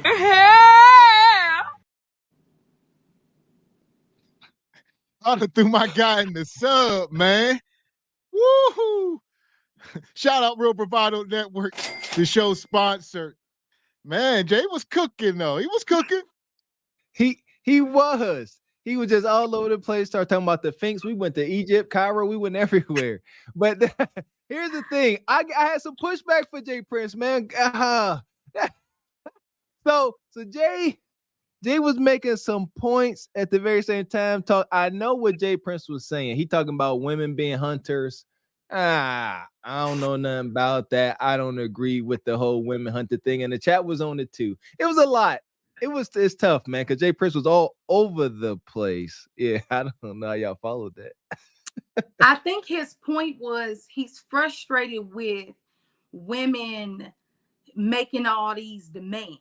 I think that was his point. I think his point that's what I was getting is it used to be a good old drive-through, and a good old movie. And it's like, it ain't them days no more. And I get it, but at the same time, and I know he corrected me on saying that he's a nice man, but I don't know. Maybe it's just the softy in me. But he seems like a very sweet guy. Like, I know he's hard and rough, but it seems like some about him, he seems like he would be the type, like a little bit of a lover boy, a little bit. Like, I know he seems hard, but like those guys like him, not to, I don't know him personally, but you can tell that King Pookie. Huh? That's King Pookie. That's King Pookie. Oh, here we go. Here we go, Crystal. Not to cut you off, but they on your top 2. I'm just reading this. He says, ma'am, you need to take a time out for lecturing me. So that's going to be in the gulag. We're going to drop you down backstage. Oh, I see Real Bravado. What Rachad says, add to her. So there you go. They up to her. You can't boo her off the show. It's $150 to boot the ladies off the show, so y'all 50 short. So why are they booting me? What happened? He says, ma'am, you need to take time out for trying to lecture. I'm done with y'all both. Okay. So we're going to drop you back here for a minute. We got some more people backstage we're going to bring up. We'll bring you back up here unless they boot you off the show. We'll let you know. All right. Here we go. They wilding tonight, man. So here we go, Mr. Walker. Shout out to Real Bravado. Shout out to Rachad Media. Man, y'all throwing people in the gulag. So hey, it's tough, man. That was a lot. Hey, That's a lot. What up, Jay Papa? What's up, brother? My guy. what's up, fellas? Man. How's it going, man? Well, I see how it's going. I see how it's going. People being dropped in the sub, like ladies got to spend time in the gulag. Hey, it ain't no joke out here in these YouTube streets, man. So here we go. We're gonna finish playing this video. If you backstage, come on camera. If you want to come up, must be on cam. We'll bring the rest of y'all up. I see a couple more people back here. Okay. I see some heavy hitters in the house. My guy G Honda. Yeah. What's up, Big Dog, CEO? What up? We What got up? the classy perspective. Hold on, we got a Okay. doctor in the house. Oh, y'all. We got a whole doctor. Let the doctor talk now. Hey. Hello, What's going gentlemen. on, How brother? are you? How you Going feeling on tonight, good. brother? Oh, I'm doing What's okay. good, I bro? just What's good? hey, how's it going? I just wanted to make a point about something. I'm like, I think a lot of these women, they become entitled because of us on how we treat them. We still are treating them like it is the old days. They expect a traditional man, but they want modern behavior. They want to treat us with modern behavior. So the two never really works out. But the problem of the entitlement, I think it comes from us. Because I think somewhere down the line, this woman has dated a man that had a lot of money, and he did take her out to a nice restaurant. So now that is her standard. She expects every single guy to do that. But one would ask the next question, what happened to the guy that did take you out and spend all that money? How come that didn't work out? I guarantee you that it was her attitude, because once you start dating a woman like that, the entitlement doesn't stop. It grows. It keeps growing and growing and growing to the point where the man will get exhausted and he's going to cut her loose. Yeah, and she's going to keep expecting that high standard of dating because she's at the Cheesecake Factory. Like, I just went to the Cheesecake Factory for the first time this year to take a young lady on a date, and it was a really nice place. It was a really nice restaurant, and the food wasn't cheap neither. So I don't know why she felt it was so embarrassing and kept messing with her fake hair. It's embarrassing. I was like, "You gonna take me to the Cheesecake Factory?" Like it was Burger King or Wendy's or something like that. Like the entitlement was uncanny with that woman, and she wasn't all that neither, man. She was a common woman. Take the hair off and take the makeup off, and you'll see how she really looked, and see if she got all that vibrato. There you go. So we get you in here, G Honda. I see you was in the chat. You was on one. When you got about this, you was on it about the coffee date situation. You had something to say about that. So what you got? I mean, honestly, bro, with the coffee date thing, I mean, when did that come a term of disrespect? I mean, at that time, the man's trying to vet the woman, right? So in vetting, that's the vetting process. So like to allude to what Mr. Walker was saying, I'm trying to get to know the woman. I'm trying to get to know her values, everything about her. So for you to deem a coffee date disrespectful, I mean, like somebody said, I'd rather, go on a coffee date and find out who you are than take you to steak dinner to find out how much I don't like you. Well, gentlemen, let me say this to rebuttal his point, because I have to go back to work. I just want to get on for a second. I would tell you right now to cut those women off completely. There's too many women in the world. If a woman gives you that type of static, you need to walk off and find another woman. Trust me, that woman was beautiful, but what I saw was a woman with an adolescent behavior, and she's suffering from arrested development because she's on the phone trying to show off in front of probably some older women like a Vivica Fox type. She's in her teenage stage mentally. Look at me. Why are you on the phone when we're going on a date? That's first off, that's disrespectful to me. And secondly, and I'm going to say this that may hurt sisters, for you all that want to date outside your race, that is a bad image that is shown to that Indian man or whatever man that you want to date out, because they're going to start to look at you that way just because she did that to get viral views. Gentlemen, y'all have a blessed day. I have to go. Thank you very much to Mr. Walker. Thank you very much to Gavin X. Great show. I love y'all, and I will keep coming back to donate. God bless. Yes, sir. It's a pleasure to meet you, brother. Pleasure to meet you. All right, thank you. There you go. That's from a doctor brother himself. He telling you, ladies, y'all know he ain't like in the finances. He telling y'all what it is. And listen, to Crystal's point, that whole coffee date thing, we get it. That's the temperature today. Where these modern women up here like, oh, you take me on a coffee date, and that's a strike against you. Well, we making a point they need to end that.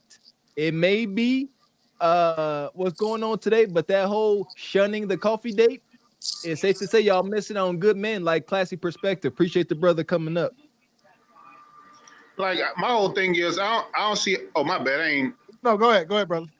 No, I'm saying like to like what Crystal was saying, like how's that even deemed like a side eye like for a date? Like I'm like you're not my wife, you're not my girlfriend. This is a meet and greet. Like I mean, this is a meet and greet. Like so, this is what we doing. We getting to know each other. So like to what the video was saying about they was she was like you can't touch me, you can't put your hand around me, you can't do none of this excessive stuff.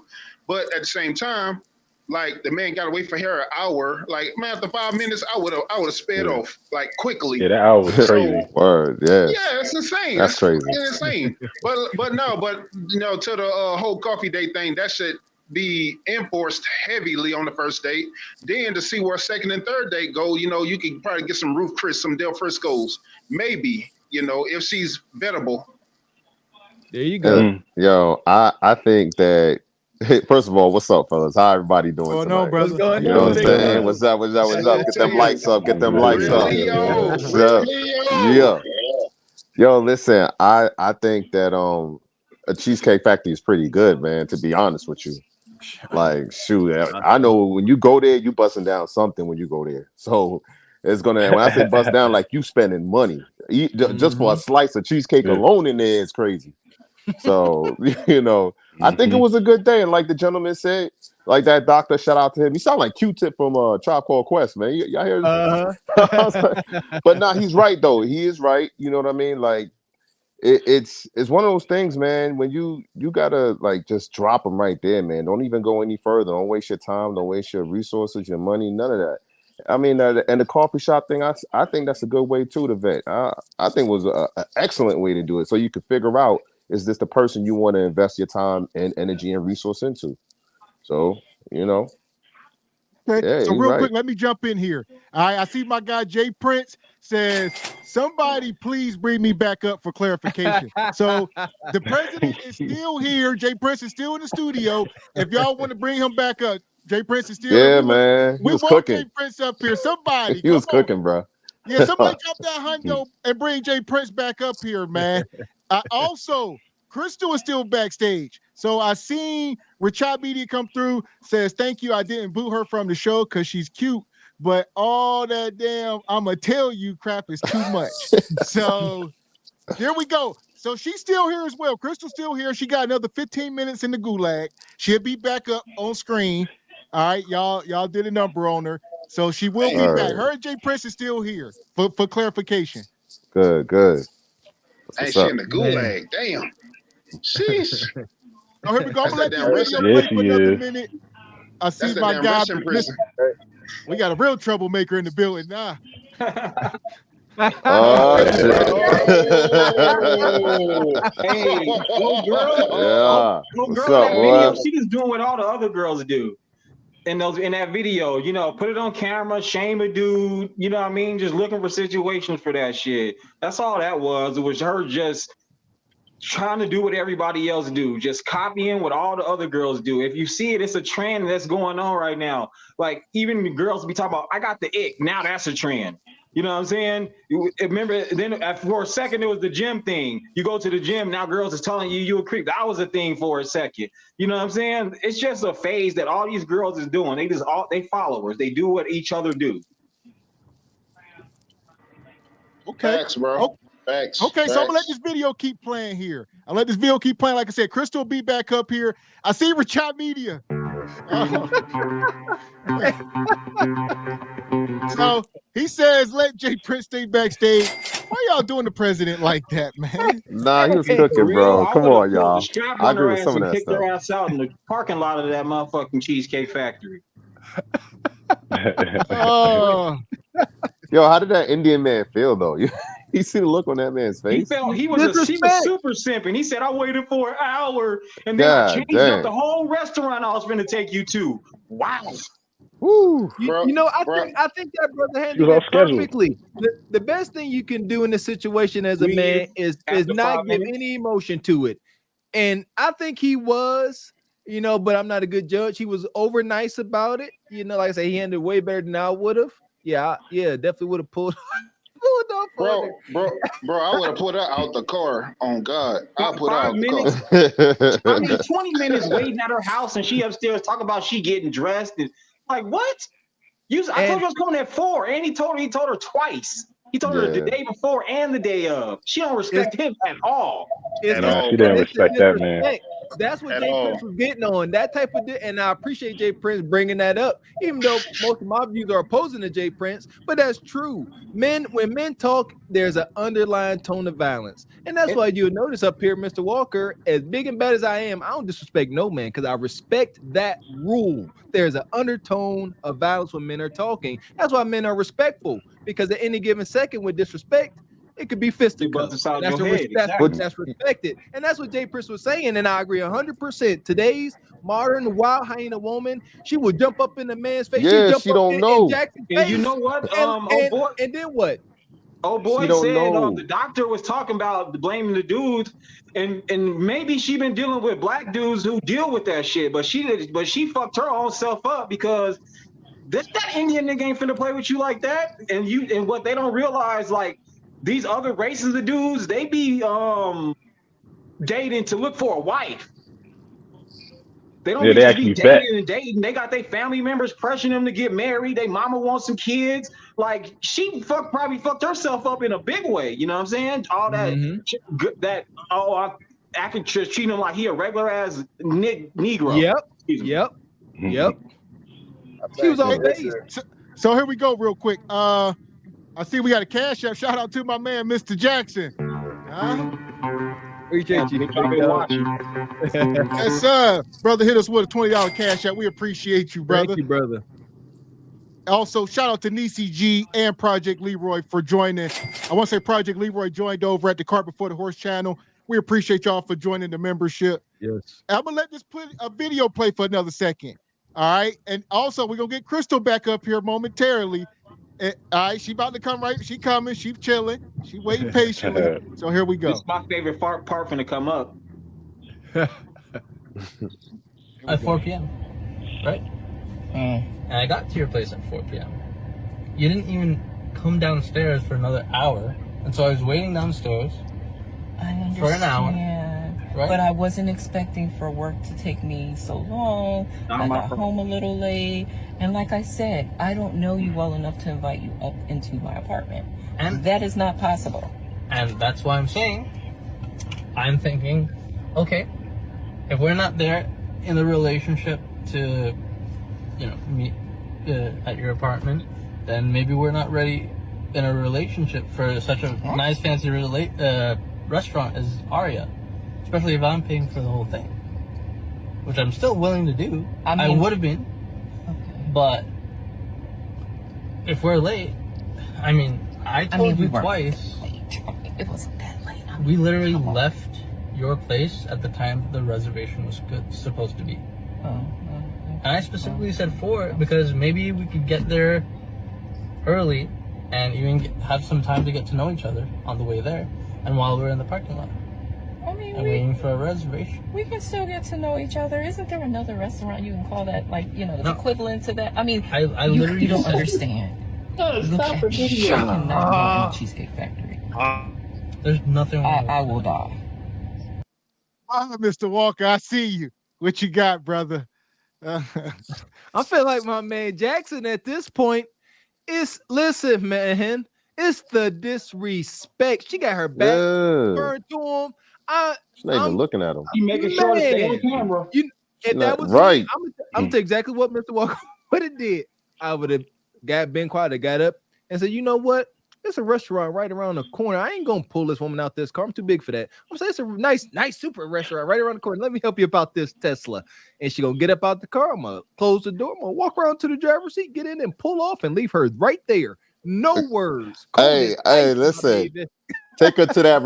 If I was him, I would have took her to that restaurant that he was talking and about. Then, there you go. And they do the whole thing, like the whole acting like it's gonna be chivalry. Open the doors for her to get out. Once she exit, I'm gonna close that door. And I'm gonna go around the other side and I'm peeling off on her. Now that's petty, right? That's how my favorite part is how she when he starts to stand on his square. As soon as old boy starts to stand on his square, she starts to make the sad face in the camera, like, "Oh, yeah, like a little kid." And then all of a sudden, she like, and then later in the video, she talk about we can work something out, bitch. You don't work yourself out of a good deal.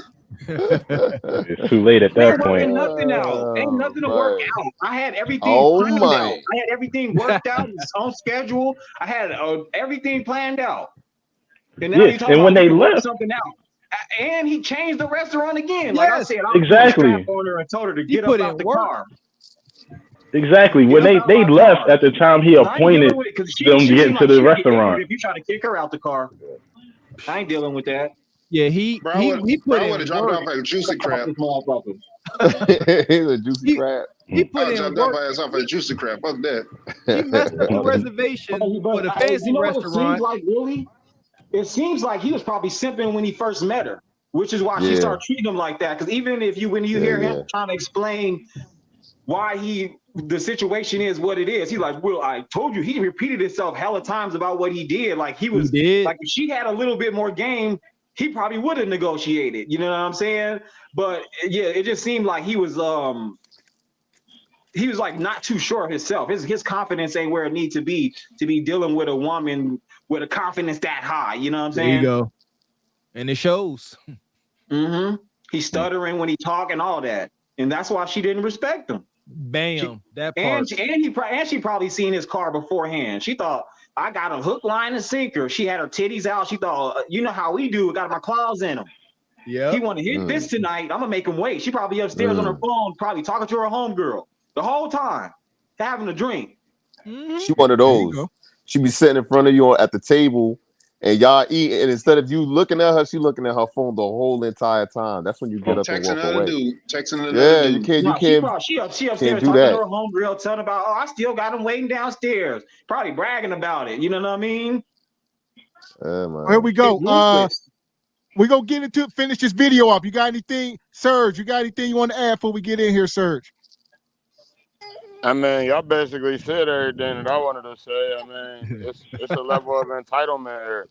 I mean, there's a level of entitlement to the point where I think she's had this type of date before, so she set this standard. And a lot of women get in this situation where they think that their peak date is their standard. That's what their average should be. I mean, not realizing that just because somebody on that status dates you, don't mean that that's your status. That's your level. That's what you deserve. That's what you earned. I mean, there might have been a man that dated down. And a lot of women don't like to hear that, but a man might have dated down, dating you, took you out to some lavish restaurant that you didn't deserve to go to, and now you think that this is your standard. And that's what I get from this. Right. Just like big girls, you get sucking up a hot guy. Now all of a sudden she thinks she a bad bee. No, you still fat, and I just need some head right then. I mean, it'll be a guy that got some money to blow. So spending $200-$300 on a hoe ain't nothing to him real quick. Even that, like those extravagant first dates, that's like a setup. How many times we gotta see dudes talking about or girls even on the internet talk about, I got dudes for food, I got this food date, and I got a dinner date, and I got a lunch date, and I got a breakfast date. Like, whoa, like how many times we gonna see this before dudes be like, if you ain't willing to go to the park with me and walk on a nice summer day and get some exercise in, and we can get to know each other, get a nice little view, get you a little Starbucks, maybe we can walk around, then you're not even really feeling me like that. That's what I was just saying. There are girls that are feeling you. You don't have to do nothing. She'll be like, come over, let's hang out. This is the generation of what is that? it's prostitution, but it's legalized prostitution. Right, basically. and they can shame dudes Yeah, is getting like, shamed Shit, too. hey, Women- that's coming back. You do women know are that, allowed right? to have standards, Yes, it but men is. aren't. That's making a Fast. hard comeback right now. Yeah, Women are like I allowed to said. have standards, men aren't. Right, fuck Okay. that. So Yeah, here we man. go. Shout out to my guy Sean Braxton. He says Ving Rhames on that BS. She don't even qualify for DoorDash or Uber Eats. That Kudakata, what do you say, go for a blunt and a bottle, but she out here taxing Migo, or what's his name, Migo. And they know the ones that try that way. Oh, she Yes, pegged they this do. guy. Like she looked, like you said, if this was some big black brother with a beard, you know what I mean? Just is what it is. He got stereotyped, you know? Mhm. There you go. It's unfortunate. It's He a unfortunate nice he's a good Indian guy. man. Like Trying to quarter. what like classy, like a classy perspective campaign said. Men, real men, you meet a woman like that, just leave, ghost, become a memory. You waiting downstairs in a car for an hour. That's embarrassing. I wouldn't go back and tell nobody about this. Yeah, for real. Yo, for real, Like, man, man. I had to leave, but Where's man, your I was just where's your chilling by dignity, man? myself. I Man, wouldn't tell nobody. Where's This is your embarrassing. dignity? Man, Where's your never in my dignity? life will I ever wait an Oh, hour. Man, you might find something on your porch. You don't respect yourself, for real. On fire. a bag of doo-doo. Yeah, on fire. Here we go. We'll let this keep playing. Shout out to Rachad Media. He came through. He gifted 5 memberships to the channel. We appreciate you, brother. Yeah, media appreciate you. All right, here's how we gonna do this. I'm gonna hit play and let this finish, and I'm gonna bring Crystal back up, and we're gonna cook. Here we go. That's embarrassing. Listen, as I said, I have very specific certain expectations for that. No. I can tell it's not gonna be there. And maybe we're not right for each other. So respectfully, I'm gonna just drop you off at home. Oh no, he didn't. Mm-hmm. Yeah, I'm up. So you just want to call it a night? Yes. I mean, isn't there some kind of compromise or something? Ladies, can you believe this? I'm sorry, y'all. He's but out of the parking space. If I don't feel Can you respected, see? I am not gonna go see the rest of the day. Well, I mean, you are serious. You really leaving? Yeah, bitch. I mean, you didn't want this place anyway, right? I mean, I understand that I was late. I understand that. I understand. You don't understand. You don't that care. I could have been a bit more cooperative. You made some good points. That's why I'm willing to compromise. Are you sure you want to go home? I don't have a lot of rules. I don't have a lot of expectations for a first date, but I've already set them, and you've broken every one. Oh So my God. I'm sorry. We're dropping you off home. There you go. I would say he being liberal and kind because he could have put her out the car right there and said call her Uber. He's still being a gentleman in the process. Yeah, he was too nice. Extremely kind. So lightly dropping her off. Right, he was too nice, man. Ain't no way. That's just not something people say. It's the truth. Nice guys finish last. Yeah. I don't agree with him taking her home. She could have started. No. Listen, this is 2023. She could have got upset enough and embarrassed enough and started vandalizing his car. She'd be like, you really gonna take me home? You don't treat me like this. And she get embarrassed. She done sat there and did the FaceTime, and she just started taking her keys to his seat. Man, that's why I said y'all nicer than me. That's why I said y'all nicer than me. No, Walker, he could have put her out the car right then and there. Yeah, he should have. He should have. She was in, but she was on the phone and she's talking to the people in the chat. So she in the chat. And she obviously got people in the chat that she knows. She's like, can you believe this, y'all? I can't believe she talking to the chat the whole time and still not looking at the camera. Like I say, she was upstairs talking to her homegirl for 45 minutes. Then she finished up the last 15, came downstairs, and then she is on the phone talking about how she gonna do them. And now she in the car trying to make a video like, girl, he tried to take me over here. You know what I mean? And then she gonna say some. No, he didn't. Like she don't like. Oh my God! Listen, just too many. The doc was right. The doc was right. The doc was right. She got Arrested Development. You understand what I'm saying? So that's the reason why she's behaving that way anyway. But yeah, hey, their culture too. You gotta think about it. Their culture. In their culture, them dudes would do some. Listen, in their culture, them dudes would do some shit like drop them back off at the. You know, we different. We a whole nother type of men. So if you gonna act like that, you gotta get out the car now. We're not doing the drop. I'm not hearing you the whole ride back. It's not happening. Yeah. I'm dropping you off. Call one of your friends. Call that. Get the Uber. Call that immediately. If you want, Call I'll wait. Lyft. I'll wait, but I said, call your other sim and tell him like. And it depends if it's night, if it's nighttime. Because if it's daytime, hold on. It depends if it's night. It depends because if it's nighttime, I'll make sure you safe, bro. I'll make sure you safe. But if it's daytime, you gotta go. I can't do it. She on live. Daytime, especially if it's at nighttime, you should have recognized what it was. You get out. She's on live, man. Ain't no tape making sure you safe. You don't even respect me. You only get protection if you respect me. Why am I gonna make sure you safe? You don't deserve no safety. It's still a life, bro. I don't care about her after we're gone. It's still a life. You understand? I ain't gonna just if it's nighttime and we out in the middle and we out somewhere, I ain't gonna just let her be there and just. I'm waiting for the now. If she getting hold on, if she getting out of order, then of course she got to get out the car because you ain't gonna tolerate the disrespect.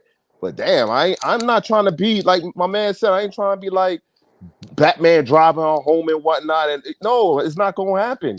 Right. She's staying right. I'm not gonna take her nowhere at that point. We're there, whether it's daytime or nighttime. It's just how you gonna be exiting is the situation. I'm leaving daytime, nighttime. Lunar eclipse, whatever it is, she can get the hell out of my car. Let me get in here real quick. Now. This thing said lunar eclipse.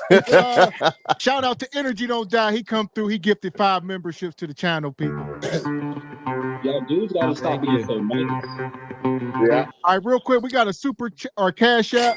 April Johnson says, ungrateful women need to be left alone. So real quick, we'll get the ladies in here. What you got, Crystal? It's been a lot going on since you left. What's your take? What you got? I don't know what the person said when they booted me. Said I tried to tell him something. I don't know what they were talking about anyway. But no, I agree. That's why I didn't say too much because based off that being a situation, you know, that situation, it was just completely uncalled for. You know, she was being a diva. You know, she was being a brat. And so I think he handled it with grace, maybe more grace than he should have had in that situation, based off her behavior. I still stand on what I said, though, that I feel that a coffee date is still like not really that acceptable for the first date. But I mean, everything else I pretty much agree with. Hold on. What's your idea of an acceptable first date? For real. I want to hear this. Coffee's not an acceptable first date. I said that a coffee date is not an acceptable first date. Yes. I was going to say, we went on this rabbit hole. I don't know how long Serge and Mr. Jackson been here, but she was here in the earlier segment, and she said coffee date is unacceptable for a first date for a man. All right. I ain't going to take that on this rabbit hole. I'm going to ask her later. We're going to finish this topic. I'll read. No, we here. What you got? How... I'm confused. You're not willing to get a coffee. You don't like me like that. Yeah. I'm confused. Like, what's wrong with the coffee date? Let me so y'all can get a bit of understanding. It's not that I'm bothered by the coffee, okay? And like I was saying to Mr. Walker, it's different. Like when he was dating his wife 12 years ago, right? It was different a minute ago when you know things were when the climate was a little bit different in the dating arena. When marriages work. Right, it's worse now, right? And because when marriages work, what'd you say? When marriages work, let her finish real quick. Yes, all of that. When dating is worse, when marriage is all of that. I think that what happens is it's a lack of effort, and that's what I was saying earlier. It's a lack of effort when you take somebody on a coffee date. And what I was saying to Mr. Walker is 12 years ago, that to me it was a bit more acceptable because now when men take a woman on a coffee date, it's known as like a little joke. Like it's kind of like a dag at the woman, like, she wasn't worth a bit more effort. Let me also say this. It's not necessarily even about the money. Like I said, you could still take that same $20 and take her bowling. Or if she says she like vegan food, take her to somebody joked about a food truck. Take her to a vegan, place. It's just the thought behind it, to where if you really are feeling that girl, she's going to feel like you just thought to take me to Starbucks for a date, to where she might be turned off. My thing about that real is, quick. Hold on. Rashad, come back. He says Crystal got to go back to timeout for talking after coming back from timeout, plus lacking understanding about the timeout. Well, explain the timeout. Oh my God! So they treat you Rashad like Media, tyranny right now, give you man. another 15 minutes. He gave you another 15 minutes, Crystal. We appreciate you. So here we go. She'll be back. Well, I don't know why y'all face the wall. Think about what you said. Hold on. This coffee date. So they're saying back in the days when dudes was courting women and women was doing this and doing that. Okay, we in 2023. Women have worse behavior than what they have back in those days. So why are you going to take a woman that's not acting like a traditional woman? Why would you go and spend more money on her on a date like it's old times? It don't make no sense. In these times nowadays, how women are literally using dudes per meal. This is not something I'm just saying. Women don't have no food in their refrigerator, and they got a breakfast, brunch, lunch, dinner date. 4 different niggas. You feel me? So what women and what I'm talking about is another thing she said is I have never felt a girl more than she has felt me. So if I'm feeling it will never work if I'm feeling you more than you feel me. It'll never work. Fact. So if you ain't feeling me enough to just go get a coffee and we can get and chop it up and get to know each other, you never know. The coffee could have been something just to start it off. We could have went and did something else after that. I could have had a whole thing lined up for you. But because the first stop I made was go to the coffee, you going to show your ass and tell me, oh, a coffee date? What is this? I probably had a whole day set up for it. I probably took you to get some tea, and then I was probably going to take you to go a picnic. See, my whole thing is, how about that for effort? My whole thing is like, there was more coffee shops back then. So how was it more effort back then? Like, I understand that she mentioned Starbucks. No, back in the days, niggas was actually taking women to dinner. Starbucks. Like, if I actually find a mom and pop coffee shop, how isn't that more effort now than back in the day when mom and pop coffee shops were all over the place? But back in the day, dudes wasn't taking women to get coffee. Niggas was courting girls back in the days. Yeah, taking them out, niggas man. was taking them out. Niggas was meeting their family members. Yeah, y'all ain't see that movie Life? It was taking people to restaurants. They was taking them like niggas was dressing in suits still. And because really courting them girls. Off of whether or the not girls today don't deserve that. You know what I mean? The times are different, man. Listen, the times are different. The attitude is different. They basing their first date off of whether or not they're gonna give you the pussy. Like, if you can't take me to an expensive restaurant, then I can't give you the pussy ever. And I can't give you no dick because you don't want to go.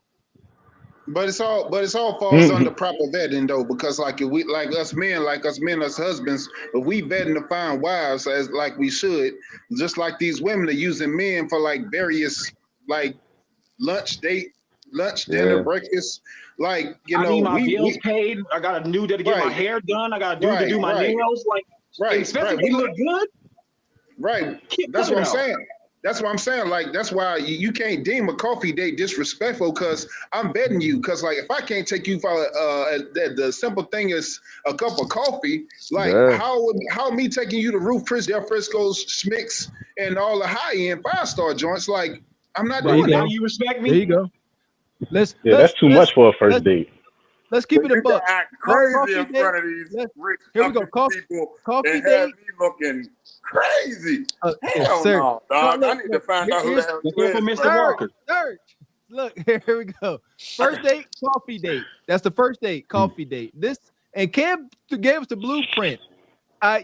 Chris, you getting a lot of pushback on this coffee date because as men, we have agreed as a group that a coffee date amongst real men is one of the best things you could do. And I think it's capped because women always talk about being stimulated mentally. They like good conversation. Where is there a better place to have stimulating conversation than at a barista or at a Barnes and Noble drinking a coffee? That's the best way to go. Then we go date two. Exactly. She don't want to talk. She Bowling alleys, date two. There you go. Bowling alleys, date two. There you go. Date two, something like a bowling alley, or go ahead and go to the fancy restaurant now. Yeah, and true, there true. you go. Now date three. Date three. Somebody need to be getting a little bucket naked somewhere, man. Right. Date three. Yeah. Y'all can listen to what's his name? Steve Harvey. Y'all want to? You tripping? Y'all tripping? Yeah, gonna lose out on a good man that way. We understand something over here that women move differently for men that they like. So we ain't mind none of that. When they see that hot tatted 6'5" dude and he just walking past, they be like, "Oh damn, girl!" They all stop and look at him. He don't even have to say nothing. They'll be all in his motherfucking face. You feel me? But they'll be willing to go wherever he want to go. They won't go on a coffee date, but they'll go to a club. They'll go to a bar. They'll get a shot. They won't get no coffee, but they'll get a shot. They'll get a bottle. They'll get all that extra shit. But they won't get no coffee. Bro, that's crazy. These girls need to they tripping nowadays. You feel me? They talking about these extravagant dinners and shit. Like, you know, I work for money. Did you forgot about that? You thought I had an inheritance or some shit like that?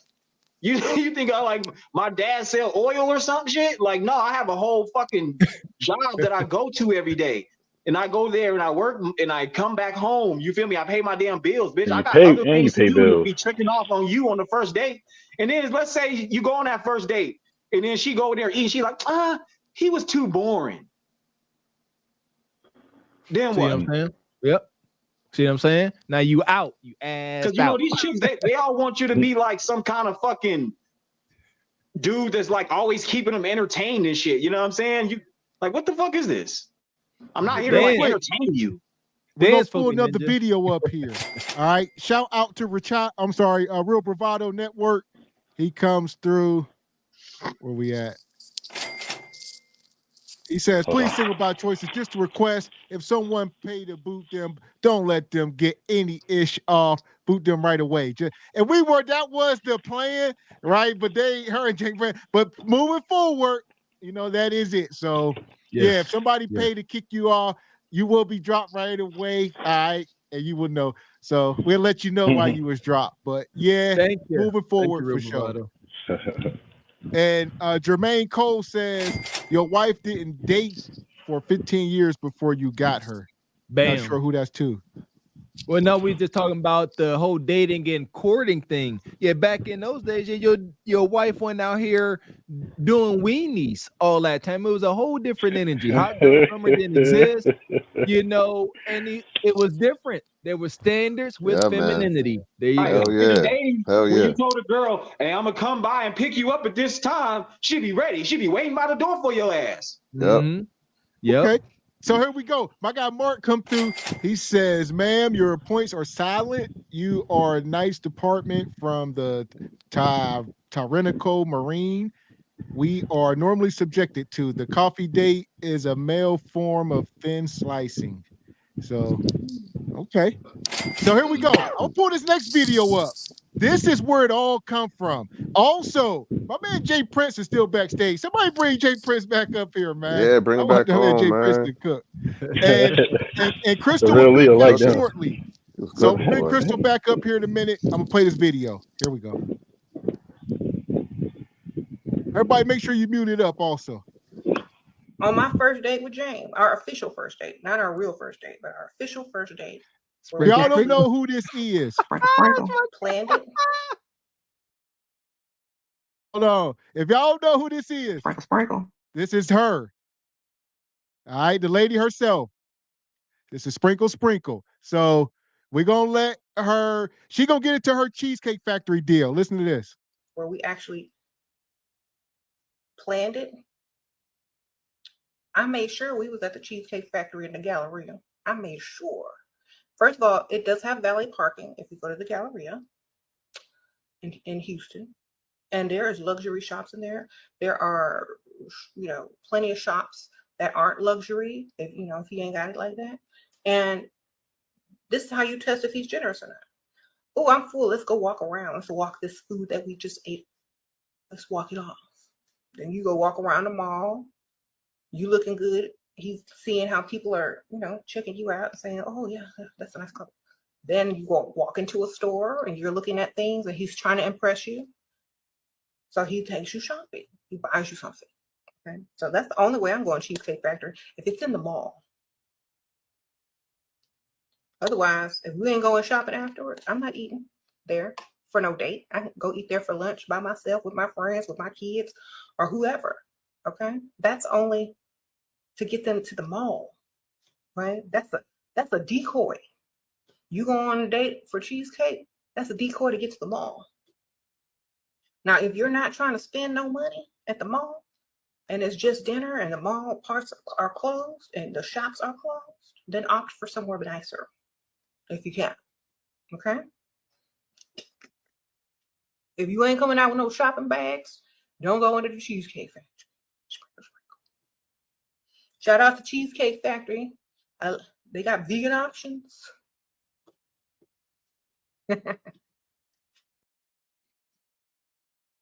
So there she go. Sprinkle, sprinkle, people. Sprinkle, sprinkle. They're using y'all fellas. Stop falling for it. Well, she say only way she goes to the Cheesecake Factory is if it's connected to the mall, and then you take them from there and you make them buy you shopping. You know what it is up here, Ross Park Mall. Yeah, Cheesecake Factory. Good, then go right over to Nordstrom's and get me some Saint Laurent, baby. Hey, that shit was hilarious. Man, if y'all want to be suckers, Classy Perspective said it best. Cut them off cold as ice. Don't even listen to them. Go elsewhere. Don't even tell them why you cut them off. Yep. None of that. Nothing. Just look at them. Just look at that them. was crazy. She said the only way up, she's going there to set him up to see how generous he is. Generous. That's what they use. Generous. Yeah. That's some 304 language right there. Generous. Exactly. Right. That's all that is. Whole language. And these old ass women like her are trying to do what these young girls do by shame. You too old for that.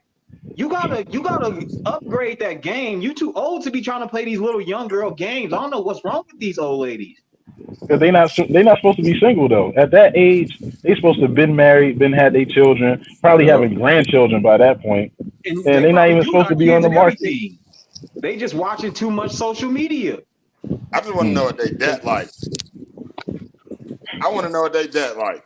Because if this is your mindset, you got to be in debt, or you got to be rich as fuck, one or the other. Because, yeah, she talking about going to Cheesecake Factory only if it's in a mall. It's a decoy. Walking out with bags, and she ain't going any other way. Bro, I'm full. Let's go walk this off at the Fendi store. Like, what? Crystal, what you got, Crystal? It sounds like, hey, sometimes it pays the cost to be the boss. Can men just not afford these type of women, Crystal? I can't afford this type of debt. I would say this. First off, the comment that she gave obviously was coming from a manipulative point of view. Let's start there. That was some manipulation. That was pure gold digging. I think we have to make a distinction between a woman who is dating you to get to know you and like you and maybe even make you her boyfriend or husband, and a woman who's a gold digger or a 304. So what if she only wants to be your wife or your girlfriend if you have money? Well, it's like saying, what if you only want to be my husband because I'm beautiful? No, it's not. It comes hand in hand. It should not be the only reason, but it might be a reason. Do you get what I'm saying? So a woman should not only want to be with a man because he's rich or because he has a lot of money, but a woman that is concerned with her stability will be concerned with what you have going on in your pockets. as But to a that's man should not be shamed if he wants a woman who's in shape or a woman who's the beautiful or things like that. So but the yeah, that thing was coming is, from a that's man. always the first requirement for these chicks. When dudes get with chicks, the first thing we're not saying is she gotta be a dime. That's not the first thing we're saying. These chicks are on this thing talking about some. You gotta have the bag. You gotta be at least 100,000. How much money you make? I don't make 100,000, but he gotta have that. He gotta be like that's Those would be women who are a lot of the time speaking from a place that like we were saying earlier, the lady in the car, she was saying, look at me, look how good I look. And everybody agreed that she was pretty, but she really didn't look the way she wasn't even thought pretty. she looked. She wasn't even that pretty. Right. Where she really wasn't that pretty, right? Like a math money. Her attitude made her ugly to me. Right. I'm sorry. Right. So some people like as soon as would even say she didn't look that good. It's the same thing, But there are plenty of dudes. I think that's what did it for her was the attitude. Dudes don't require chicks to be. Dudes be dating girls that are ugly with body or got a pretty face, no body. Dudes be dating girls that are broke. Dudes be dating girls of all kind of things. Dudes want a girl that's super fine, but they don't really prioritize that shit like that. You think that ain't gonna be the deciding factor. Absolutely. Most of the dudes, like a lot of dudes that are like, they tell you don't marry a dime because she's gonna be too much fucking work. She'll be a fucking headache. Right, just like how that woman will not marry a millionaire or even a man who makes six figures. So a man can say what he wants all day, just like we said earlier. It's what you qualify for, just like with a woman. She can. No, it's not. You really believe that's the same? You really believe those two things are the same? What you just said? I believe that some women can say all day they want a man who makes six figures. She could say whatever she wants. She's not gonna get it. Do you get what I mean? Like, so okay, that makes more sense. Say what they want, but she might not ever get it. So those women who a lot of times say, "Oh, he has to have six figures" and all these types of things, they are watching too much internet, TV, and YouTube, and it's not realistic. That's why they don't have it. And I don't think chicks understand. Like, rich dudes don't just spend money randomly on bitches. Like, they're not just, oh, you're so beautiful, let me take you out over here. Like, they're vetting you too. My thing is, if your number one requirement is he gotta have money, if that's the number one requirement, you're a gold digger. I don't give a damn if you're looking for stability. Yeah, I think that always have to do with you having money. So, but these things, I'm looking for stability. I'm looking for a future. I'm looking for this. I'm looking for that. But the number one requirement for you to get with basically every fat chick, skinny chick, whatever chick nowadays is you got to have money. Right. And so all these girls are literally prostituting themselves out because the number one thing that is required for men to have to get with women is to have money. Your character don't matter off top. Your looks don't really matter off top. None of that stuff really matters. You got to have money. It depends. Okay, get in there. Go ahead. What you got? Go ahead, Crystal. It depends on the woman and it depends on the man. Because most men with money want a very beautiful woman. Most beautiful women want a man with more money. It just is what it is. So I think that as long as you can get what you are asking for, get it. I would be lying if I said that I think that's just what it is. Do people compromise? Of course. Do I think every man walks around like, man, she got to have this and this and that? But I think we would all be lying if we said men don't highly critique women and what they look like on a daily basis. So it's very normal for a woman to say that if a man is not financially stable, and let's not even bring up six figures, let's just say financially stable, that she doesn't want to date him. I think that's very reasonable because the mental of a man who is not financially stable is not the mental of a man who a woman would want to marry because he's very unstable and lacks masculinity. I got pushed back on that because you said you keep bringing up the stability and all this, that, and the third. I second that, Crystal. I agree with that last part. I agree. What is stability? Like whenever you speak on the stability part, there's men out here that don't make 106 figures, like you said, that women have openly said they will not date, that are financially stable. Example, a bus driver. Right. Women will not date a bus driver. Bus drivers, for the most part, at least in Pittsburgh, Pennsylvania, for the most part, are financially stable. What is wrong with a bus driver? I think men see good-looking girls be like, yeah, she fine. But if a dude see an ugly girl, he ain't like, oh, all this and all that. Dudes think, me personally, I'm not really critiquing of how a bitch look. Either she look good or she don't. It don't really matter. It's not really that. Where's the stop the cap button? I agree, Milton. Where's the stop the cap button? What he said? He Hold can on, look what's good, going but that's not. It's just the initial thing that you see. You can't help if a motherfucker look good. Right, or if a and you motherfucker should. ugly. I don't give you pushback. But I don't think me personally, dudes are not critiquing women like on their looks like that. I think that I don't think it's to an extreme where she can't have a stretch mark. That's not what I'm saying. But what I'm saying is that just like how a woman might say, I want a man to be stable and I'm loose on the looks, it really ain't that important to me. I think men counter that with saying, I want a nice looking fit woman who takes care of herself. She ain't got to be a 10, a J-Lo, but she need to look good. You know what I'm saying? I think that's what it is. Now, being gold digging and manipulative, those are different types of women. Just like you know, it's nugs out there, even though you might not be a nug. They out there, but you can't. Okay, so what's the difference between the good-looking girl that's saying you got to have money and a girl that's saying I want stability, you got to have money? What's the difference?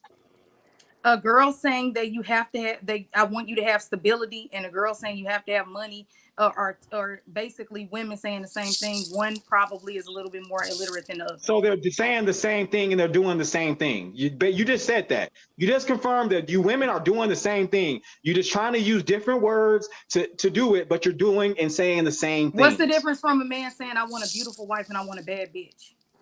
Oh, we all don't want a bad bitch. My wife is we all don't either. I don't. I do not. Well, no, if a chick she said, says I'm a bad bitch, said, you're what's out. the difference? What's the no? What is the minute she said that, she's gone. Lack of better terms, the attitude. Guys, I'm just using it as an example. The attitude. Yeah, the a bad bitch is an archetype. The attitude. Okay, dudes say they want a beautiful wife, but a lot of the times most dudes do not want a fucking supermodel for a wife. I agree. Dudes just want dudes want a 5. You could be a 5. You can put on some makeup and look cute and dress it up and do all that. You can do that, but you don't have to be.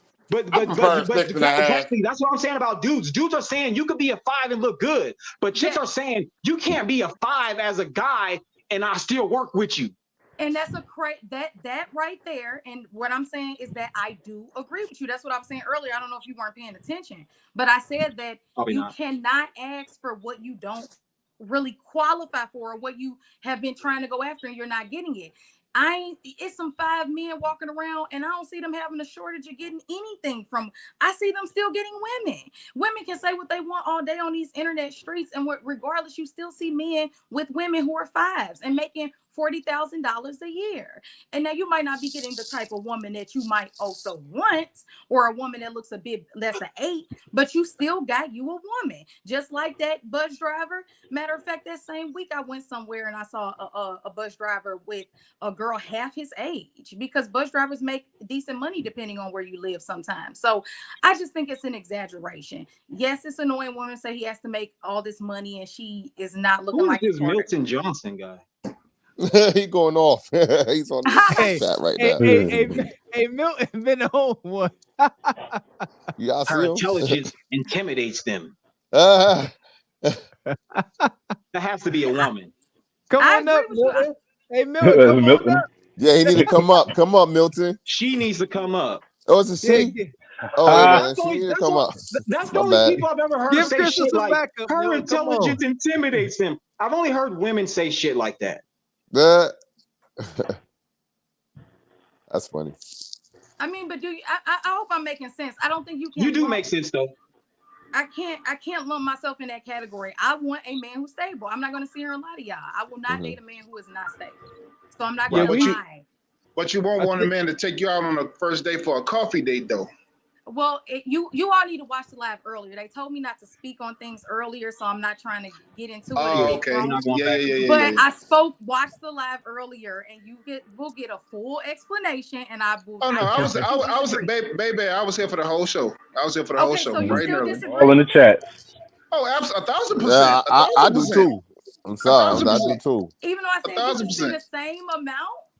Yeah, women just need to understand that men are taking on a coffee date to vet you. So you need to be on your best behavior if you like that. Look, it ain't gonna always be a coffee date though. You know what I mean? But that's one of the main things. Something so small like that you have an issue with. Intimacy. I I mean, love coffee. But see, this is I'm addicted to. I love coffee. But what I'm saying is that but- as a favor to men, I'm just letting you know, like when, like as a friend, right? You're like, hey, Crystal, you got them booty shorts on. You said you're looking for a husband. Your cheeks out. They don't look right. And what I'm saying as a woman in 2023, even as a humble woman, I'm saying, who's been to 5-star restaurants and who loves Starbucks and will still go to Applebee's. But what I'm saying as on a first date, women kind of look at that as, oh, he's trying to play with me and hit me with a coffee date. Oh, okay. He's trying to play with me right now. Versus 12 years ago, that where's wasn't the playing with you though?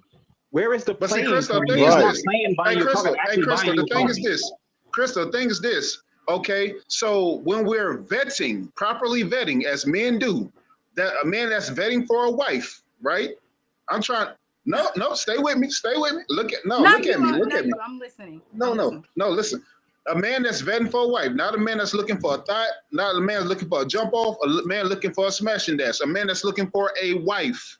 All women ain't wives, all men ain't husbands. If I'm looking for a wife, she's going to comply with a coffee date. A woman that's a wife is going to comply with me taking her out for a coffee date. A wife, not a regular woman, a wife. Huge difference. Okay, but how are you to say, okay, this is my pushback on that. What I'm saying is that I almost feel like, well, maybe for your wife, right? So what I can't do is speak for your wife, right? That's not fair for me to speak for your wife or for all women. Because there was a woman in the chat that said that she would go on a coffee date and cook for a guy the next day. How about a picnic? Picnic? Would you go on a picnic date? That's fine. Picnic day's fine. Let's do picnic. That's cool. What I'm saying is that some women are going to be okay with it. Some women aren't. I'm going to just leave it at that. But I will say that, depending on the type of woman that you want, is going to change. And as far as a wife, it depends on the type of wife that you want and the type of woman that you're dating. I'm not marrying a guy in 2023 that if on the first date after you done had conversation with me, you take me to a coffee date, unless on that coffee date, I'm like, oh, this dude is super cool. He's really amazing. I'll still go on a coffee date, maybe. So hold up. That's a sliding scale right there. Right. That is a sliding scale. You really like the guy you're going to go on a coffee date. So the thing is this. All right. So okay. I gotta finish my point. Go ahead. Too many people talking. I'll go on a coffee date, but that second date, let's say the coffee date goes well, right? Coffee date goes amazing. The second date is going to have to be something a bit heavier because absolutely. Because it comes off as bro. Let her talk, dog. Damn. It comes off. This day and age is just kind of a thing. That's what I'm saying. For me. Right. Okay. Noted. But I'm saying for like, okay, if a man's properly vetting to marry you, right? If he properly vetting you and you're knowing that through like the conversation you guys are having continually, like you said, conversation prior to any first exchange, now if we're agreeing to like a coffee date, like meet at anywhere, like grab a cup of coffee and talk more in person, a meet and greet, a physical meet and greet. Now, as we're vetting each other, you seeing if I'm suitable to be a husband, I'm seeing you suitable to be a wife, then that's going to be on the table for both of us having that meet and greet, having that first interaction, because that's going to make the whole impression of the relationship going forward. Now, second, third, fourth dates, no, that will tell me if she qualified for me to take her to Del Frisco's, to take her to, on those yacht party or what, and those things of those lines. That's all I was saying. Right. And so what I'm saying is, guys, just do what you feel to do, but all I would say is that, as men, we respect the fact that you want women that are in shape, that have that, the requirements that you desire. And I'm saying from a collective of women, if women are in the chat, I think most women would desire a bit more effort than a coffee date. And if you're in the chat and if you back me up, you might want to drop a 1 to get some type of number. But they want to, if not, I could be wrong. Well, two things is true, because all women ain't wives. All women ain't, like I said before, all women ain't wives. And let that was a good thing she just did. Let's do a poll. Let's see if she alone. Ladies, drop a 1 in the chat if y'all agree with Crystal is saying. Ladies, I see Sage. We got 1. We got 1. But see, it is truth. It is truth to that. But however, you got the majority of these women today that's 304s, and that's not wives. I agree. I agree, man. Exactly. So I agree, bro. if we're vetting properly, right? If I'm vetting properly, then a coffee date shouldn't be a sign of disrespect or offense on no level. It should not. I am meeting it. Hold on, Cornelius. I'm meeting and I'm greeting you. So we should be vetting each. You trying to see if I'm suitable for you. I'm trying to see if you're suitable for me. Unless I'm just looking for a 304, if I'm looking for a jump off, that's different. If I'm looking for a wife, WIFE, wife, exclamation point, a wife. That's going to be upon proper vetting, me taking you out and seeing. And what you're missing is that I totally agree with the conversation. I agree with the fact that yes, I agree that a coffee date is cool, like talking. It shouldn't be offensive. It shouldn't be But what I'm side-eyed saying though, is Crystal. It should be side-eyed at all. It should not be. It's the Go ahead. It's the fact that it's been like a little meme that going on coffee dates is an easy way to kind of be like, I ain't about to spend no money on you. That's all I was saying. Yeah, but why we still looking at it from a financial standpoint? For who? That's so hypocritical of women as well. Because y'all talk about y'all looking for stability, but instead of going on this coffee date and saying, let me see if this dude is stable. Let me see if this dude do have the characteristics that I'm looking for. Let me see if this dude do have these other things that I need to reach. Since I'm not a gold digger, let me go and see if he has the other qualities that I'm looking for. But y'all are so I didn't say that you couldn't, but what I'm saying is that it's still low effort. It's still low effort, guys. How is that low effort? How's that low effort? I just came in. How you doing? The fact that he's even coming to this event is enough. Inviting her to the date, telling her where to be at, setting the time up, and setting the date. How much effort is the woman putting in? Okay, well, y'all go for that in 2023, and best of luck. Listen. If that has you said before, I heard you say earlier before how that method worked, right? So I heard you say earlier before that you made that method work, right? I heard you say before earlier. Somebody said that the effort alone itself is worth it. Like, you know, like the high. Who was it? Sergio. Matter of fact, Sergio, you said that the rates of marriage was higher back then. Correct. When men were doing that. Correct. If that method was working, today the rates are going down. If women want to get married, women were you better shouldn't. then You shouldn't. Women they were. So you. I know. So why they can't be better now? Hold on. Pause. So why they can't be better now? By coffee shop. Right. So you shouldn't be tripping over a coffee shop meeting. You shouldn't. That's what you shouldn't be tripping off of anything at this point if you're trying to get the man. It's all men in here telling you one thing, and if you're not hearing that, then I feel sorry for whoever else that's listening to what you're saying, because that's not going to work. I am also the only woman on the panel, so I'll start there. And I also say that I hear you, and I respect y'all that y'all are saying that. And what y'all don't agree is that I actually agree. If y'all listen to the beginning of this video, I said like hold on, love. You had stipulations on it. You said if he takes me to the coffee date, I will not unless. And that's where we got pushback, because if he takes you to Ruth Chris, then that unless it ain't there. That's cool. That unless ain't there. You don't. There ain't no unless I have a good time at that coffee date, there won't be a second date. But if he takes me to Ruth Chris, I don't care if I have a good time.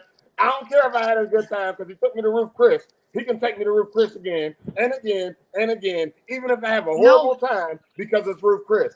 That's what it's. Listen, this is vetting season, man. Earlier, guys, you all missed it earlier. I said that it doesn't matter really where it doesn't have to be this constant 5-star. I don't know if Mr. Walker was listening earlier. I said back when you were dating, the only reason why it's a problem, I think you're missing the point. It's kind of like if a girl says, What size shoe you We're wear? not missing the point. All We're just guys know saying at this that point we're that betting. when a girl asks that, she's trying to see Chicks how need to big wise your, up. you know what is. What'd you say? Women just need to Well, wise up. Miss If a Crystal, dude, nobody. I gotta ask a question here. let me So say you real quick, say women need to wisen up. I heard Miss Crystal say earlier that she said when you take a woman out, it sets the standard. She said that. Am I correct, panel? Am I correct? No, you're right. Did she Yeah, not I say heard you, that? Real quick, Richard Media come through. Richard Media just He booted her. says, "Bye, Crystal, Mr. Gavin, Oh Mr. Walker man, Gavin. Let her This coffee go." date, like, bro, if you're really trying to find stability, you should be looking for the characteristics in the man, not the damn money. He's like, what are we talking about here? Like, I'm looking for stability. I'm looking for my life partner, but you only care if he got money? Damn, they Now, put the crypto again. Well, I'm gonna be honest with you, man. I'm a big fan of Cam, and if a woman prioritize security and stability, ain't nothing wrong with that, brother. So that's Nobody one of said there's your. nothing wrong That's with it, one. but that That's always one. has to do That's with one of money. your. It has a lot to do with money. See, so we all understood where she's coming from. She's saying that ain't nothing wrong with doing that, but today men should be given more effort as far as besides taking them to a coffee shop. My thing is this, man. It should not matter where they take you. I mean, I'm a strong opponent against Mickey D's, but listen, anywhere else, like a Starbucks is fine with me.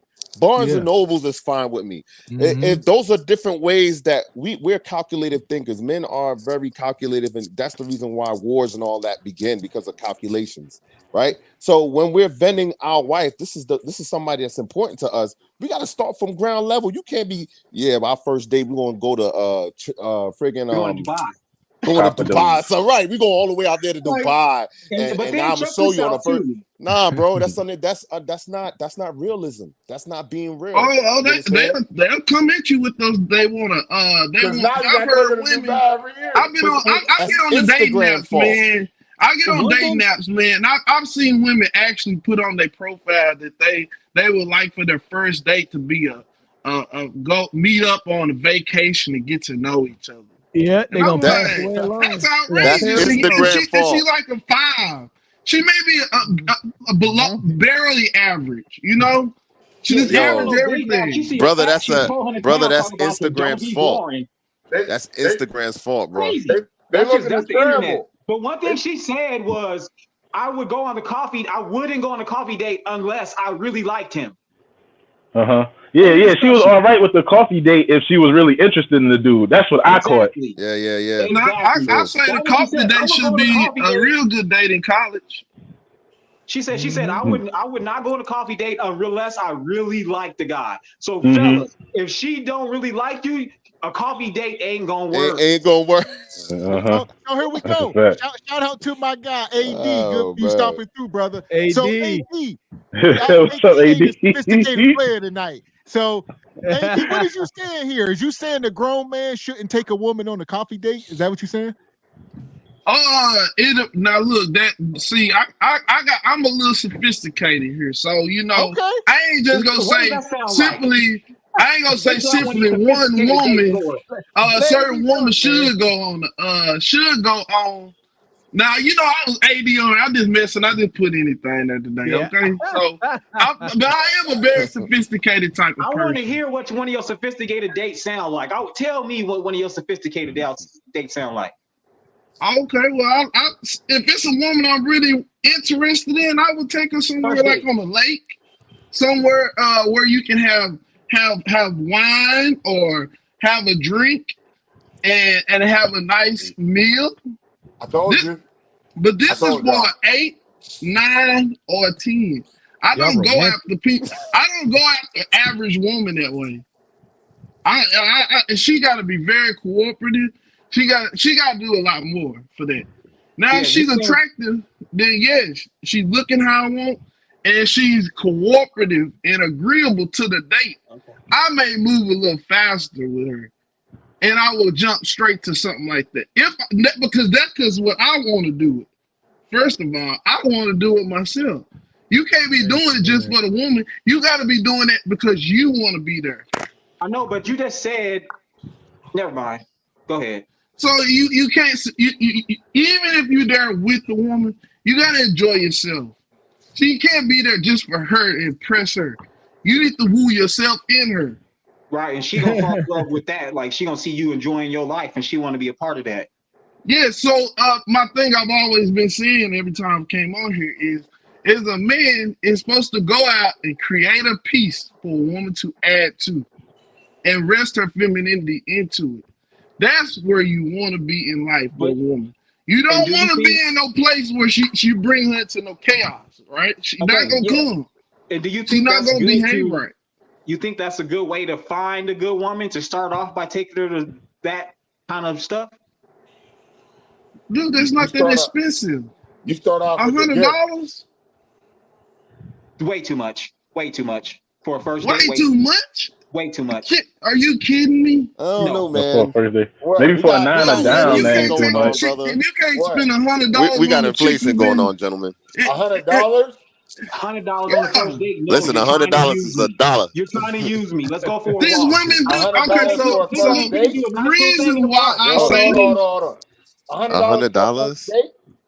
I ain't spending it on the first date. No, I'm not neither. I'm sorry. I'm not spending $100 on the first date, bro. Can we get context? I don't agree to do this stuff like that. Hold on. There has to be context. Putting money in my gas tank. I got something for you, sir. You're including this. There has to be a point where you would spend the hundo. That's all I'm saying. So what? At what point would you spend that effort? But on who? If she's really putting in that effort, maybe. But first date, hell no. Bro, I need to see that you really like me. On a first date?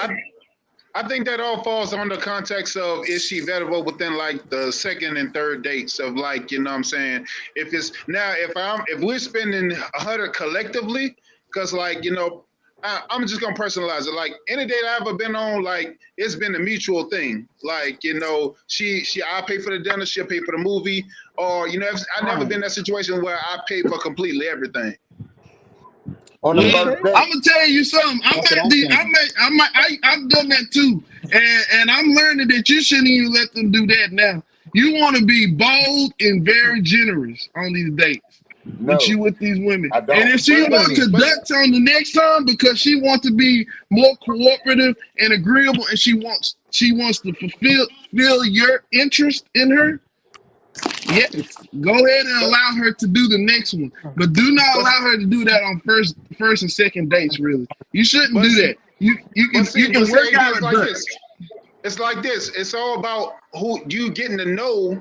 Okay, I'm talking about prior to dating a woman, like talking to her and getting to know her prior to any of that, like prior to going out, you know, before any encounter.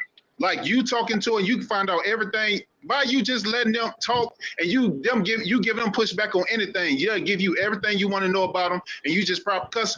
Be honest, a lot of us we don't do that these days. We don't do that at all. We just trying to smash in whatever. But by you thoroughly getting to know a woman, you thoroughly really getting to know a woman. You get, bro. You'll have them eating out your hand like a bird, bro. Honestly. Man, that's fact. But I'm a perpetual for not trying to get to know her. She needs to be trying to get to know you. She needs to be trying to get on my page. She needs to be respecting it and wanting to honor and want to admire the piece I have created for her to exist in and rest her femininity over here. Okay. Hey, listen. Ain't no putting her on no pedestals for all that. There are beautiful looking women that don't deserve to be in the heaven that you create for them. If she's going to get to know him, even though she don't deserve to be there. And even if she is someone of interest, that she can show me by finding out what I want. Now, I'm not saying be so harsh about this. Now, I know that come out very hard, but you need to make sure that she is that interested and in respecting you and your piece. She needs to respect that because that is something you have built. She got hers early on. You don't need to have to respect all that. They don't want to. They want to be a support. So why do you need to be trying to get to know what they're saying on that. I'm not trying to say this. These chicks nowadays ain't trying to be support they leeches. Hold on. While we got my man going in right now, can we please bring back Jay Prince? Let this whole thing just roll straight in. He going in. Listen, come on, y'all. Here's the deal. Jay Prince is backstage. All right. So we on the back end of the show. Crystal's still back there. We about to bring Crystal back up. If somebody wanted to bring Jay up on the back end, I mean, Mr. Walker got to set the price. If somebody want to pay it for Jay to come up, what's the price for the last couple minutes of the show? If y'all we want Jay Prince back up. If y'all want, we need a hot, spicy 40 to bring Jay Prince back. That's it. Because Jay Prince is backstage. I know he said he just wanted to come up for some clarity. He's stressing it. If he said 10, I would have did it. But if I ain't spending $40 on the first date, I ain't spending $40 on Jay Prince either. I was gonna say a dub. But Mr. Right? Walker, yeah. I'll take a dub. Hey, I want Jay. I'll take a dub. He said, I'll take that Starbucks money. Give me that coffee money. Yeah, man. I tell you, that dub go far, Starbucks. See that? But y'all be surprised. A lot more women I know that will take that Starbucks coffee date. They love certain type of woman, and those are the women you actually want. A woman that say she won't do that, she is disqualified with me. I like a woman that does not mind doing that because at some point she has done it with her homegirl, so that's good enough. And I guarantee you, it's good enough. You can go to the coffee shop and say, "Oh, we're gonna get our favorite coffees." Oh, okay. We're gonna bring our laptops so we can work on some work here, and we can have a conversation or whatever. Yeah, we can do a little catching up, catch a little vibe. I don't really like to say vibe, but we catch a little. It can be a vibe. Yeah, we stepping out in there. We doing our thing, using free Wi-Fi. No problem. Like this, man. Okay, so real quick, we got Crystal back in the building, sir. I'll let y'all go. Let me do these super chats real quick because I know we got a few back here. Richard Media says, look at Donald Trump and his current wife. All right. That's for context. Also, Bravado Network says, Crystal, you have earned the cheesecake date based on learning from your timeouts. And Richard says the women that chat don't agree. They don't agree with you, the women in the chat. So when Crystal said drop a one in the chat, they don't agree. Yeah, Richard, a lot of others. This was for before when he threw you in the gulag. Mark come through. He says half of these 456s aren't worth coffee beans. So yeah, my guy Joker Nutty Nate in the building. Joker say Regal Rumble, smoke them if you got them. I hate cart before the horse. Richard Media said instead of saying a coffee date, how about looking at it as a soft date for the first date? All right. And Energy Don't Die, he say 777. That's on the Jay Prince fund. So yeah, if y'all want Jay Prince, there you go. So another what? $12.23. And y'all can bring Jay Prince up for a short moment. He can come up like 5 minutes. All right. And where we at? Miss Hawk Smile. She put 2 on it. So another $10 or so, y'all might see Jay Prince face because he's still back here. So if you hear us, Jay Prince, they trying to get you back. So here we go, Crystal. I've been seeing you backstage, Crystal. You've been animated. You actually agree with you, AD. She agreeing with you, AD, what you were saying, brother. What you got, Crystal? Okay.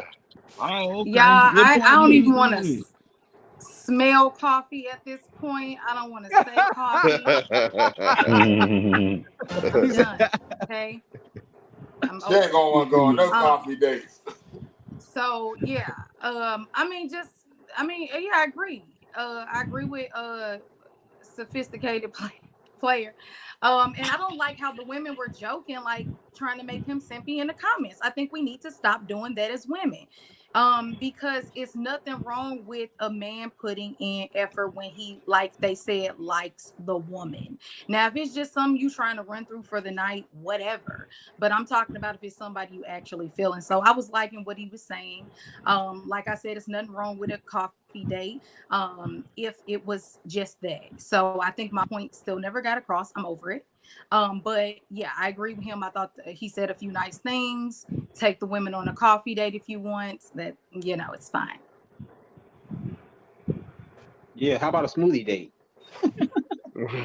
I'll take a smoothie. What about a couple of salad to go date? I take your ice cream cone date, marble slab. Yeah, I see she was saying something when you said the $100 minimum, and you was agreeing with that when he was saying he said ain't nothing wrong with $100. What you got? Yeah, I mean, my thing is, I just feel like that. Why are we getting pushback when a guy really is feeling a girl and he want to spend $100 on a date? I just don't get it. And I think that women need to step their game up a little bit in the comments.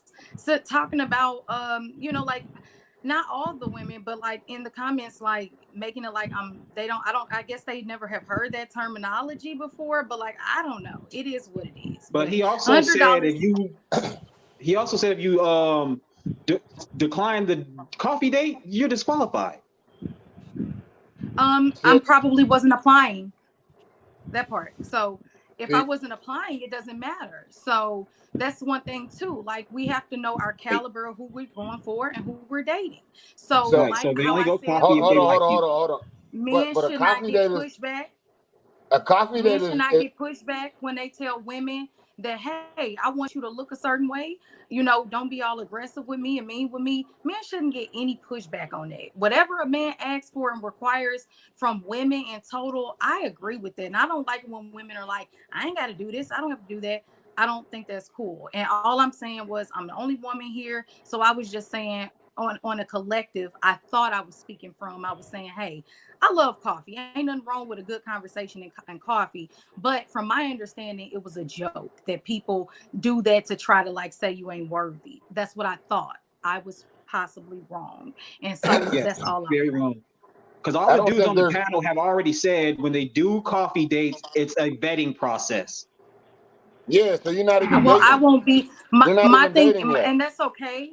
That's okay that's a vetting process. But what So I'm saying is that what I'm saying is what also can't be done is for convincing somebody something that they don't want. If you don't want a 300-pound woman, I'm not going to convince you to take a 300-pound woman. If I don't want a coffee date, then I'm not going to go on a coffee date. Has nothing to do with location of. It's not this. So you saying me setting? Hold on. So you're saying that a man goes out his way to set a location to a mutual location at that, to where both of you are going to be comfortable. And this location is based off of him specifically trying to get to know you. Nothing more, nothing less. Y'all are not dating. He does not owe you anything. And you're saying that he needs to do more than that? What are you doing for him? What I'm saying in general, I love the idea of getting to know somebody over a smoothie, a cup of coffee, spending $0. But another aspect to that is effort. And when we're putting in effort on dates, that's also something that we look at. And that's all I'm saying. Wait, hold on. But Sergio, you asked her a question though, a really important question. What is she bringing?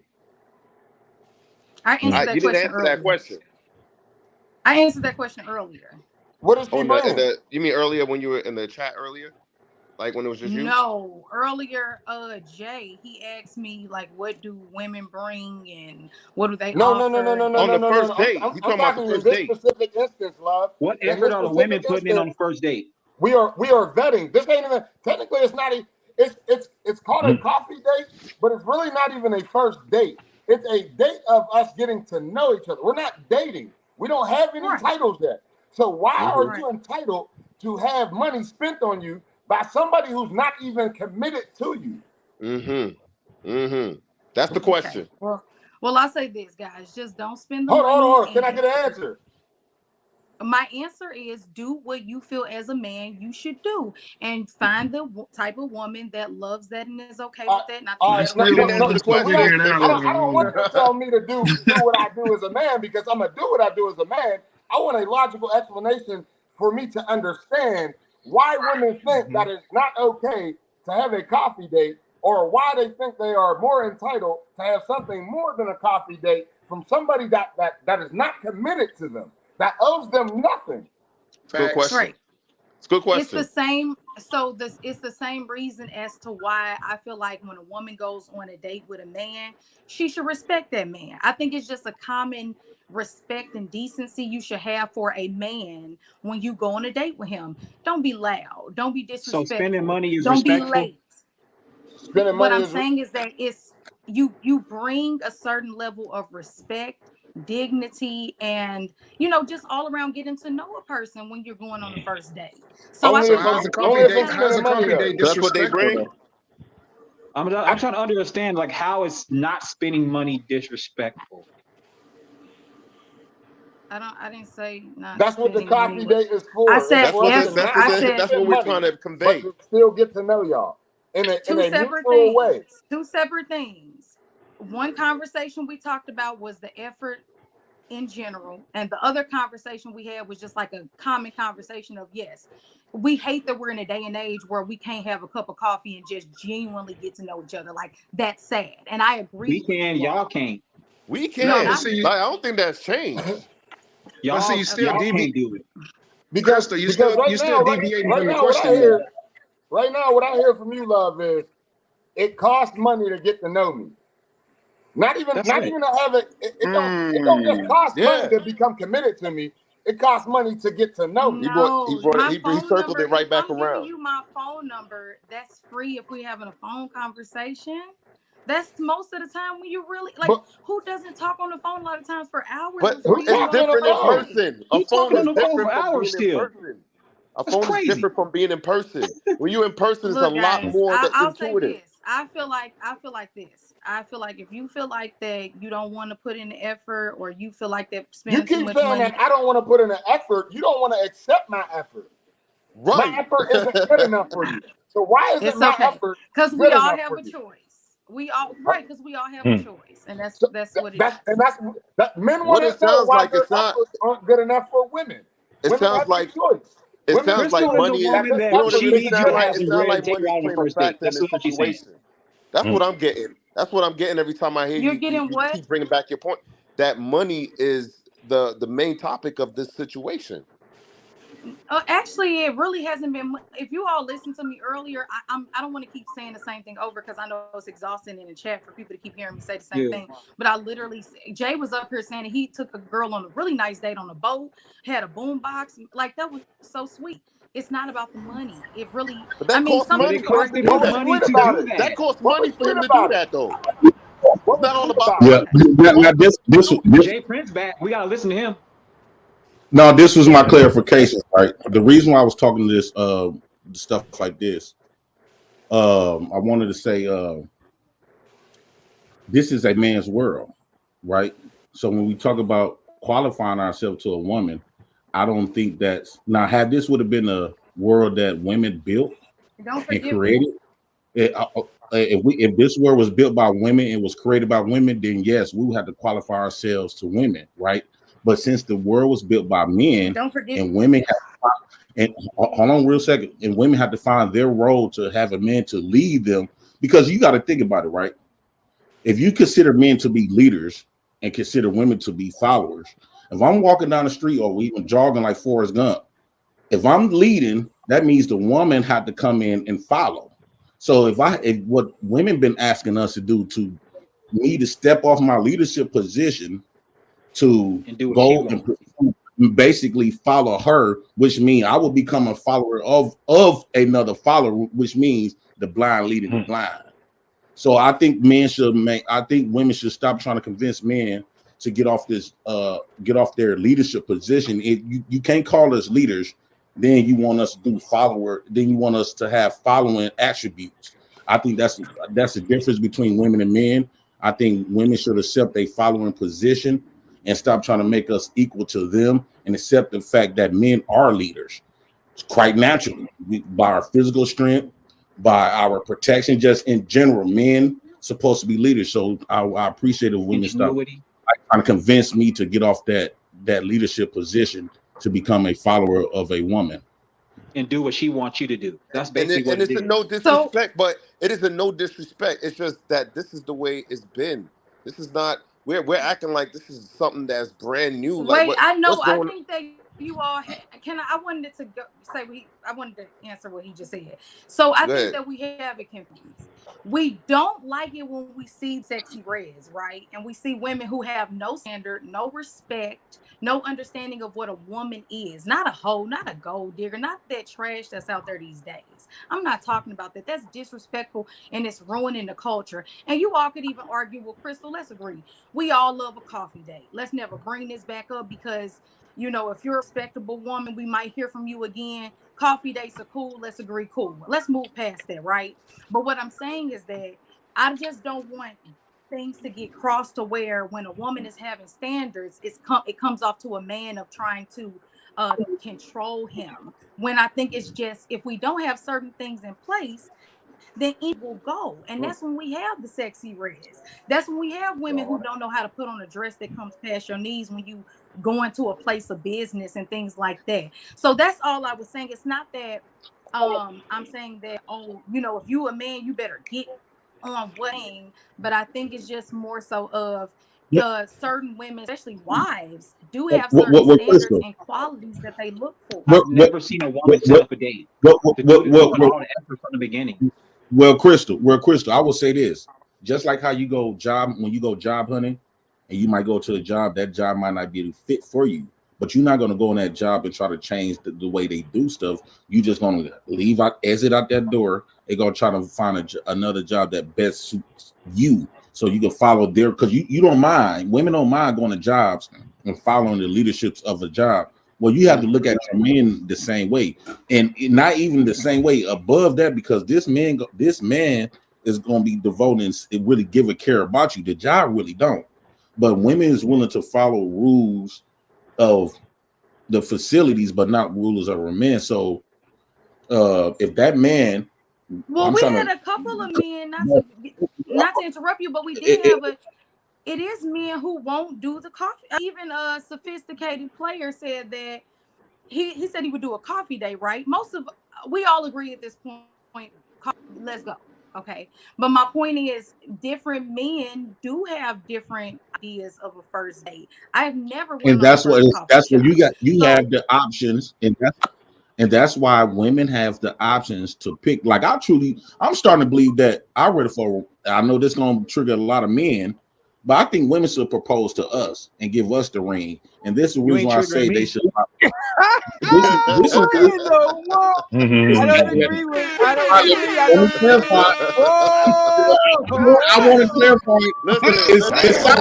Where'd you find this? Let him talk. It sounds far. We all got to say something, bro. Hey, bro, you cooking right now. We all I don't like the smell. You cooking, bro. You cooking. I don't like the smell. Y'all have to think about it, right? It sounds brand new because we never seen it from this perspective.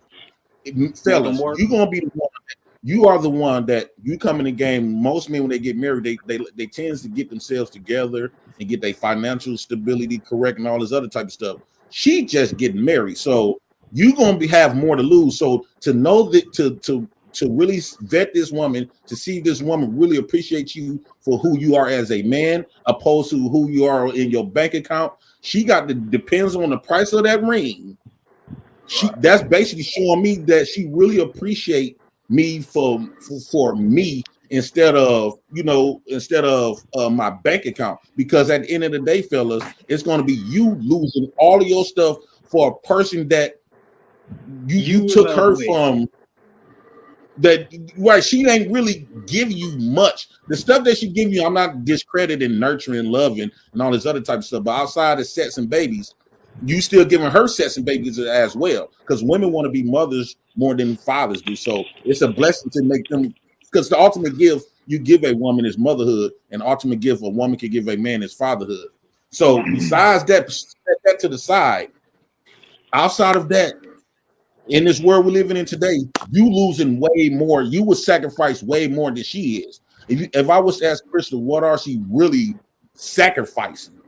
What are you really sacrificing? If me and you decide to get married right now, let's just say I'm a 6-figure nigga, I'm doing all this, all this, and we get married, we finna go to divorce court now. Who gonna be sacrificing? You sacrifice, I'm sacrificing my whole bag, my everything, and you just getting out on top with nothing. Everything. You gain. Well, I don't know. I don't know. The ring is like insurance policy. Right, but this is what I would say. I don't think it's a coincidence that after men get married, a lot of the times they end up becoming more successful, becoming more stable, making more money, in hopes that you chose the right wife as well. So I do believe that it is a definite gain for the man when he finds an amazing wife. And often we see the single motherhood. So it's ghetto. Okay. It's not a gain when a woman gets a divorce. It's ghetto. You're left with children. Well, why do 70% of women? Why do, Chris, when you say it's not a gain for women, so if it's not a gain for women, how come 70% of women is deciding to get divorced on purpose? If it's not a gain, so it has to be an incentive there. Women is not going to do nothing unless she has an incentive. Like she ain't going to break up. A woman not going to break up with a man unless she knows she got 5 other men lined up. Well, I think to answer that question, a lot of times, as we know, women can be impulsive and very emotional and not know how to face reality of situations. Like you said, a lot of you men better are propose not. to me. I'm sorry.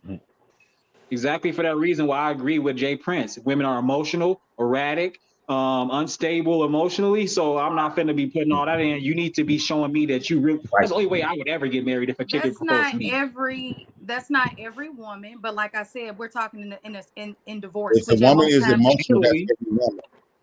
If a woman is emotional, if we saying women are emotional, that's every woman then, right? I'm speaking in terms emotional of is unbalanced. You cannot, if a person is fully emotional, you can't count on that. She can make this decision today and feel real strongly about it. Within the next moment, she can feel completely different. That's emotions. It's not grounded. What makes men so solid? I agree with you. And what I'm right, I'm trying to answer your question. I think that yes, we agree. We all can agree that women are definitely more emotional than men. But I'm speaking in terms of he said that women are this and that and this and that. Some women are. I wish, Mr. Johnson, you had the pleasure to meet a woman who is not like what I can tell you encountered, which is unfortunate. But I don't really look for women like that. I'm not looking for a wife. I can tell. But there are some very sweet, amazing women out there that do love and do care and do want to see their man doing amazing and want to be there until the day you die. They might. What are some examples of these women? You don't gotta get married to do that. Yeah, can you give us some examples of how you're going to prove that to us men? Because we instead of us, men is always put in a position where we got to prove ourselves to like, for example, if I get with you, we got to think about the age group that we get married in, right? A lot of us is in our mid 30s or in our 30s. So typically, when we looking for a woman today, we got to come with she coming in with her table, with the table. She gonna have a few kids, which is, I know they guilt trip us not to say this, but I'm gonna say it, baggage. Your kids gonna become a baggage to me. So really, I'm gonna be dating down if I get with a woman, because at our age group, I'm 38. So it seems like we around in our mid 30s or in our 30s. So typically, most part, if we get with these women, they're gonna have a lot of miles on that vehicle. And they might have a couple of baggages, which I consider to be kids. And so I think that women should, to show appreciation for this man that's willing to accept your baggage, you got to come to the table with something to convince me that I should dumb myself down and to get with you. Let's say I'm doing real good financially, my life is going good, but if I get with you, I will be putting myself in a burden position being with you and your children that won't give a fuck about me. After we get divorced, they don't care nothing. They still gonna be hollering about their deadbeat ass daddy.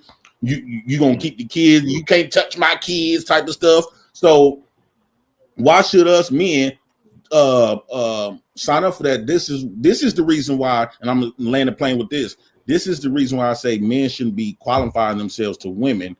I think it should be the other way around. Women need to qualify themselves. Maybe back in the days. Hold on. So wait. I'm sorry.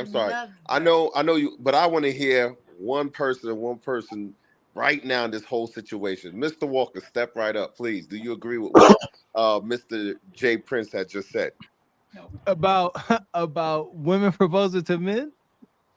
Like within that last paragraph, what you're saying, and all the reasons why. I'm getting my perspective. That's the thing. I hold my tongue a lot because my perspective, I've come to realize, very anecdotal, and a lot of my life experience don't apply to none of the shit y'all saying. So I'm gonna say that right now. Yeah, as far as Jay Prince talking about proposing to a woman, propose to a man, I'd rather cut my weenie off. That's crazy to me. To me, that's wild. And because we was taught that was feminine. We was taught. See, this we believe in indoctrination. We was taught that was wrong, and we never fact checked these beliefs. So here we go, and that's fine. Beliefs. Now the thing would be, so if I propose to my wife, now if you say should be the other way around, what am I suffering? How am I losing from proposing? How is my relationship, my dynamic off since I propose?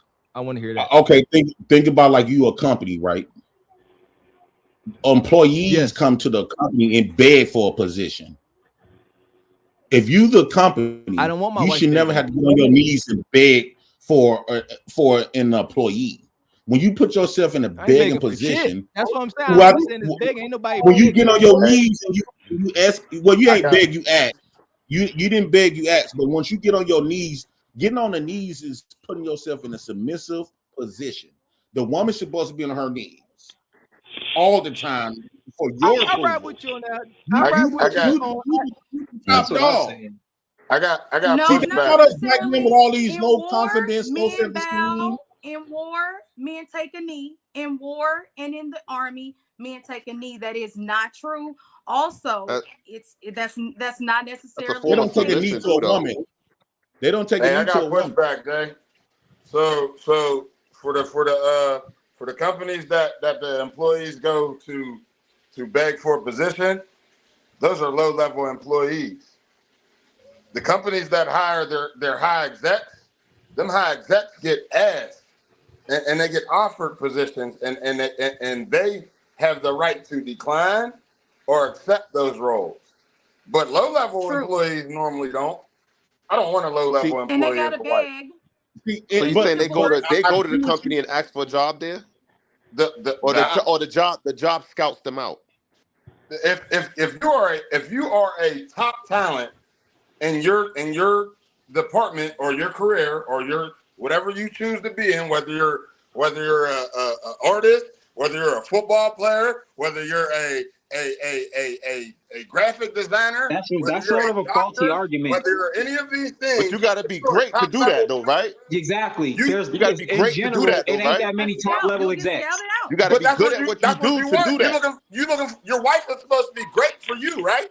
Right. I agree with you on that. But in order for you to understand that, how would you know unless you see that person that's really talented? If they got to have some kind of talent to them. And what we're dealing with is not too many that are qualifiable. That executive has to come in and prove themselves. Vetting. That's what I'm saying. Like, I disagree. I don't disagree with the woman. Job might offer her the job, but she still got to prove it. I don't disagree with the woman having to prove herself. I disagree with his analogy on these lower level employees going to beg for jobs as opposed to me wanting. So you're looking at you're looking at a mom with the kids as lower. I'm trying to understand where he's coming from too. So you're looking at somebody that already come with baggages as lower as opposed to one that don't have no baggages. Right, hot tamale. But here's the caveat to that. Here's the caveat to that though, right? Like when you brought up somebody that goes out there seeking, there is situations like that. But here's the caveat to that though. Now, if you this why you should never compromise yourself. I don't care what folk, how much money it is, who it is, never compromise yourself. Because now, let's say if I was this, you went out here searching for me because I'm this top dog electrician. And I get I come to your company, you came approach me. Guess I'm gonna treat your company like it's my shit. I'm gonna be damn near the boss of your shit.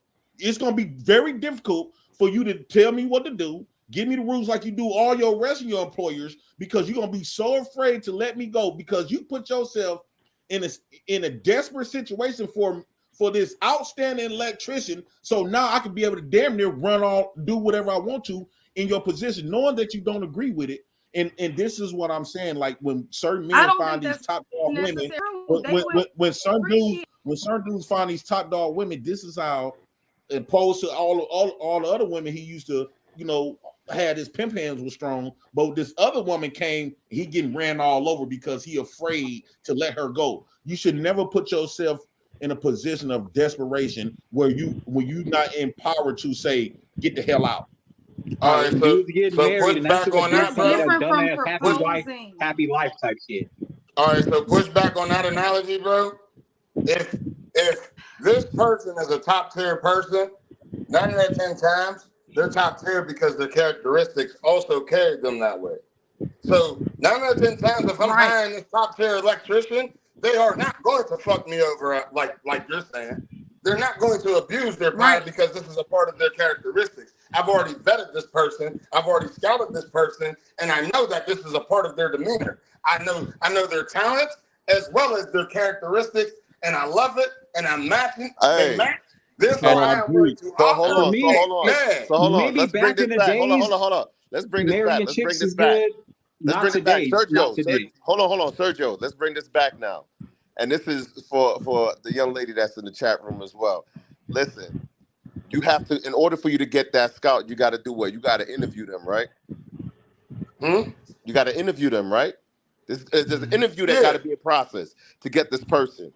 This is what we're talking about when we talk about this whole coffee, going to have coffee or whatever the first meeting is. That's dating. This is that's what that's talking. for. We don't, even if we're talking, but that's a form of scouting as well. You gotta understand that we too. agree. That's how we Who scouting. doesn't agree? But this is what I was trying to understand. This is what I was trying to understand from earlier when it came to you, with you saying that the person has, you got to give more effort. Like this more effort thing is the effort that we're giving is just even meeting up. If you're on a football field and you want to make it to the NFL, you got to put in effort, regardless of what you're saying. Life is about effort, and as a man, women are not paying you millions of dollars. What? Right up. You know women paying you millions of dollars. Right. I'm using it as an analogy, and what I'm saying is that regardless, you have to put in effort, like you said, to that woman who is going on a date. She might have to accept that coffee date and put in that effort and talk to you. He's going to have to put in effort as well. We cannot be so bitter on either end that we don't get common sense that you have to put in effort at the beginning and at the end. You're misconstruing money common sense. It takes us to properly vet with common sense. It takes common sense to properly vet. Effort, in my opinion, because example, me taking time out of my day to plan this date, this coffee date, and saying, "Hey, meet me here. We're gonna do this. I'm gonna pay for it." I might have a list of things. I said that's cool. I gave you. Hold on. Let me finish. I gave it to you. You're not taking into consideration. Now you're taking little sneak shots earlier. To actually have a coffee date. We keep going back and forth on effort when it seems like effort only applies whenever money is spent. Like the more money you spend, that means you spent more effort. I was saying it to the Leo's point. I was just connecting the dots on that woman when she's on that date, like he said, when she's showing her personality. You come over to my house, you see I got a load of laundry sitting over in the corner that's been sitting there, and you got a couple minutes, maybe just folding it up, little things like that. That is a process of vetting. Is this woman thoughtful? Does she see little things that I miss? So that's all I was trying to explain earlier. I wasn't trying to go in. I even said, fuck the coffee at this point. Let's take it. Fine, y'all can have it. I'm just trying to make a point that to him that when you are dating, at some point, however you want to slice it, it's still going to come into effort. And when it comes to even the proposal and vetting who your wife is, like you said, I'm just not going to marry some broad just because she's pretty or because she's an Instagram, whatever. She has to still put in effort to show who she is and that she's worthy of being your wife. The only reason why I agree with Jay Prince is because maybe back in the days, yeah, dudes go out there, but nowadays, I don't even think marriage is a good idea. Like, you know what I'm saying? Well, like, it's just not a good idea. You have to be at the level of being ready for marriage to understand and comprehend. You said you don't even want marriage, so you're not going to understand there's the a reason. of marriage. Hold on, there's a reason why he's saying. Hold on, brother. I got you. There's a reason why he's saying that, though. You understand? Look, I've been married for 22 years, and I'm gonna tell you, from a person that's married for 22 years, the way I see how marriage is structured now and how it's respected now versus back then, I don't recommend nobody doing it, and I don't recommend a lot of people not doing it because if you let me tell you something. In order for you to do this 22 years, do you have daughters? Yeah, I got daughters and sons. Believe me, so you don't want your daughters to get married? If it's not feasible for them, I would love to see that. I would love for them to get married, have kids, and all that good stuff to happen. But the way the world is structured right now, society. Hold on. The way the world is structured. Listen to me. The way the world is structured and society, and the way things are being conditioned to kids, they're not thinking like how we think marriage is. Y'all getting from where you're speaking, you're getting the ass end of what marriage used to be like. What marriages today is look at the Will Smith and Jada situation. Do you know what that is saying to young kids' minds right now about marriage? Oh my God! Celebrity, you're his father. I know that. Let me say this. Let me get in here. All right. I think we've been on this, so we're gonna close out on this subject tonight. All right. Because everybody hitting marriage. I think we putting the chicken before the egg. I think my man AD said this a couple weeks ago. Most of y'all men gonna have to be stepdaddies before y'all husbands. All right. Yeah. So Jay Prince, you're gonna have to be a stepdaddy before you ever become a husband. No, you Gavin, you know what I think of marriage is? And this one, everybody look at me like I'm crazy, right? You know what I think I'm a marriage. Yeah, because you got kids already, bro. Yeah, I think when you give a woman a child, that's already a marriage. The child, when you think about the character, when you think about the attributes of marriage, the child combine my family with her family, combining together. The child is the ring. It kind of like as long as I'm the mother, as long as she's the mother of your child and you the father of your child, that's to death do his part. Y'all will always have this love for each other to death do his part. I think that God gave us 300-some million sperms every time we bust a nut. To not just be. I think you just ran off the cliff because bro, you be dudes out here popping babies and chicks and not doing. They're not husband material. You done jumped out the plane with no parachute on this one. Hey Jay Prince, man, you be cooking, bro. You be cooking. Can I ask Crystal a question real quick? You be cooking, bro. He want to take Crystal to the lake. Can I ask Crystal? No, I don't. Look, can I ask Crystal a question? And this is a serious question. So I got this thing that that I find that women find it equivalent that if they can go to these places like these like the Del Frisco's, the Roof Chris, the Kiss, and the 5-star places they go. And they kind of go there on a regular because they making good money. Anybody making $65K and up, they could probably go somewhere like that. They single, no children. They don't have a lot of bills on their hand. They doing well. They well off. So I'm gonna ask you this question: does that lifestyle, equivalent over to the type of man that you can get to take you on a date? Let me ask you that. I gotta put that on the table. I won't even say date. Married to. I'm married. My man makes well over $150,000 a year. So yeah, that's not something I do all the time because I'm not. But I don't believe that's not answering the question. I'm asking you, a single lady. Do you believe her ability to go take herself out and go out with her homegirls to these certain places? Does that equivalent over to value herself, to ask a man to have that standard for her to be able to be taken over there if men are not valuing her at that rate. Because after all, it is up to the man value of this woman if she's deemed suitable to take to these places. My thing is, people are saying multiple times is that dudes can have their standards, women can have their standards. You got a choice to choose. You can if they don't fit your thing, then just move along. Right. Yeah, I definitely agree. Like you could, I agree. Like she could go there with her friends all day long and pay for it, but if that man doesn't agree that she's worthy of that date, she's not going on a date. It's that simple. She don't have a choice. My thing is, if she goes to them places on a regular, she's going to be in the area of men that go to them places on a regular. So she's going to be exposed to those type of men. Why can't she? Well, I'm gonna ask this following up question: If she's going in these spaces and she's not meeting the men there, they're not approaching her. What does that equivalent to? Equivalent. The chat getting on you. Yeah, they getting on you. So that if she's going there, which I don't know too many women that go to restaurants looking for a man to hit on them, but let's just say she is.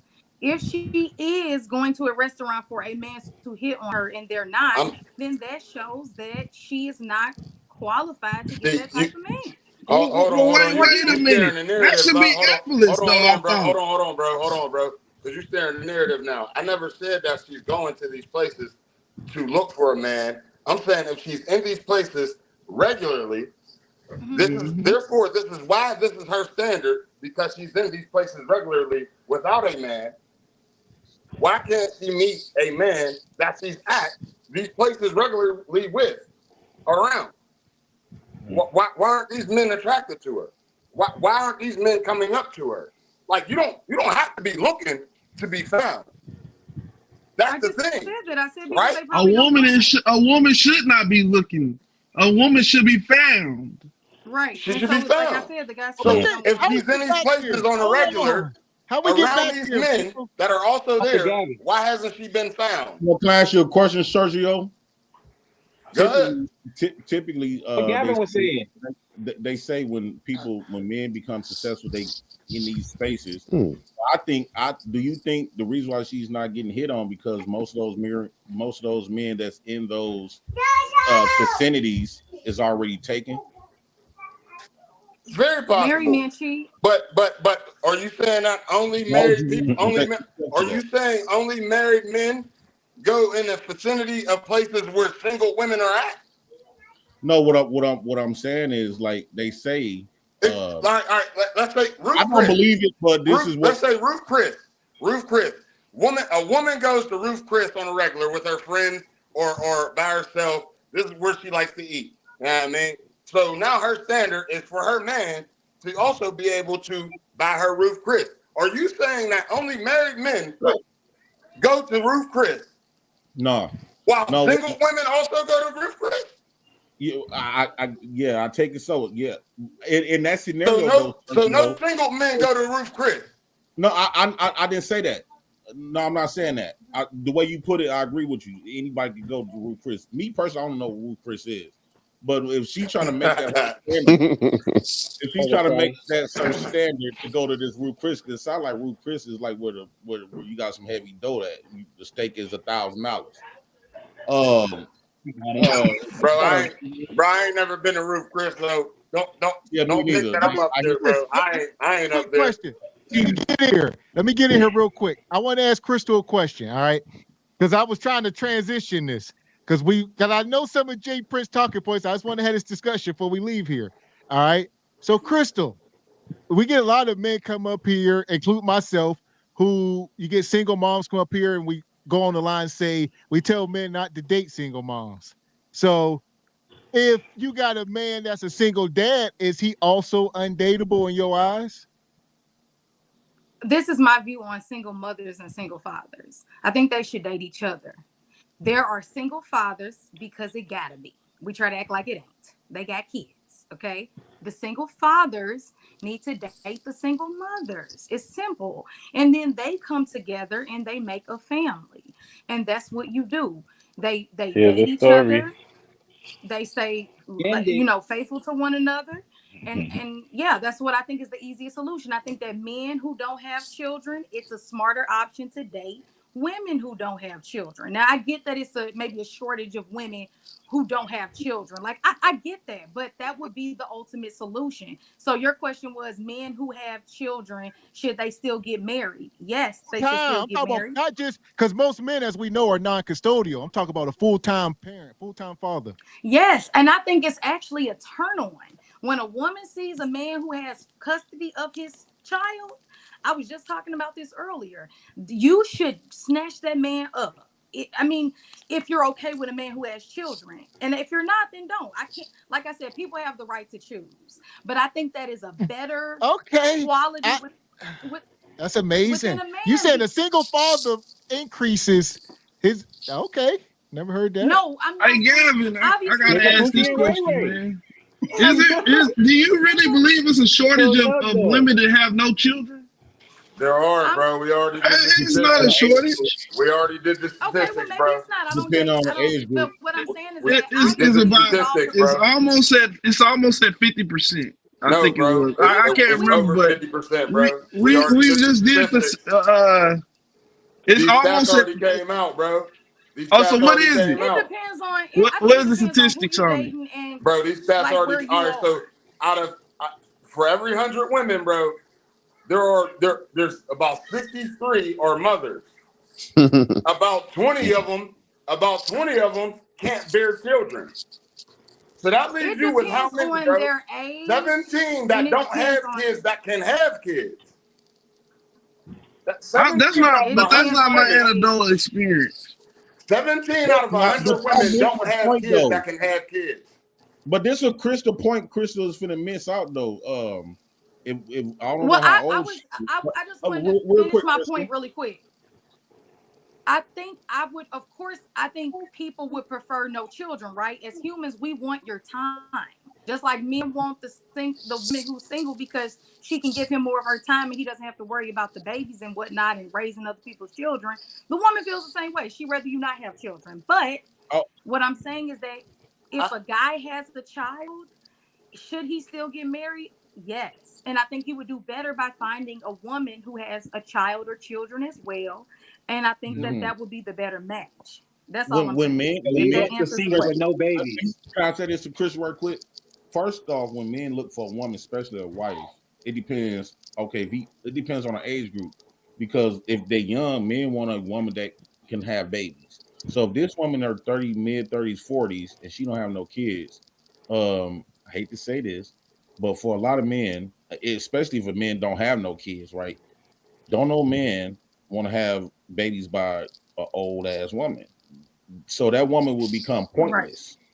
Most men gonna be seeking after those young girls to impregnate. Because if you 35, 40, you forgetting about geriatric in place where you probably can't really have a successful child in your 40s.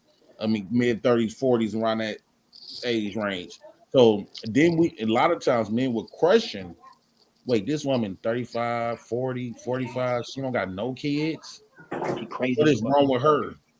So I think it's kind of going to backfire on the woman. So hold up. So your situation. So Crystal, check it out. Let me say something. Hold on. Let me say something real quick. Crystal, listen. I'm not in total disagreement with that. I agree with that because listen, I had my first child when I met my wife with her. She had a child and I had a child. And we hit it off, and we've been together ever since. You know what I mean? We got married in 2002. So, you know, it's one of those things where, or 2001, excuse me. It's one of those things where that works, but that's not an everyday thing when it comes to men. So there you go. You're not going to find that all the time. You really not. You just not. My story to me, especially between me and my other family members and people I grew up around, it's kind of a miracle story in a way because we both had had baggages, and I mean, a lot of things we went through so much. That's the you know thing, what I mean? Leo. What's your name? I'm so sorry. Real Leo. You said it right. You said it right. That's how you say it. Leo. If people, to your point, what I think a lot of people miss is if you do the work, whether you have children or not, and you're not a product of your past and you're in your present, you can have a happy marriage and a happy life. But people like to stay stuck in the past of what they and still act like that. So that's probably why you and your wife end up working out, because you grew up. And I also think you luck up, Leo, because typically in those situations when women have children, you also is marrying to her ex-baby fathers. Yeah, now, that's facts. Depends on how the fathers are. Do you really want to? Do you really want to deal with that? Hey, because I thought about that. Not to cut you, but I just to address to your point, I thought about that too when I first got with her, because he was a bum. He was a loser to me. You know what I mean? So I had no problem. You know, I felt like it was honorable for me to do that for the girl at that time, because for one, we were young, and then honestly too, it's not me being a simp because I have baggages myself. So I would wanted her to accept the fact that I also had a child. You know what I mean? Some women, contrary to belief, would not take a man that has kids. So to see that she had that and I had that just kind of hit off. It was at the right moment. I'm not saying that works all the time, but it just so happened to be at the right moment, and we connected, and we've been together ever since. So, but Leo, I just want to add this, Leo. I'm gonna remove your situation. You kind of lucked up, but if the man typically a bum, that woman is a bum as well. See, we always give grace to the woman because we want that pussy so bad. You don't know, a lot of times she picked that man. So a lot of times we keep forgetting that phrase they used to tell us, you are who you attract. So if she went around and picked men that bums, that means we gotta stop thinking with our little head and realize, okay, this woman got to be a bum. It's not men and just she was probably no wait, hold on, Chris, let me because I want to say something too to address that, because I understand that my situation is kind of a off-branded situation, because my situation is really a success story for me, because when she found me, I'm just gonna say real quick, because I know we don't got time like that, but when she found me, I was one of those guys that I wasn't no six-figure shit. I was 20 years old, first of all, going on 21. So all I knew was, in my family from young, we're taught to work. So we've been taught to grind ever since. So I was the type of person that she saw that I didn't have no high school degree, because I had unfortunate circumstances, kind of similar somewhat to what Gavin and Walker have. So, you know, to see that I seen her mentality and how she was moving, even though she had a child, she was very determined. She was in the Air Force. So that alone showed me she was about her business. You know what I'm saying? And she was dealt an unfortunate situation because the choices that she made when she had her child with the first guy. And it's a learning process, but thank goodness she lucked out. And she met somebody like me, because I was going through my situation. Turns out now, because of her motivating, I seen her motivation and motivated me to join the military. I went into the military, helped her out of her situation as far as because she got hurt or whatever. But I'm gonna say this real quick, and I'm gonna just land this fucking plane. Inspiration, right? Fellas. But here's what happened. Here's what happened for me. It made me see where I had to, because I was going through a slump and depression too. Because remember, young black man growing up in the city, and you dealt some dirty cards.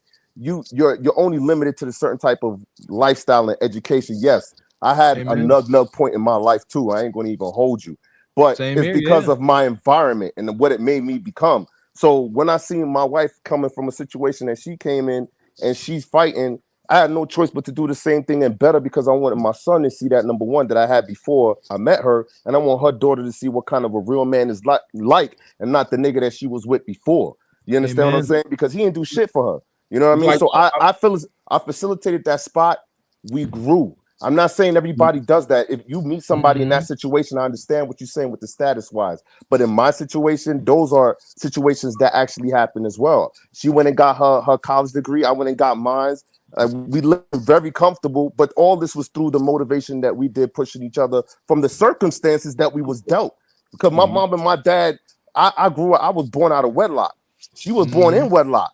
Imagine that. But the way her father was with her, and I'm gonna say this real quick, the way her father was with her, she missed out on what your first love for a daughter is the father. She missed out on that. So she was dealt dirty from the jump. You understand what I'm saying? And it was hard for her to see what she had to see when it came to me.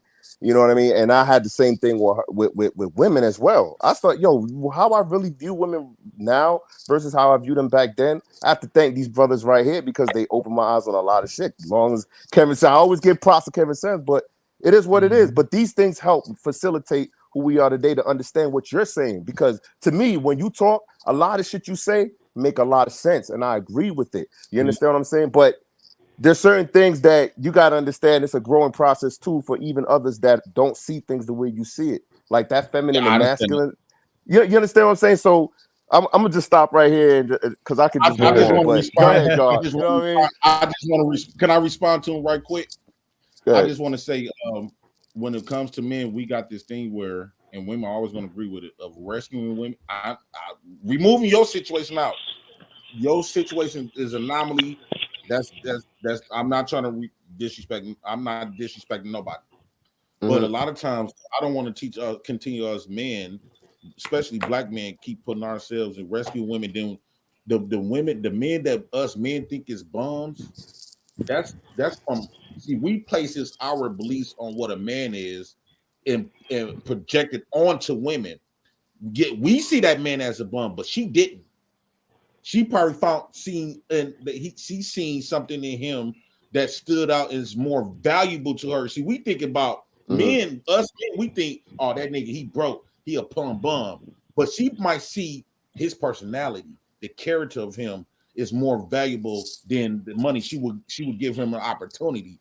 This is the reason why we have women who dating thugs and dating gangsters opposed to the nerds and these high executive dudes, because it's something within these men that us men, we say, okay, that's a bum. Like we project because we're afraid of losing that pussy. So we project, we try to convince women what they want, what they're attracted to. That's where we got messed up. But if you really let women be honest with themselves, you'll find out the men that you thought these women would not be with, will not give a time of the day, wouldn't definitely give them no ass, them be the first men who they will screw. But the only reason why they don't do it is because we give them shame. And a lot of women, like for example, a lot of women wants to be whole. A lot of women love multiple men, but they so afraid to live in that liberated truth within themselves because us men have shamed them for it to its core, to where it scared them from even trying it. But this is why you got the women today, the modern women saying, fuck this. I'm gonna go outside naked, all kinds of shit. Sexual slut walking, no slut shaming. They want to come out and they want to get the men who they really desire. And it might not be the man that you think that women supposed to have.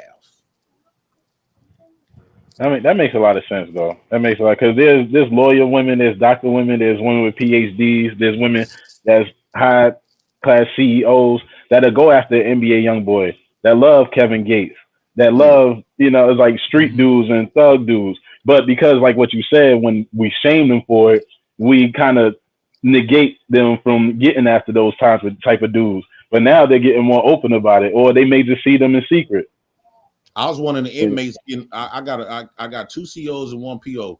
But inmates, if you check on Facebook, them inmates that be going live, you see how many thousands of women that they be sending money, all kinds of stuff. Women love them, especially the COs, correctional officers. They got a whole husband at home, but yet they fucking an inmate. I just had me a wife. She was married to her husband. They had 2 kids together. Her daughter is like 10 years, like 5 years younger than me. She had me. I was dating her daughter first, and then me and her started dating. Which, she ended up divorcing her husband for me, and we stayed together for about 3 years. I was the second man who she ever been with. So, and I was considered what they call a Pookie and a Ray Ray. I was a Pookie and Ray Ray. She was my landlady. She was my landlord. She was actually my landlord. And then eventually she was taking care of my kids because I got custody of all three of my daughters. But at the time, I only had custody of one. And she took care of my daughters. She bought me a duplex, and me and my little sister. I stood upstairs. My sister and her kids stood downstairs. But her husband was been at his job for 30, 40 years. Been loyal to her, been married to her for all that time, about 20 some years. 20 some years. He been married, that he had 2 kids, a boy and a girl. And bam, she got with this Pookie who been arrested 33 times. So I just want us to be careful what we think what women might want out of a man. Because what we deem what women will want might not be the man who you think it is. She might like something in me. That woman seen something in me that stood out, and she kept chasing me. Crystal, you just look so in shock. This story. I'm Jay. That's very true. I had so much to say. I forgot what the fuck I was about to say. Oh man, I can't piggyback off of Jay Prince. That's a tough one. But my man, Real Leo, like I said, my man, Real Leo, we share kind of same story, a little different. But we can't compare paint with broad brushes. Like how the Real Leo is given an absolute. You can't dispute it. A success story. Been married over 20 some years. You see what I'm saying? And he been married in a situation where we sit up here and tell guys don't get into. It's an anecdotal situation. And so is mine, Crystal. You say that guys with kids should get with women with kids. Well, I had a kid and my wife didn't have any kids. I was a bastard child and she was born into a great family. I was a thug from the hood, rough as all get out. But we've been married for 12 years and gonna be forever, let me tell you. So we can't paint with these broad brushes. The word. Be right. I think that's proving my point even more. You just asked my position, and I think that's what works a little better when it works like that. And not to give you pushback, but I think women are a little bit more easier on babies. Like we don't really mind as much as men. And I can give me pushback on that, but I think it's just true. But so we don't really mind if you got kids for real, especially a good woman. But I will say this. My point is that when you get 2 people who don't let their past still be present in front of them, you can make it happen. Just because you were a single father, just because whatever was going on, as long as those people change, it can work. That's all I'm saying. How could you not when let's just say because your past not gonna get erased as long as that dad still let's just say you're not with your kid's father, but he's still active in their kid's life. That your past because is still I don't want my woman, I ain't gonna want my wife. If Christian, if you my wife, right, and your baby father is still involved, you're gonna have to have conversations with him, even when I'm not around. I'm not gonna want. He gonna be calling about his question about his kids. He gonna want to come over and see his kids. He gonna want. So he gonna always. That's fine, but those are realistic things. I'm gonna have to always share you with him. So you can't erase him from your future because unless you give him. I truly believe if a woman decides to marry a new man, she should give the kids primarily custody to the father and move on with the new man. But if you cannot just keep the kid for the father to go away because you want to be happy in this new relationship. No, it's not going to work like that. Wow, listen, that could be a somewhat point in some aspects. I can't totally just disagree with what he just said there. You know what I mean? And I say this because it depends on a certain situation at hand. Like these are all situations that it depends because like you heard earlier, Mr. Walker, I was telling you about my situation with my stepchild. Even my wife seemed to see how she just let society just engulfed her, and she just, she went into that late stages. What's messed up about that is that now my wife feels like, like why did I pour all this energy into her? And she did this to me.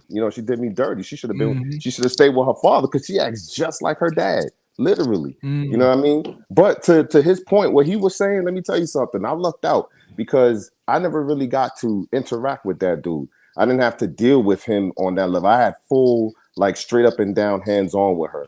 And my wife, she kind of had the same situation as well, because my baby mom was not, she was crazy, but she wasn't crazy to come and try to interfere with my shit. But, and that's why it worked. That's why it worked, exactly, because if she was the opposite of way around, it would be problems, and we probably wouldn't be together. But think about this, Leo. Leo, think about this. Let's just say you get divorced from her, and she get with a new man. Are you gonna stop? Is you gonna let them be free with your kid? Ain't you still gonna be engaged and try to be there, or you just gonna fall back? No, I'm gonna be there for my child. That's my child, man. You ain't gonna want another man doing what? You ain't gonna want another man what? Raising your kids, right? Well, I'm gonna put you this way. I ain't gonna want him raising my kid, but I know if he's living with her, he's gonna have some kind of influence over him. I just want to make sure that, especially if it's my child, me as a man, I just want to make sure he understands that she has two fathers. If you want to look at it that way, I'm not gonna be immature and be like, no, you ain't his dad. But he knows I'm a constant force in his life. Right. I'm not a force in their house. He gonna have to share her with you through the child. That right there, what you said is true. That is a possibility. As baby daddy, you can't get upset. You have to deal with this type of stuff. This is the nuances when people don't bring up when you talk about marrying. But people it's with always it's always a what if, and to me, it's that's not a what if. That's what happened with people with children. It sounds like if you have an active father, it sounds like Crystal, when she want to move on, she thinks she's gonna move on without her child's father involved. You cannot do that. Yeah, you can't. It's impossible, love. My thing is, if that man comes in and remarries that woman, and it's a real man, like it sounds like Leo, and it sounds like Mr. Walker's wife, and things like that, they're going to put the structure in place to where things are running like they need to. Of course, you can have a crazy baby mama. Of course, there might be problems, but that's life. Everybody is coming with some type of baggage. But not the next person might have not everybody want to deal with that. No, not everybody. Everybody want to deal with that. That's not recommended. I understand it, but we're just speaking. We're just saying if they enter that dynamic, and what I'm saying is that man always might get not the have chance to hit that children. pussy again. I think the dynamic that you're speaking on, you're speaking of from a best case scenario, but you're not thinking of the worst cases. Right, and we deal with a lot of worst cases. Hold on. Like I there's to the point where parents should date or should try to date other parents. I agree with that to some aspect, but there should be warning labels on that, because you have to take into consideration why didn't it work? Why didn't it work between the other two, between you and your original child's father? Did you already have great leadership and couldn't handle it? Right. And that's why you're a single mother now? Like, because if that child's father, we're not talking about deadbeat, because not every father's a deadbeat. Right. And not every black mother has a. She could have been the problem. Yeah. Yeah, I mean, like a real Leo was in a situation where he was his counterpart was dealing with a deadbeat. That's not the case for most people, though. Most people have. There's a lot of men out here that have custody of some sort. They have some type of arrangements of some sort to see their child. You know what I mean? And you're gonna have to figure this out. And you're gonna have to figure out whether you're able and capable of dealing with that mentally, emotionally, and if it comes down to it, physically. Because who knows? There might be something going on in your household that father might disagree with. And now there's a dispute between your household and your stepchild's real biological father, who's highly active. Right. How are y'all going to know what that? Jerome just posted, because I said baby daddies always get the chance to hit that pussy again. And Jerome said his baby mama got with a new man. That's not necessarily the case for every woman. Yeah, why he said it like that? But it's likely. Because you and your husband. Not in every case, bro. Not in every case. Thank God it wasn't in mine. Yeah, it's not the case for every woman in that room. what the problem is, every time people think about marriage, y'all think about the honeymoon and the wedding. Y'all don't think about the downside of shit. Word, man, that downside, boy. But look, listen. Even when you have your downside too, you know what it is. Look, man, it's a lot of tradition that goes to making the success of a marriage, and we live in a society now where modern people want to do traditional things because it looks pretty. But when you actually want to do that thing, listen, you got to come ready like you going to war, because this shit is a business. Marriage is literally like a business, and there's structures and there's order and there's values, there's fucking hierarchies, there's all that shit that's involved there. And if you can't play the game right, guess what's going to happen? You're going to bump into that wall. You're going to crash hard into that wall. There's a hierarchy in it, and I think what happened is that we became confused. And I'm not saying just only women. There's some men out there that don't know their role. They really don't know, because if they knew their role for real, there'll be a lot more successful stories as far as women and men. There's women out there that I can honestly say that, and I'm saying some. I'm not gonna say all. Some of them actually know a real man when they see it. They know when a man is going to develop, because we all going to develop at some point. And when we do, we're gonna go from looking like a little Hyundai to looking like a goddamn I don't know, a Bugatti out this bitch. And that's when you gotta catch him when he's there. A lot of women don't have patience. Every time I look on Kendra G, all I'm seeing is women don't have. One of their biggest flaws is not having patience. You gotta wait. Yep. You gotta have a good eye too. It's not only on us. You gotta have a good eye to see that man. That man is going places. He's not just a square. He don't gotta look like any of them rappers or whatever you want to call them dudes out there. He like being a fucking nerd. So what? Okay, but he got that potential, because guess what he gonna turn into? A Bugatti later. And you gonna be the one that's right there, because he know men love loyalty, man. And they got a woman that is loyal. Come on, man. You can't go wrong. But in today, we're being fed so much fast food shit that these women really think that they could be loyal overnight, and it takes a lot of work, mama. Work. There you go. A lot of work. I'm gonna say this: it's certain things we gotta be more open to being interdependent. And I believe, Crystal, what you said, like getting together younger and building together, is, to me, my lived experience is the best way, because it's easy to build that interdependence and to be vulnerable with your mate. But that's missing today, and it's dangerous. It's dangerous because these couples now they're not genuine. Ain't nothing genuine. Everybody looking to get over on somebody. Yes. And that's why, if you want. For young men out there, if y'all really want a chance, build, you gotta build. Like Real Leo said, I was not a catch when my wife met me, but you want to know what? She spoke life into me. She told me, like he said, we demand loyalty. Real men demand. We ain't asking for shit. We demand loyalty. And my wife looked me in my face. She said, I would be with you if you was under a bridge in a cardboard box. And I said, all right. I said, you a rider. I said, we ain't gonna be under your bridge in no cardboard box. But I feel you, baby. Let's get it. And that's the realest issue. A woman that asks for nothing deserves everything. And that goofy chick sitting there talking about she ain't going to get no coffee. She don't deserve a damn thing. She should have shut her damn mouth. Plain and simple. Right. It's totally that's facts. That's facts. That is facts. Mr. Walker, I will say that, because you dropped the mic with that. You dropped the mic with the girl with the Cheesecake Factory. One thing I think we can all closing words here, Crystal. That was the girl from the Cheesecake Factory was trifling and disgusting. That is not how a real woman behaves herself, whether it's 2012, 12 years ago, or today. What I will say is it's unfortunate that we live in a society where authenticity and being just genuine can't get you where you want to be.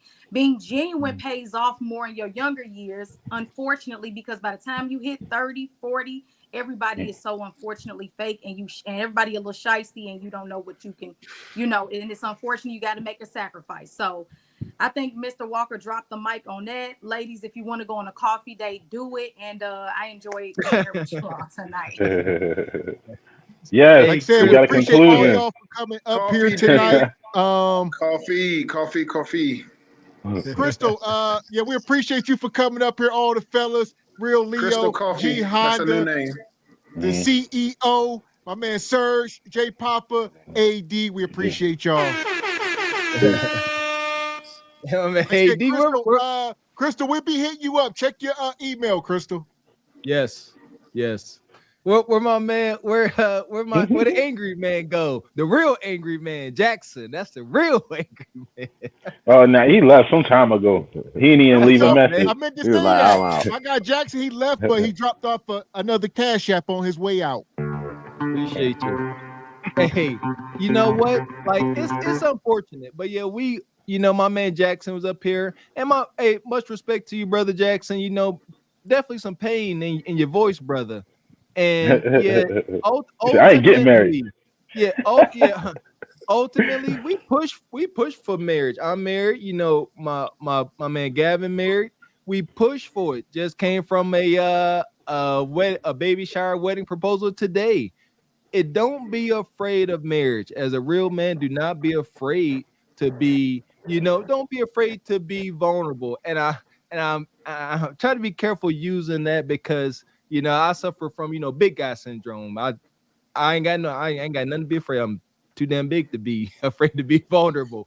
But you gotta be willing to put yourself out there. That's my message. You ain't gotta do it, but don't be afraid to put yourself out there. You'll find somebody that's real. But as long as everybody all cooped in and got walls up, good freaking luck.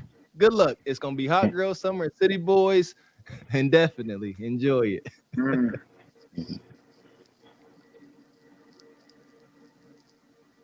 I'm muted up. We appreciate y'all for coming up. We'll be back up here next week. It's been a long night, man. It's been a hell of a night. Crystal dropped the bombshell on us, so be on the lookout. We definitely gonna drop that video. Crystal might go viral with that one. All right, that was real. We appreciate it. That was genuine. You might be the next cheesecake lady. We don't know. He does messing with you, man. No coffee. I hope not. We get sense of going viral, going viral is a good thing. I would love to go viral. The hell it is. She upping her stock.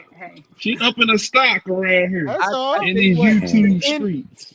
To any of the ladies talking mess, I'm gonna keep saying it. People like Crystal, Pick Meek, Kelly Kell, at least come up here and come on camera and stand on they square. So big shout out to you, Crystal. Like you said before, you the only woman up here. All the other ladies, they be falling through. They be scared to come up. So much respect to you, Crystal. Appreciate you, sister. Yeah. Thank you. I appreciate Salute, Crystal. Salute, Crystal. Thanks, guys. Like I said, we'll be back next week. Shout out to my guy Serge. We hope to have y'all back. We actually didn't get to all the topics we wanted to get to, but that's fine. We got a lot. So y'all gonna try to turn this into a weekend affair. We trying not to, but y'all make Saturday not be enough. But right now we building as we flying, and if this thing keep growing, it might turn into an all weekend deal, a Friday, Saturday night. We'll see as the winter heats up. But for now, we definitely here every Saturday night at the Regal Rumble. All right, it was a good one tonight. And yeah, definitely was a good one. My man Jay Prince came through. Crystal stole the show. All right, you come up here like Mr. Walk said. I respect any woman that will come up here on a panel full of men, because I know I might not. Me like going up on a panel full of women, that could be intimidating. I mean, we all at the same time. I'll do it. I'll do it. Yeah, they be with the smoke, man. I'll battle them all. Serge, be kicking you in the nuts, hitting you upside the head with frozen sledgehammer. Hey, Willie, you already know I'm gonna go at him. I don't even care about none of that, man. You already know what it is. Oh man, we know, we definitely know, sir. So yeah, like I said, we appreciate y'all for coming up, man. We go. If we start dropping y'all down, man, Mr. Walker gonna close the show out here. Like I said, Crystal, we'll be in touch because we definitely came up here and cook tonight. We appreciate it. Oh yeah, anytime, y'all. Y'all have a good night. Thank you, Chris. Right now. All right, AD, Serge, gotta have you back. All right, G Honda CEO. Yes, sir. My man Jay Papa. We see y'all tomorrow night. Oh, Gavin, before you drop me off, I got beef with Mr. Walker, man. I got beef with Mr. Walker. Hey, Mr. Walker, man, I don't appreciate Mr. Walker. I don't appreciate the flaming hot arrows threat, bro. I don't appreciate the threat. Hey, I came to Mr. Walker Gates with good faith. I came in good. We was aiming at the Dasani water. You came with that Dasani water. Yes. So, yeah, you froze up on us. But yeah, my man G Honda, like I said, we see y'all. You froze up. You back? There you go. You back? Hey, yeah, I'm back. So you threatened me with flaming arrows. That's one. Two, you calling yourself a journalist. Erroneous. Three. You're not a low level contractor when you just put duct tape on everything, Mr. Walker. That's not a low. Oh man. If I didn't have to take pictures of my work, I just might put duct tape on everything. Hey, but nah, man. Salute to y'all, man. You know, with the content and everything, man, bro. And oh yeah, man. It's been fire show tonight. For sure. Yes, sir. We appreciate you coming up. Like I said, we'll be here every weekend. We'll see you tomorrow night because we're gonna be cooked. We got a whole show lined up for tomorrow, man. Oh, you gotta get on Nasty Red. Hey, that's not you. You misspelled journalist, man. I know. Go back to school. You know we're a little dyslexic now. All right. But that's got nothing to do with spelling, Gavin. Yeah. Yes. We can reading, spelling, math, numbers, all that. We have a hard time. Partially illiterate. Oh my goodness. Oh man. Well, good thing that's not a Pittsburgh thing, man. There you go. It might be. Right. No, it's not. No, it's not Tony because Tony Dorsett and Darrell Reeves can read really well. Tony Dorsett from Hopewell, him from Quip, and Darrell Reeves. Okay, possibly. You know that? How do you know? Yeah. Come on, now. Come on, man. Hey, I believe Pittsburgh, man. I got Pittsburgh near and dear to my heart. Okay. There we go. Like you said, hopefully you do touch down here soon so we can kick it with you, brother. Like I said, it's been an honor having you up here on the panel. And yeah, we'll see you tomorrow night, brother. All right, bro. Peace out. All right, Gianna. Love you, brother. So yeah, Mr. Walker, this was a hell of a Regal Rumble. I see my guy. I see Team Peterson just come in. You missed it, Team Peterson. Let's get ready to rumble.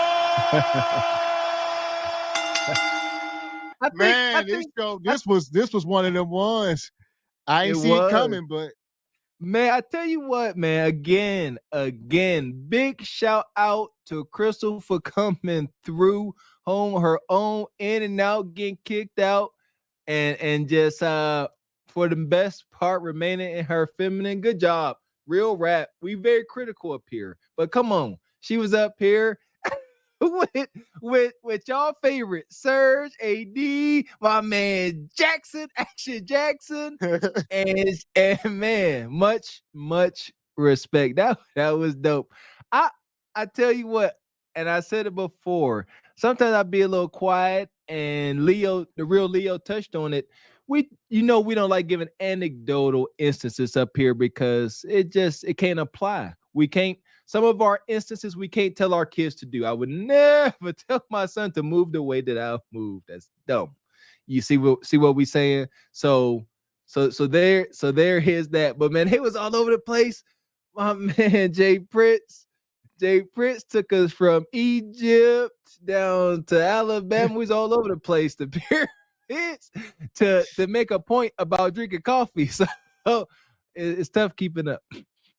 They had Jay Prince and Surge going back to me. Y'all don't know how epic that is for me and Mr. Walker. This was a treat for us. This was a whole treat. And it's only gonna get better. That's the crazy part. We built this as we fly. I promise you. This is only the beginning. This product here is gonna, we're gonna keep putting the work into it. Like we said, if y'all keep supporting it, who knows what this grows to. Shout out to Richai Media. Shout out to the Real Bravado Network for sponsoring the show tonight. Oh man, we smoking with cigarettes. the biggest shout out. Yes, man. The biggest shout out to the Real Bravado Network. Shout out to that brother. Definitely got my attention, my man. Definitely gonna show up more often over at your lives, and we're gonna get it going. That's what this is all about. Let's be clear. This is a business. We networker. We showing love, receiving love. It's all dope. But biggest shout out to the Real Bravado Network. That was too dope. Came through with the smoke. Money. Yes, we appreciate you, Real Bravado. Like Mr. Walker said, we definitely got to support each other with this black media and this YouTube. And, each one teach one and we all grow, man. That's what it's about. There you go. Somebody said in the chat, iron sharpens iron. And ultimately, you guys know that's what this is all about. We poke fun at the madness. We do our thing. We joke and laugh. But y'all know what our ultimate message is. And that's moving in a way that's best for the kids and the generations to come. Let's shine a light on the madness to end it. It's gone unchecked for way too long. Hopefully, we all can learn some things from these conversations and these interactions and do better. Shout out to the big dog Theo Coop. That's what it's all about. Shout out Richard Media, Real Bravado Network. We supposed to have some more ladies up tonight. Shout out to my girl Tyranny. Shout out to Pick Me. They ran into some issue. They couldn't make it up, but be on the lookout for them next week. And we're just going to keep growing this thing. So there you go. I think Don Jeter popped up for a quick second. Yeah, Don, don't worry. Tyranny wasn't even here. I said, hold up, did Don Jeter poke in just to make sure Tyranny wasn't here? He did. You better wait in the chat room. Don, wait in the chat room. Don, wait in the chat room. My God, Don. So there you go, Mr. Walker. This was another classic. Shout out to my girl, Brittany Campbell, Miss Locks to Smile, all the ladies in the house. We appreciate y'all. Shout out to all the panelists. People came up. My guy, Real Leo, he be coming up spitting straight facts, man. I appreciate you, brother. Like said, man, Mr. Walker, we this for the people, man. We doing this for y'all. So we definitely gonna keep cooking up. I'm mad we didn't get to the back end of the show. We got a lot of stuff. Who knows? If we do a Tuesday pop-up show this week, it ain't gonna be Kendra, because man, Mr. Walker got some things we need to clear the air on. There's a lot of madness going on. There we go. I'm down. Yeah, okay. Or maybe a double header.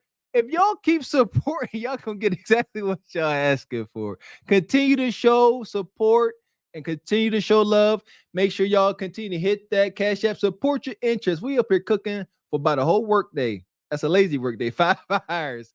Support your interest. Hit that membership. Join the band, my baby. There you go. Shout out to Richard Media. Says great show. We appreciate you. I see you out there, Mo, on the go. We got to get you up here, Mo. What's the deal, Mo? Next Saturday. We'd love to have you up here next Saturday, Mo. Hit the email. Hit our email up, Mo. We'd love to have you up here next Saturday. That'd be too dope.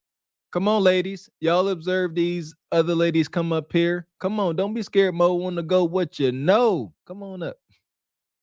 Mo ain't scared. I don't know what she waiting on. So here we go. Like I said, shout out to Richard. Shout out to everybody who came through support tonight. Shout out to my guy, Project Leroy. Shout out to the whole everybody. We're Pre-G Honda. All the guys came through. So replay game. Yeah, if you want to catch this replay real quick, it will be, you got to go over to the Cart Before the Horse channel. So I'll drop the link right now. As a matter of fact, I'm dropping a link in the chat. Go over and subscribe to the Cart Before the Horse channel. That'll be the only place you can catch this content once we end this stream. All right. There we go. Shout out to my man, Jay Prince, for president. Woo! Hey, Jay was cooking. We definitely gonna have Jay back. Everybody, like I said, we're trying to grow this thing, man. I like all the personalities, from my man AD to Jay Prince, to my guy, that was his name, Mr. Jackson. Everybody, y'all, Serge. Oh, we got some winning personalities. Yeah, Serge, Leo, Jackson, AD, G Honda, man. Y'all better take a look at that panel. That's a winning panel. Let's keep building. Let's keep doing it. So there we go. All we need is more ladies up here as we we building it. Next week, I think gonna be a huge show next week, so be ready. But tomorrow night, before we get out of here, tomorrow night is Single by Choices. We will be back here. Oh my! All right, we moving. We'll be back. It's been Kendra Madness. So yeah, we'll see y'all tomorrow night. See y'all tomorrow. Gatekeepers, Bonquishas. What we got? 3 for 3s, 4 for 4s, 8 for 12s. All that. So we'll see y'all then. With that being said, I am Gavin X. I am Mr. Walker. And we are Cart Before the Horse Productions. Good evening.